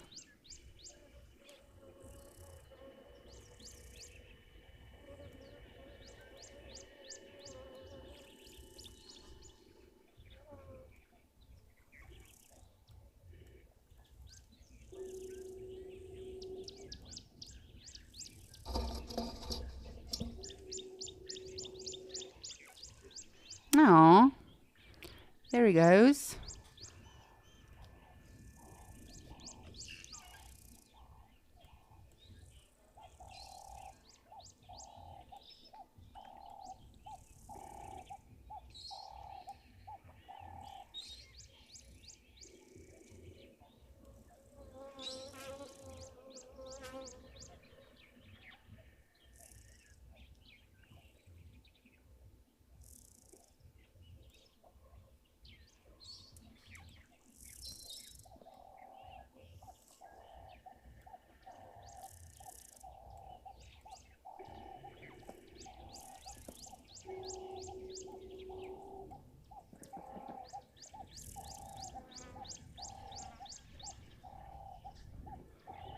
Ooh, you are a busybody.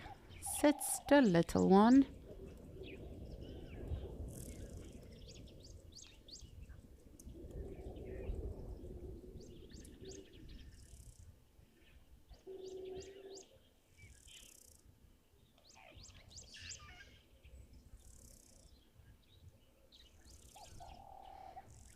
Oh man, just look how cute this is. Looks like he's getting ready for a boxing match. Well, that's something we don't see every day. I don't know about all of you. I would say that's the highlight of my day. I know we've seen a lot of incredible things today, but I definitely enjoyed that.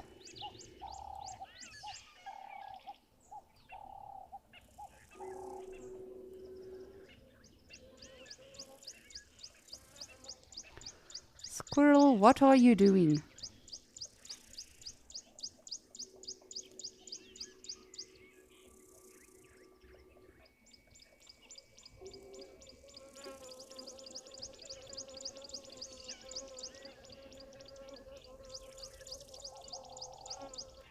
Alright, well, this has got to be the most impossible squirrel I've ever dealt with. So there's one squirrel that I was just telling you about, Timon. So he actually, Ruan and Zandri, two of my friends, were technically his parents. You know, they found him, but they would obviously bring him to work every day. And I remember the one day, someone else and I were on babysitting duty, and we were sitting outside with Timon, giving him yogurt, and I said, he's going to jump. Like, he's literally going to jump in a tree. I don't think we should be, just letting him walk freely like this. Of course, that is the essential plan afterward, is to let him back out into the wild. But just to make sure that he's healthy enough and grown up enough to fend for himself. And yes, needless to say, Timon jumped into the tree. And my colleague and I literally got into the tree. And Ruan and Zandri came back from their town trip. And, obviously they were looking for myself and Chloe because we were babysitting Timon. And we were literally overhanging on a branch in the tree above them just so that they didn't see us. Because, yes, we had no idea where Timon was.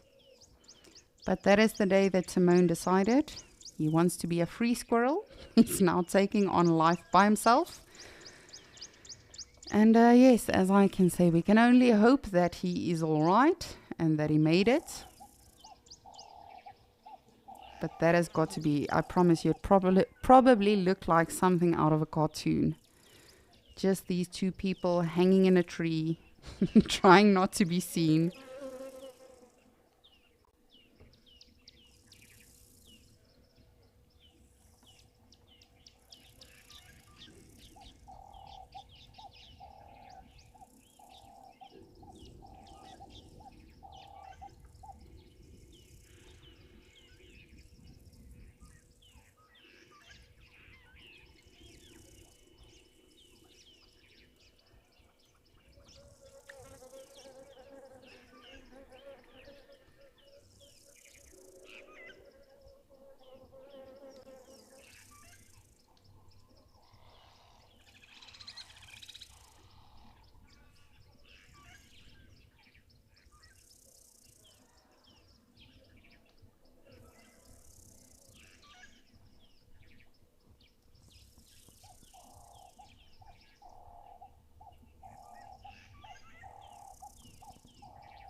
I did not fall asleep. Sorry, I keep thinking I see some movement.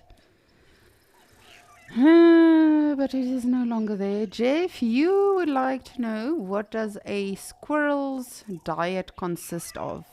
So mainly they feed on nuts and flowers and berries and plants and things like that. So particularly in summer, you can imagine they had an absolute feast. And In the wintertime, they do sort of store away, much like, what's the animal that I'm looking for? Chipmunks, that store their food in the wintertime, and like a lot of insects and smaller animals as well. They will sort of just store their food as much as they can. But they love nuts. They actually love the marula pips. You can actually see when a squirrel has eaten a marula pip, they clear it out completely. But plants matter as well. Fruits, flowers, berries, all sorts of yummy things that they can find in the bush. But I have to be brutally honest with you. I've actually had more sightings of squirrels being eaten than of squirrels eating, which is horrendous if you think about it. But I've seen, I don't know why, perhaps I'm cursed, but I've seen a lot of raptors in particular that, of course, you know, if they see the squirrel, they are definitely going to go for it. I think my most horrific sighting, if you are a sensitive viewer or listener, just cover your ears for this one. But my most horrific sighting was actually of a martial eagle that was eating a squirrel, and it literally had the head in one talon and the body in the other talon, and it was sort of just balancing on this branch. But it was, yeah, sadly we did see the actual, you know, beheading as well. And that eagle literally took the head off like it was a teddy bear or something. He made it seem so simple. Oh, hello. Are you still tucked in?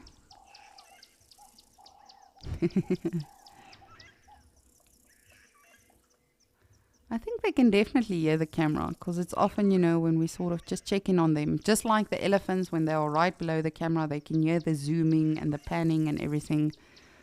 I think the parrots definitely enjoy this attention too.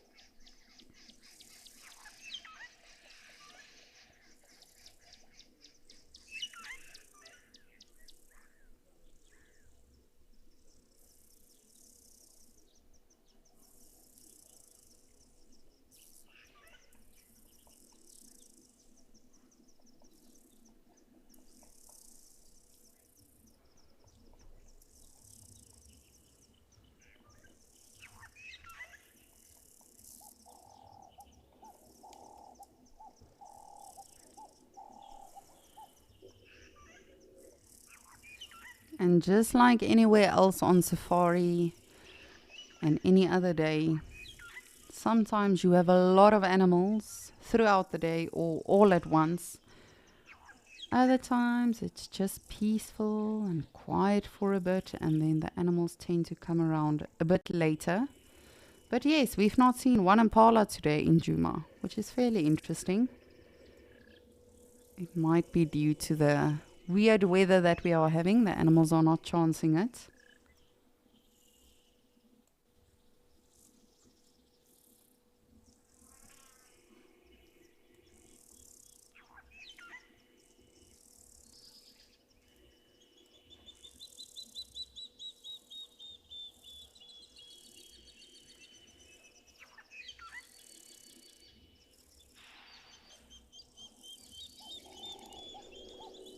Hello, Dewey.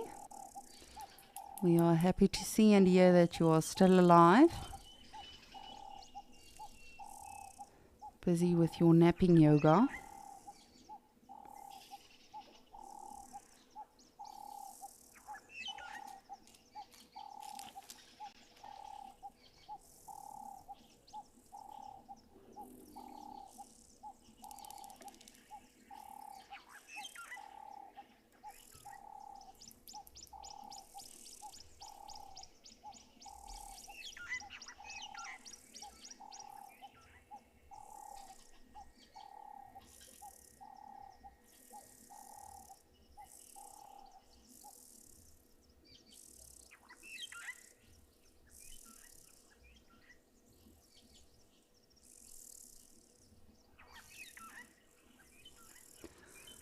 Roy, you would like to know if there are other species of parrots that can be found in Djuma. None that come to mind right now, no. The brown-headed parrot is the most prominent one that you'll see in this sort of area. We do also, of course, have the Cape parrots, but with regard to their actual distribution, they are found more south in southern Africa. So you are looking more at KwaZulu-Natal, more to the coastal areas. And then the grey-headed parrot, their distribution is actually a little bit more north, which would be Botswana, around that area. I wonder if we'll find them in Madikwe. It's possible.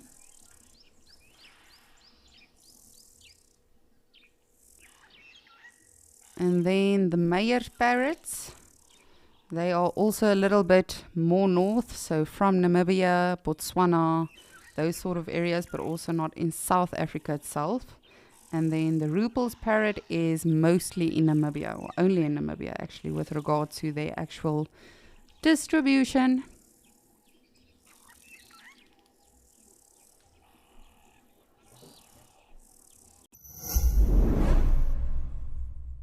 The seasons are changing once again. Here in South Africa, we are welcoming the arrival of winter.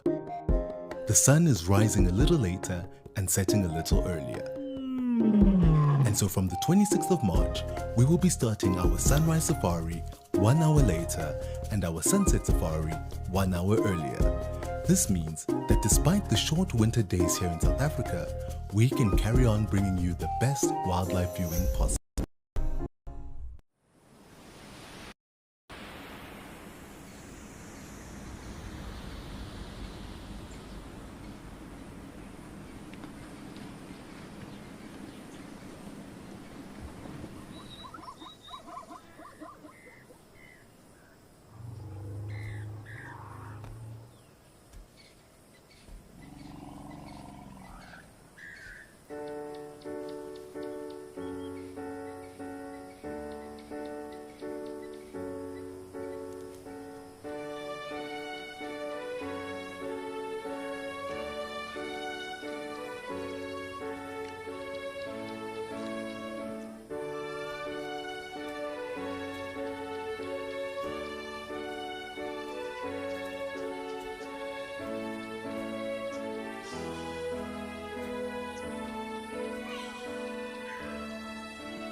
Cooey, Dewey, get on the movie. You'll see now. Now we are going to carry on, look at something else, and then... Yes, yes. I'm gonna leave you. You'll see now. Once we move off, carry on with life. He's either going to vocalize or start splashing around.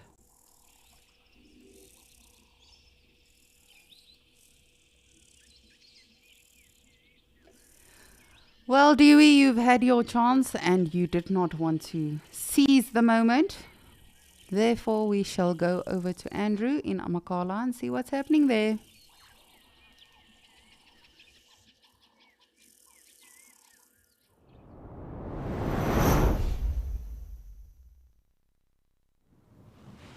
Oh, fantastic. Sounds like you all saw Dewey there. That's fantastic. I do remember him when I was on the dam cameras. He kept me busy for quite some time.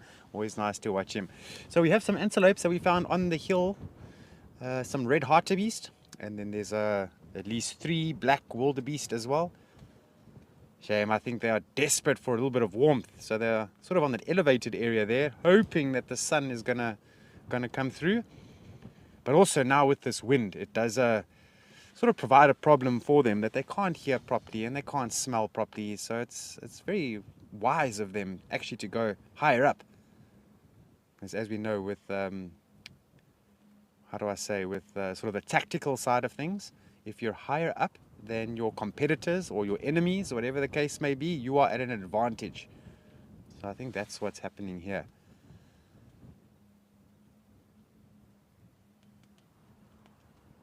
And they're sitting as still as they can, trying not to move too much.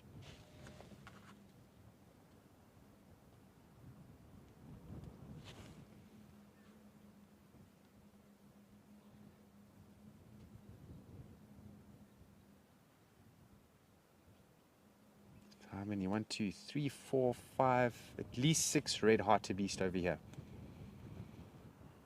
Now the biggest group of red hartebeest I've probably seen in Amakhala, probably about 20 together.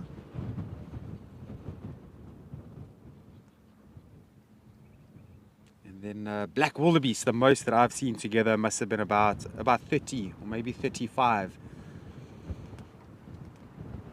I remember when I was at Swalu, I hope you can hear me, I'm just going to block the mic here.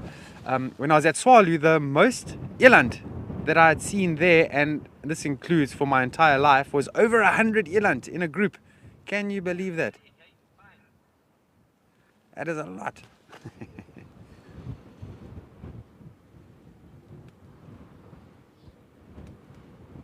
So we spoke a little bit this morning about hyena having a sloping back.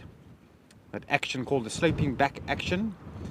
Red hartebeest and wildebeest, so both species of wildebeest, they have also got a sloping back. And most of their power comes from the front section of their body, and then their back section of their body is more for steering, ruddering, if you will. And with the wildebeest, you can most definitely see it. And I'm hoping a few hartebeest do stand, at least 2 of them are standing now, and you can clearly see a sloping back there.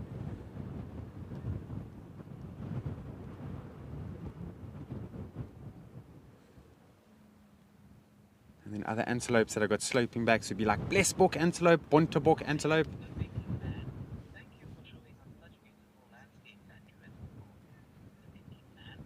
Ah, the thinking man, we meet again. We chatted a little bit this morning. It's a pleasure, and I appreciate your appreciation. Because, and I'm sure if you have to ask a lot of the naturalists, when we're going out, and animals are never a guarantee when you come out here. And we are facing challenges like weather and so on. And some days we go out and we really battle to find animals. And this is where we fall back on things like plants and tracks, stories, as well as landscapes. And to hear that you appreciate that, I'm really happy to hear so. Yeah, we make it work. We make it work.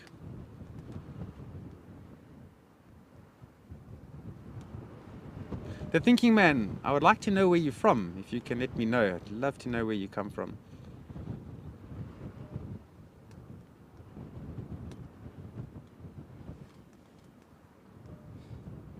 There we go, hartebeest just taking a seat there. You can see they've got these clearly visible white bums over there.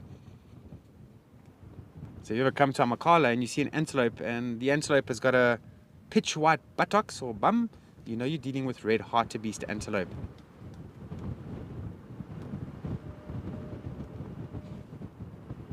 I just had a glimpse of a duiker running off in the bush now. It's very tricky to get them on a camera. I don't think I've ever been able to. I call them the 2-second antelopes. You have got 2 seconds to have a look at them and then they're gone.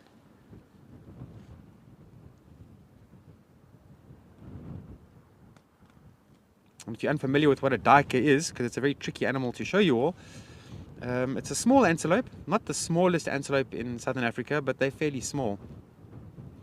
And the word duiker is actually a Dutch word, diver. And you look at duiker when they run off into the bush, they dive along, they bounce up and down.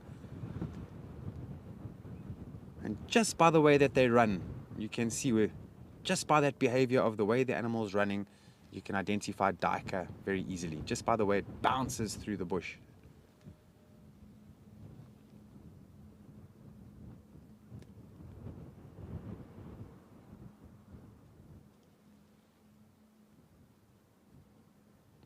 So every now and then these duikers do pop out.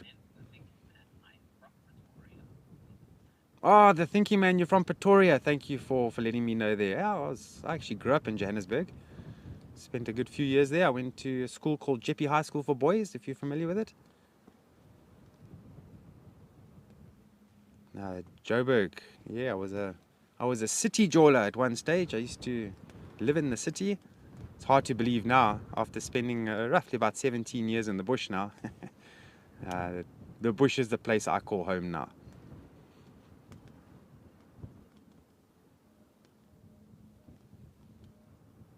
I was just mentioning, you might get them there. So just coming towards those red hartebeests, there's 2 duikers running there. Oh, they're so tricky. Are you getting them, Paul? A little bit? Okay, no, good. I hope you all had a glimpse there. It's the first time I've ever been able to show you. Oh, they're coming down. Duiker antelope. Quite chuffed about that. I've always wanted to show them to you. I'm just watching the way they're running. They're actually running from localized thicket to localized thicket. So they're not really stopping. They're running from thicket to thicket.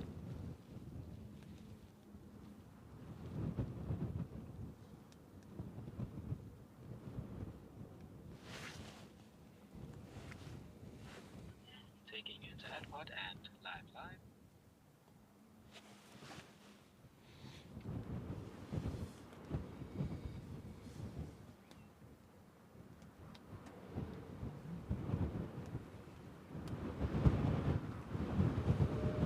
Now there's actually another small antelope that is found in Amakhala, which can be easier misidentified as a duiker, and that is Cape Grysbok. I have never seen one here in Amakhala, but I know they are out here. Looks similar to a steenbok, same sort of color. And they have these odd white hairs on their coat.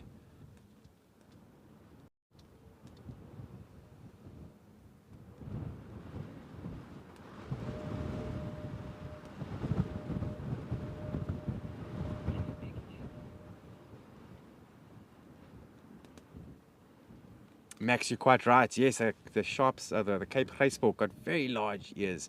In fact, where I'm staying, and also in the Eastern Cape, not far from Amakhala, it's just to the east, Port Alfred.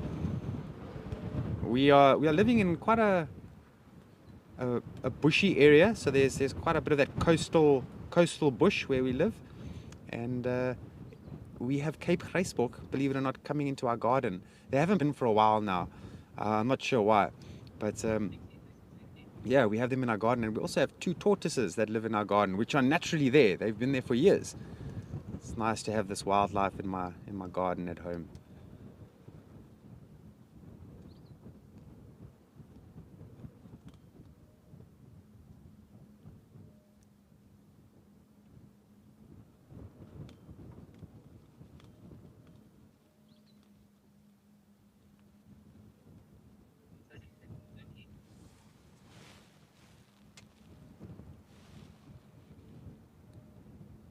I'm just pointing my ears out. I'm trying to hear what I can hear here.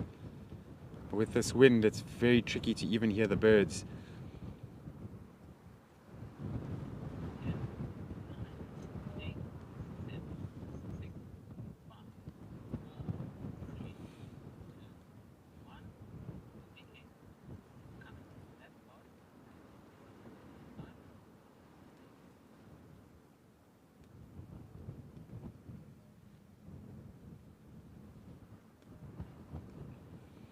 Unfortunately for the wildebeest and these hartebeest over here, I don't see the sun coming out today. I don't see that sun at all coming out today, so shame. They've got to really try and huddle. The challenge is going to be tonight, because temperatures are going to drop quite a bit tonight, and for this daytime period they have been battling to keep warm and stay warm, and tonight is going to provide them with a challenge. But they do have their strategies. As I mentioned earlier, they will go and find little warm spots, and they'll be quite fine. I have noticed when it's cold like it is now, and especially tonight, if it rains tonight and with the temperatures we have now and colder, because at night time it does get colder, you find that the animals get wet and then they get very cold, and then it's tough for them. They battle to get warm. In some cases, impalas have been known to freeze to death at night, and I'm sure some other species of antelopes as well. I don't know if it's ever happened here at Amakhala, but in a few game reserves that I've worked at, you come across a dead impala and realize that the animal probably froze to death in the night because it was a lot of dew and moisture or rain and then cold temperatures. Can you imagine?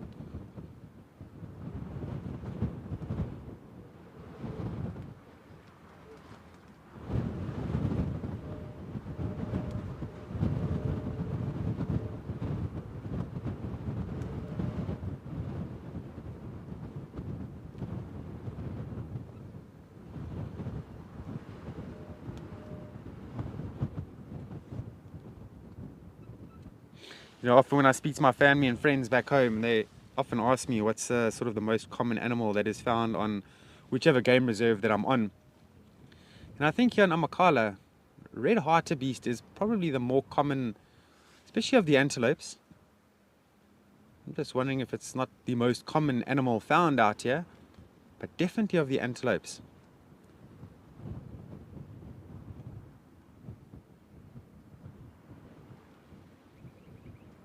And the word hartebeest, often again people ask, how does this animal get the name hartebeest? Thank you so much for the amazing show, Tembi. Oh, Tembi, you're welcome. Thank you for joining us. This show would not be what it is without all of you, and the reason why we're out here is because of all of you. So yeah, your presence gives us jobs. It allows us to do what we love. And I also appreciate you, Tembi, and everybody else. Thank you. I was just mentioning the word hartebeest. I've done research and I've spoken to some people. A lot of people say that the hartebeest get their name from, if you look at the horns, they, if you bend the tips towards each other, or you imagine the tips, touching each other, it sort of forms a heart, which it does. But I believe that's not how they got the name. Hartebeest, deriving from the Dutch word yet again, hartebeest, basically referring to a strong animal, a hardy, tough animal, and that's exactly what they are. Hartebeest are very strong, physically strong. They're able to fight off certain predators like cheetah. Not so much the amigos. I think they will probably run and not stop running if they see 3 cheetah coming towards them. But on a normal day, when the cheetah is solitary or by itself, hartebeest can sometimes even chase the cheetah away, including wildebeest. Wildebeest are not afraid of cheetah, and they'll run after them and chase them.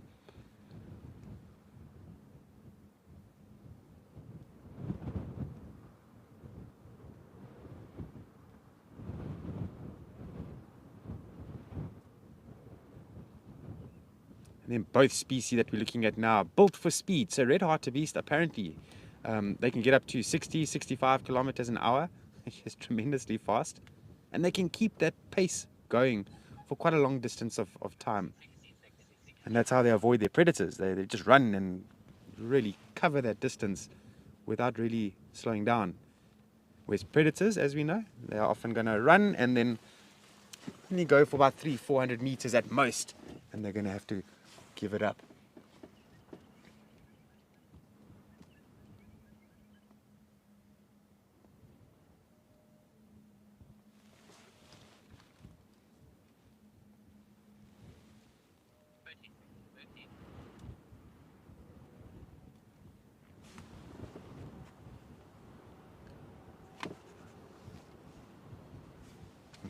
All right. So yeah, we've had a few challenges today. I'm glad we managed to get out in the last section of the the Escape to Nature experience. I hope you all had a good time with us, and we look forward to seeing you this afternoon. Cheerio.